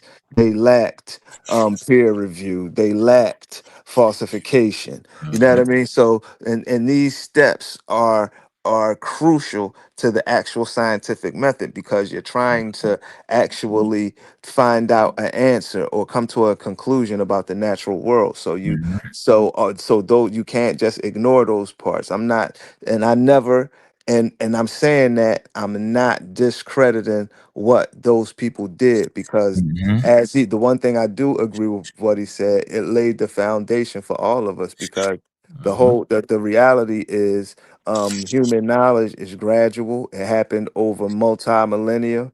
You know what I mean? We've been here for a long time, and all of that accumulated knowledge over that time played a factor in what we are right now. So all of it played its part. All of this is a chain and a link and all of that, a link in the chain, and that it is what it is. But let's not fool ourselves and say that the early cultures had science because like we even went through it, the Greeks, the Romans, they didn't have science. It's not even a color thing. It's just the development of the scientific method and how long it actually took. So yeah, Preem. I mean, my fault.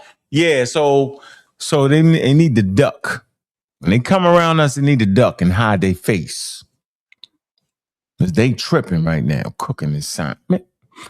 Where you at, Gullah? You still on there? What you doing, Gullah? Gullah, phone ain't gonna work. Watch. Done. King J. Yeah. Basically, yeah. I kind of agree with what the brother Preem just said, and not really entertaining the foolishness, but it's hard to not entertain it when they're popping their shit. You know what I'm saying? You gotta just. I feel like we gotta just end it. Just go ahead and just. But I like to say it's a human relay race, right? Just definitely a collective effort. No one has a monopoly on the laws of physics, of nature. So I just don't understand the arguments. So yeah, I'm like the brother. I don't know what to say. Yeah, it's It's great. wild. It's It's great. wild that this is With even a all that trash, conversation. with all that trash talking to yo. Crazy. Yeah. It's like they changing the words of like the definitions of words. It's like because science it doesn't apply. If that's science, where's your proto science started? You know what I'm saying? Like I don't know.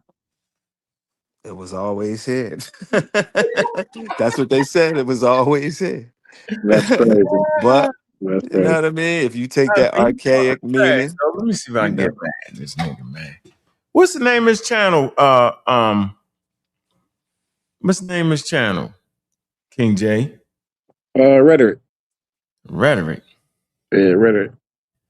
Rhetoric. Hold on. He be kicking that rhetoric. You said rhetoric.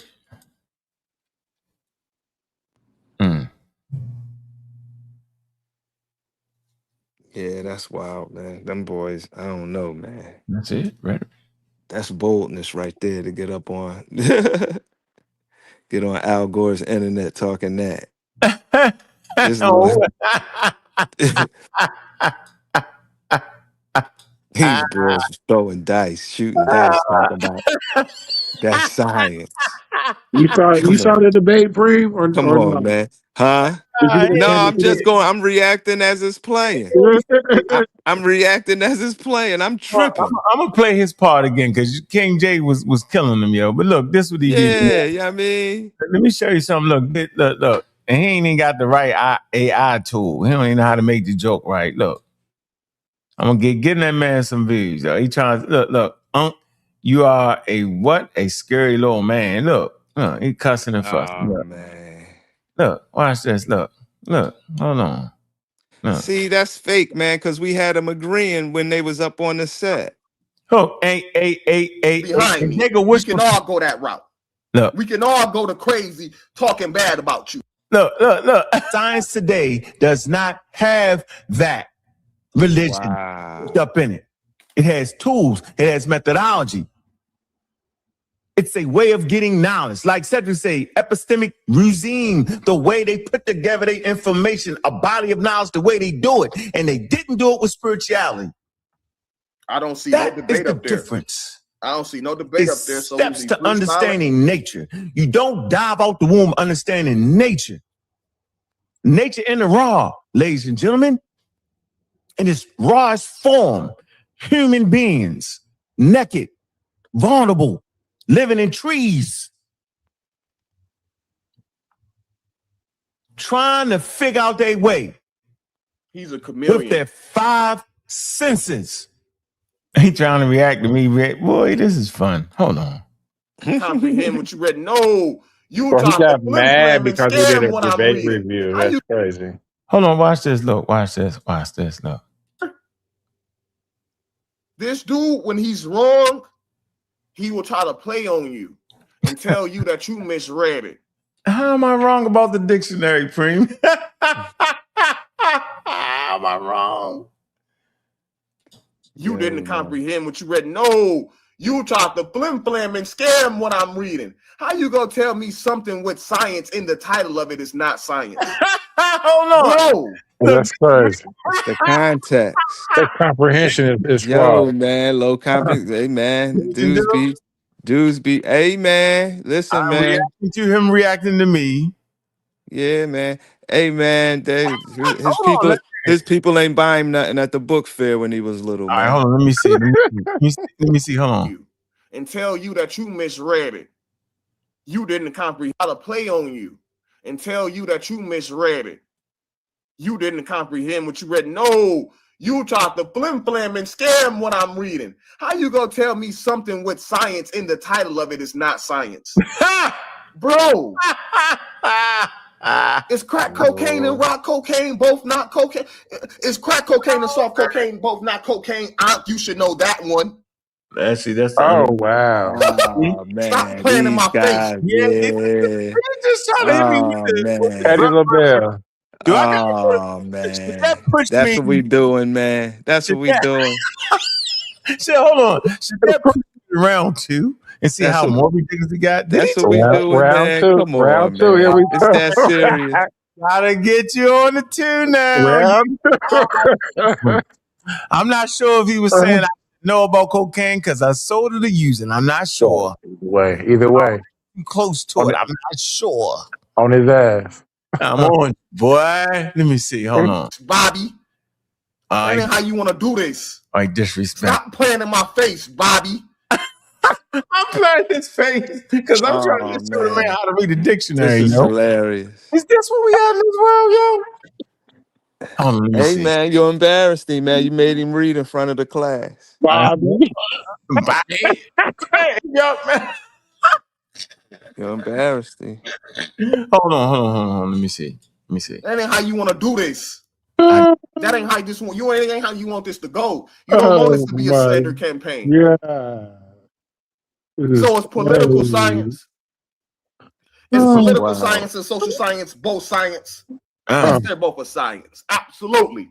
It's political science trying to prove it's cooking.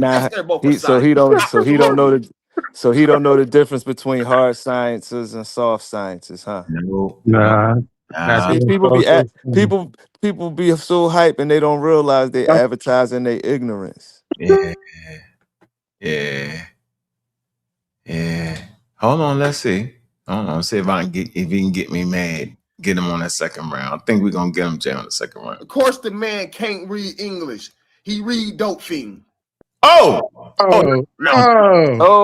Damn. Now we gotta do this guy's really Yeah, we gotta go. Damn. Yeah, I gotta read round 2. Yeah.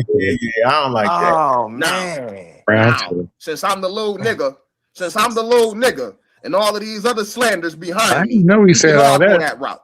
He went crazy. We can all go to crazy talking bad about you route. We can all do that, Bobby. All right, so when the snap out come, we know what I happened. guarantee you. This is live, by the way. Why do I have to have a conversation about dictionaries and understanding words in dictionaries, man? Oh man. Do you know if you misconstrued a definition in the dictionary, it could destroy the whole conversation? It could destroy the way you see the whole situation, man. You can't just go to a dictionary and pick any word you want. Now, if the subject was cooking, words don't mean words. we would absolutely agree that cooking, right, is science, and we could explain why in the technical sense. We could strictly say it follows the laws of physics and chemistry, which is part of science. So watch this. So just because you're cooking doesn't mean you're producing science. It's simply trying to say that there's a method to it when you're cooking, ladies and gentlemen. Cooking, right, is conversation about dictionaries and understanding words in dictionaries. What's this dumbass stuff? Listen to this. Do you know if you misconstrued a definition in the dictionary, it could destroy the whole conversation? It could destroy the way you see the whole situation, man. You can't just go to a dictionary and pick any word you want. Watch this.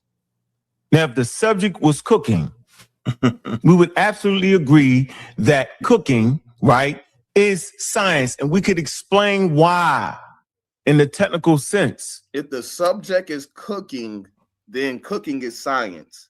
Yeah, culinary art is actually science, just like agriculture, yo. Agriculture now today, you can get a degree in agricultural science, yo. Man. Yeah, he threw the Dolphin reference, yo. I gotta get him for that, yo. I gotta get him. I think Wisham come and jump on here with him. Look, I'm gonna get him next time I see him. Joseph, what we call him, friend? Which one? Which one, man? Hawass. Joseph Hawass. Right here. Yeah, right here. Joseph Hawass. I'm gonna get you. Because he run this, he is. I'm gonna get you. Joseph Wild, because talk after they laughed and joke, I'm a clown. I just wanted to speak. Man, the environment is hard for learning. That's why we stay in so much confusion, man. See, I ain't doing it like that no more. Say what you gotta say. I'm shutting up.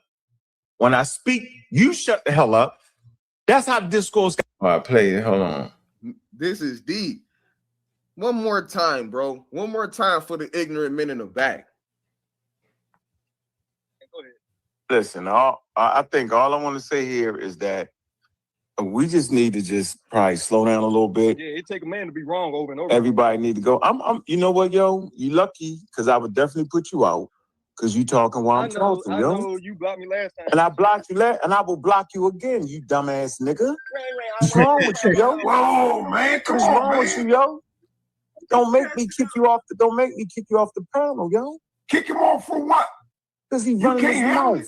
I'm gone, man. And then the old man talking crazy. Because I'm in the middle of trying to talk after they laughed and joke, I'm a clown. I just wanted to speak. The environment is hard for learning. That's why we stay in so much confusion, man.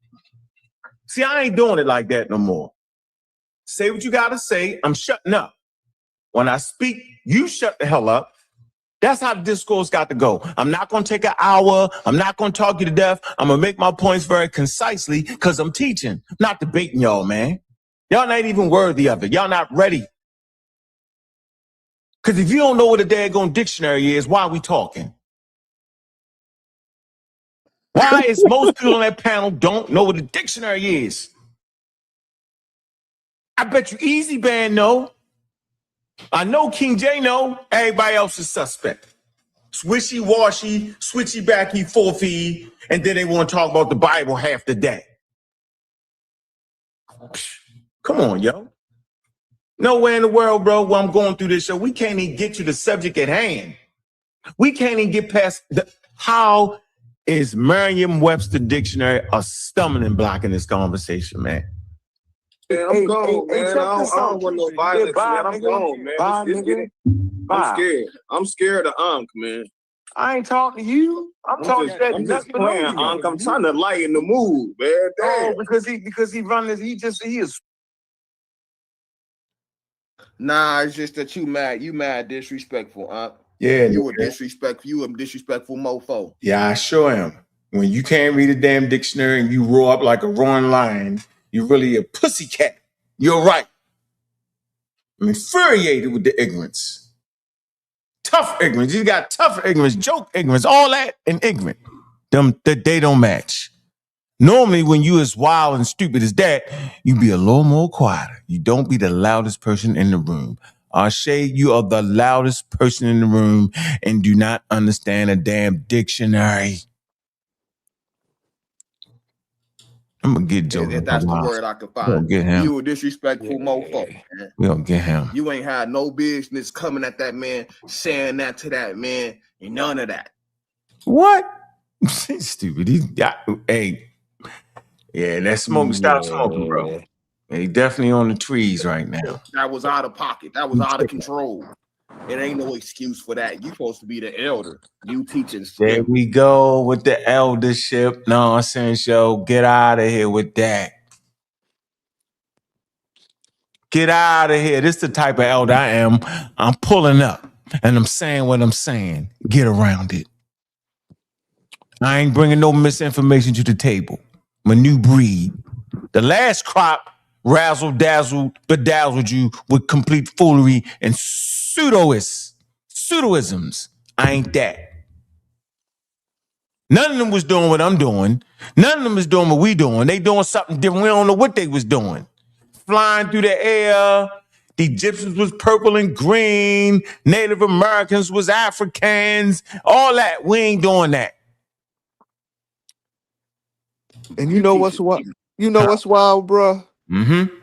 When we was doing our presentations on this actual topic, they came on the panel.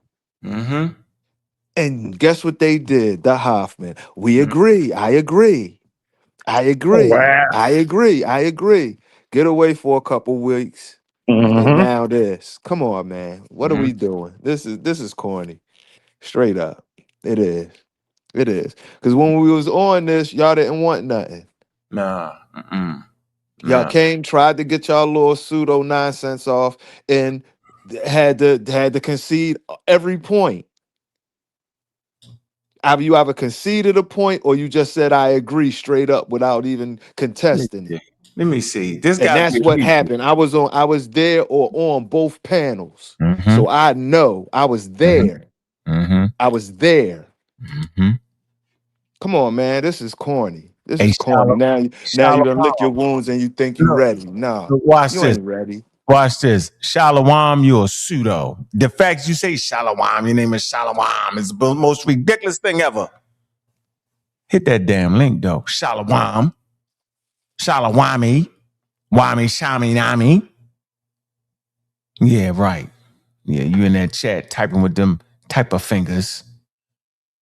Loves what you mark. What? Loves what you make it. Yeah. I dare you. I dare y'all hit that daggone link, but you won't. You just talk trash. And this goes out to Sonetta. They be talking wild and reckless in your chat, bro. See, they always talk wild and disrespectful in chat, but they never hit that panel with a concise conversation. You know why? Because they can't. That's why. They can't read dictionaries. They don't know what a dictionary means, and they wow. Yeah, I'm going to get you. I got you. I'm going to definitely get you. Joseph Hawass. Yeah, I'm waiting for him to start trying. Watch this. Watch how crazy he be. Straight ignorance. So Look, watch Let this. me ask you this question, Ashay. What is his point in reviewing the video? Is it bro? I review? don't know. He was wrong about cooking being a science. Shit. Pring. You're King J. Is he still saying it? crazy. Somebody got to check him on it. Somebody. Can somebody please do? Somebody got that man Hey, phone. man. Gotta stop it. Hey, man. We had him turning on his own homie, man. Yeah. Straight up. Straight up. I ain't say I never would have tried to make that argument. We had him turning on his own homie, man, a couple weeks ago, man.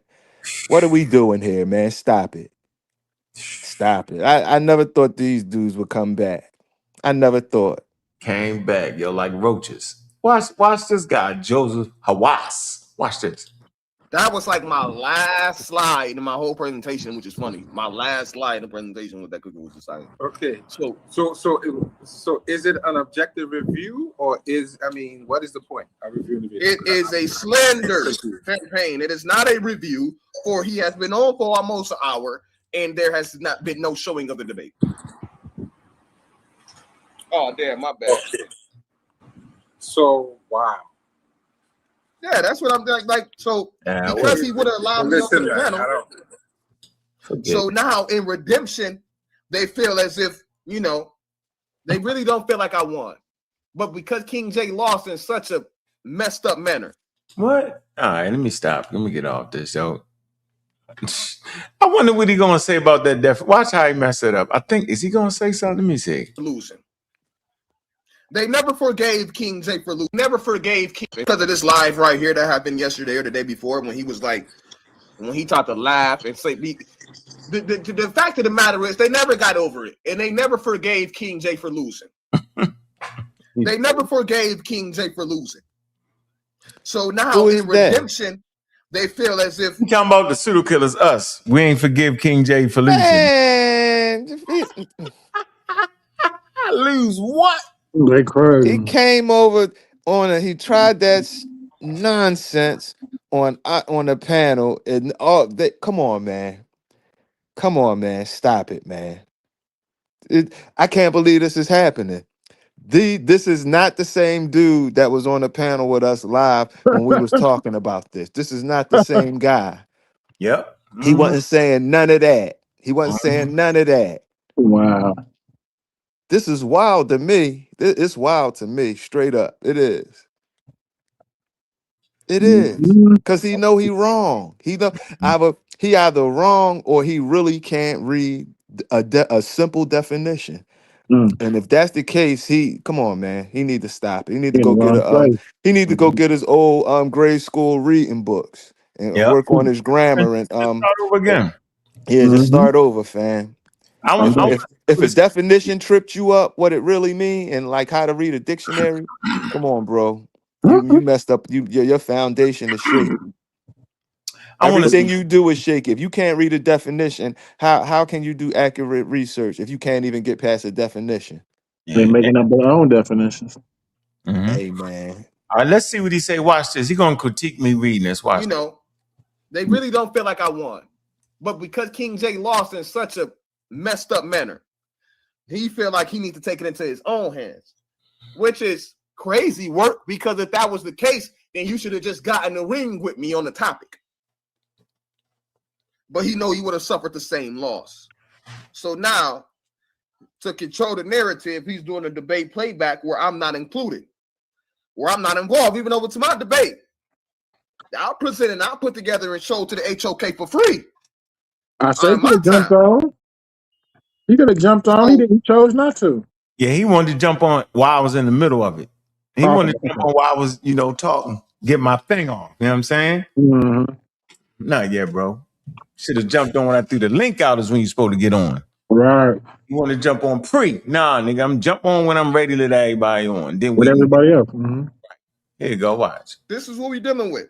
So since I couldn't come up and review it with him, I'm just gonna review it at my crib.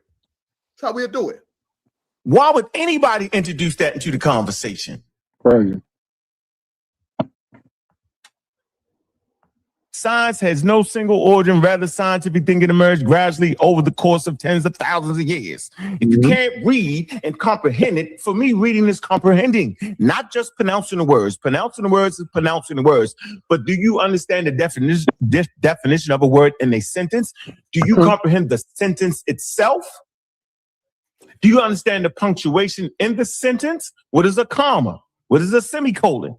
Can you get that?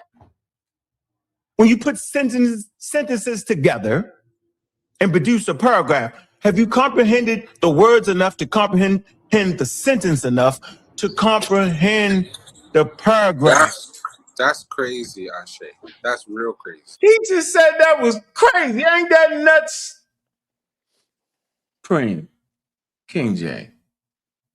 You gotta understand the word that's in a sentence to understand a sentence. And don't you gotta understand a sentence to understand a paragraph? Or am I tripping? Got to. Man, something, it's a disconnect somewhere. Because he really think that was a profound presentation. Man. And you ain't seen it. You gonna hold up for round 2 tomorrow.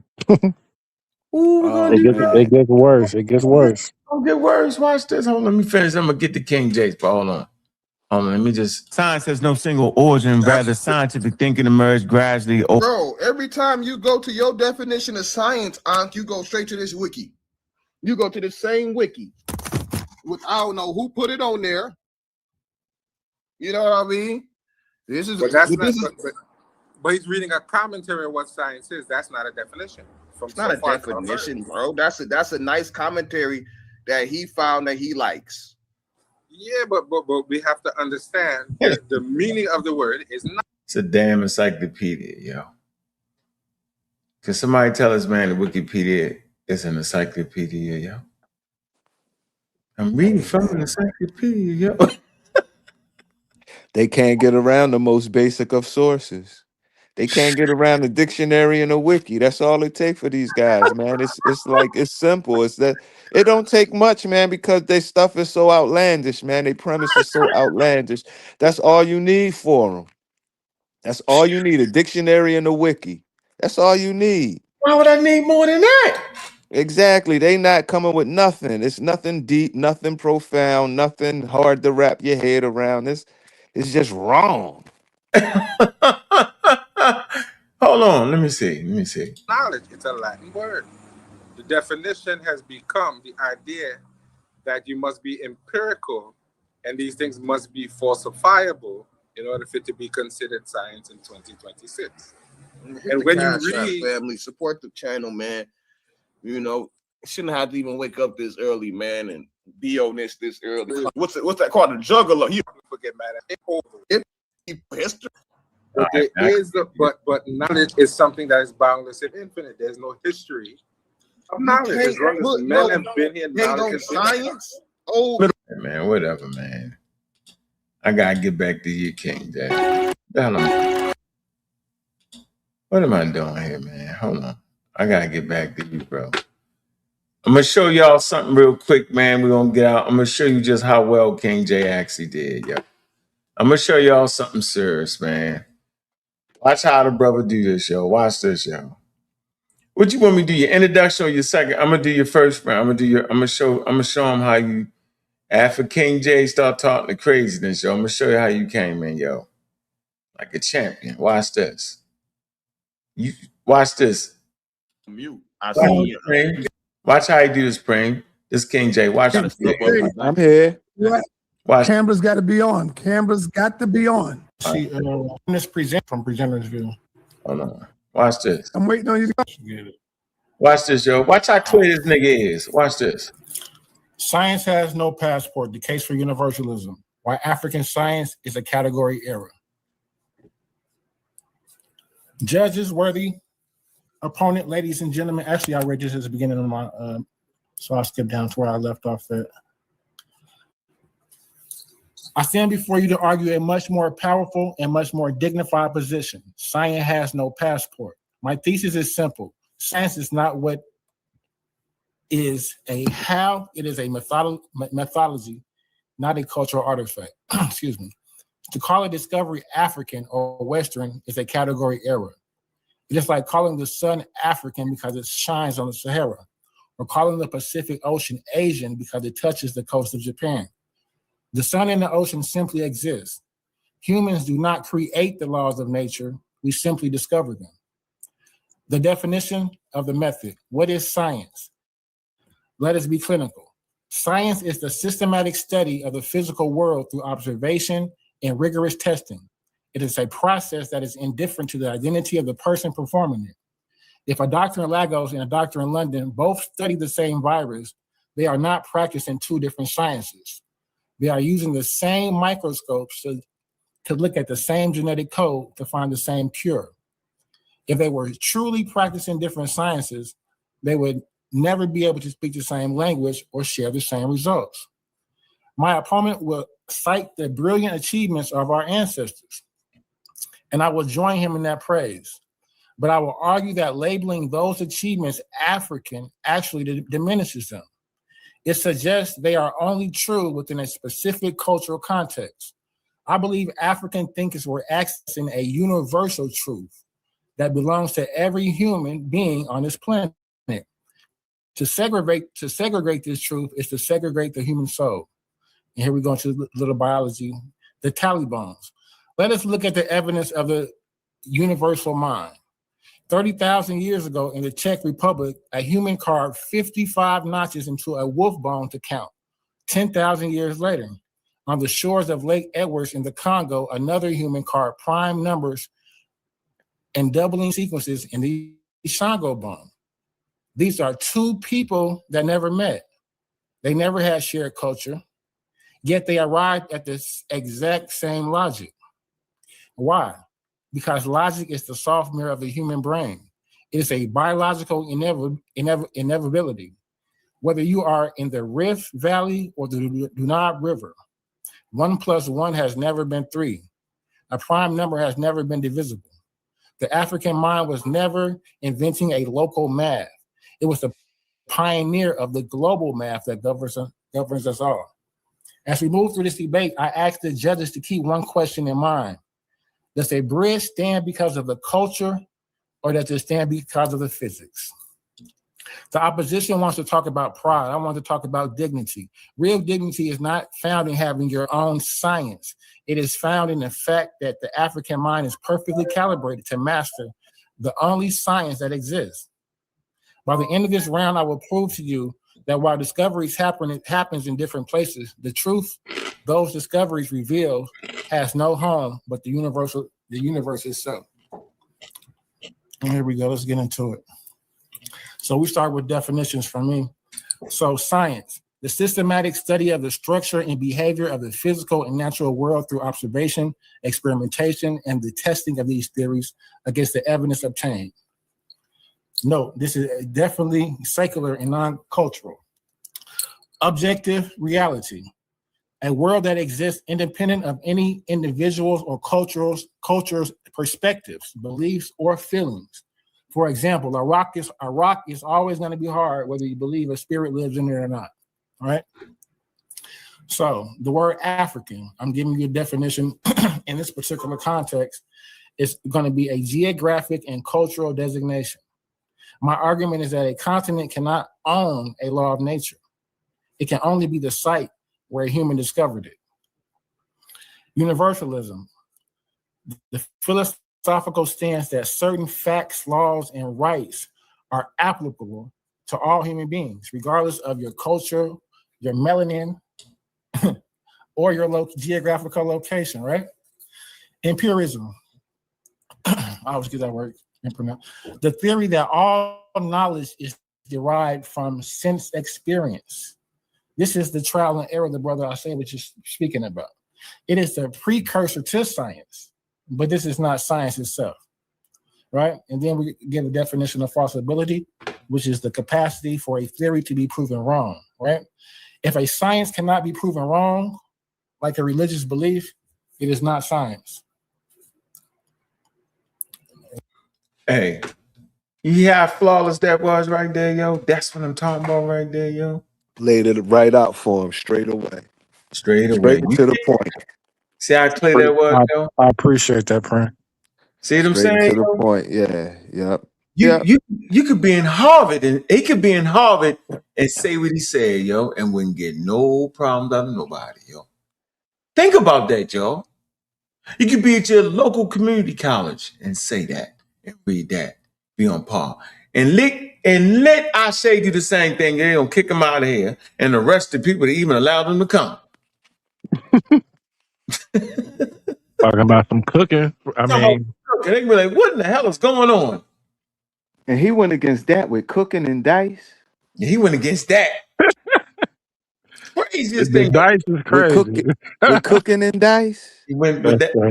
He went with that. He went against. Hey man, they call it divination, but come on, man. Let's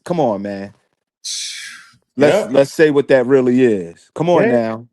Where we think when we shooting dice and they call it throwing them bones, where we think that come from? That's saying. Yeah. Come on, man. Let's we got to be real about things. You can't like sugarcoat everything just because it's black. Yep. Oh, for sure. Yeah, that's what he wanted. He was up against that, yo. We're gonna get the second. Come on, man. That's a slaughter, man. Based off of what I heard. Slaughter. That's a slaughter. He stay right in that sweet spot, right there. Yeah, that's a slaughter. He don't move. He don't move, yo. He don't move. Actual factual, not nonsense. Clear though. It's clear. Yeah. See? He went through the scientific method and said, okay, they did this, but they lacked this, they lacked A, B, C, and D. I bet you most people listen ain't even hearing him do that. Yeah. He lost 2 points because he mispronounced empiricism and falsifiability. Yeah, it was a couple words. I was got tongue twisted. Now they be chewing that damn gum. That's the point on. Nah, that was fire. That was straight to the point. That was. I'm telling you, I don't know what they looking for, yo. Yeah, I just wanted to put that out there. We got you, Ashe. Since the Dolphin and the cocaine and all that stuff you was saying was in, got you. We're gonna go into your round 2. We're gonna play your round 2 and play King J round 2. It won't be tomorrow because that debate tomorrow, man. Hold on, what we doing, man? Oh yeah, looking forward to that. I'm gonna grab my ticket. Yeah. Everybody get their tickets. This was going down. We doing it like this in Harlem. We had a Shriner on here talking about try to reframe the whole debate. I like the way he did that. And then he just told all of the Jebari strategy. Yeah, he tried. Jebari set him up here. Send him up here. Go tell him that. Dr. Reggie and Jebari. I hope Reggie was listening tonight in the cut. Mm-hmm. Yep, probably was. I hope he was listening tonight in the cut. And he over there probably trying to get his stuff together. When I do debates, my stuff we already finished. The whole I like to finish 3-4 days ahead of time. Yeah, since Si already accused me of helping Reggie anyway, even though I wasn't really. Yeah, that's crazy. He pulled my name out of nowhere. I'm like, hold up, Si, damn. Yeah, come on. Yep. I mean, he got brain opening. What? I ain't talked to Reggie at all. Right. Ever. Ever. What? Ever. Yeah, that's what I'm saying. Yeah, that was a good one, man. I just would like to. Hey, Sabio, you want to get a closing word in? Nah, I'm good. I'll holler at you tomorrow, bro. All right. King J, you got King J gone, man. All right, so Preem. What's up? They talking crazy, man. We want to end it with this, yo, like we always do. Well, we're ending with this. Can I say one thing? Yeah, go I'm ahead. done. Yeah. All I know is when them boys was on our side, on our panel, it wasn't none of that. Mm-hmm. It wasn't none of that. It was a whole lot of I agrees. I gotta change my position. I ain't mean it like that. I ain't mean it black like racial. I meant it politically. Come on, man. I remember. Oh yeah, I'm not talking about number one science. I'm talking about the third definition. Yeah, we know. It was all of that. It was all a whole lot of understanding. Now, a couple weeks get away. I guess they must have, got their power back up after getting spanked. And now they want to, what I mean? See, but it don't work like that because we got the tapes. So, got the tapes. I mean? That's I'm gonna leave it at that. Leave it there. We're going to go out with this song right here, yo. We're going to do them like this. They knew those niggas couldn't read when they couldn't understand. Would have, as did, alongside and purely. Misrepresent Webster.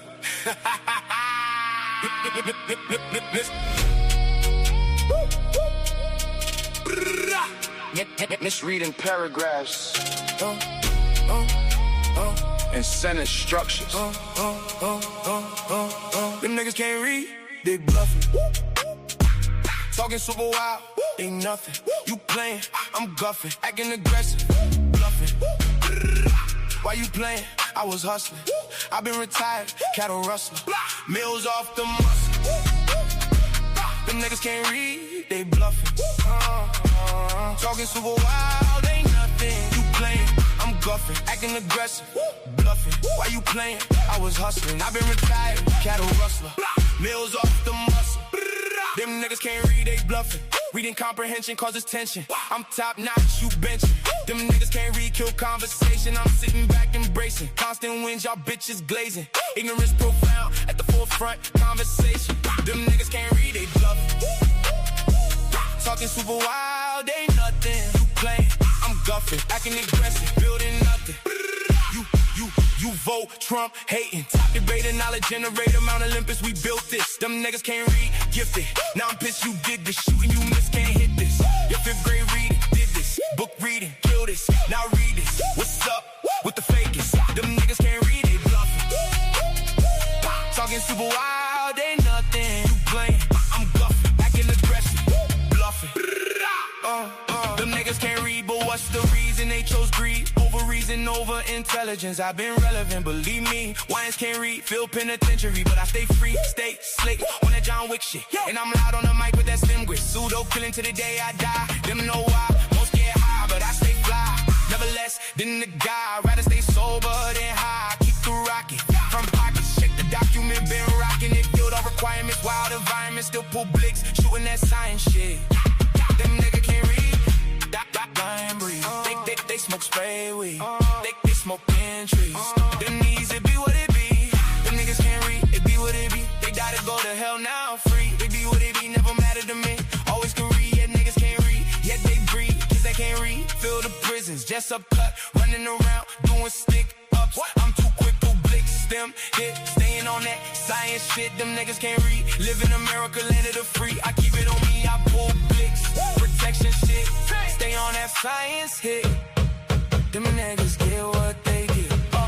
Them niggas can't read, it be what it be. Stay on that science shit. Them niggas get what they get. Them niggas can't read, it be what it be. Stay on that science shit.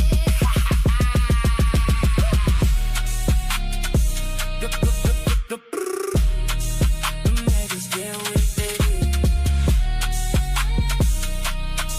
Stay on that science shit.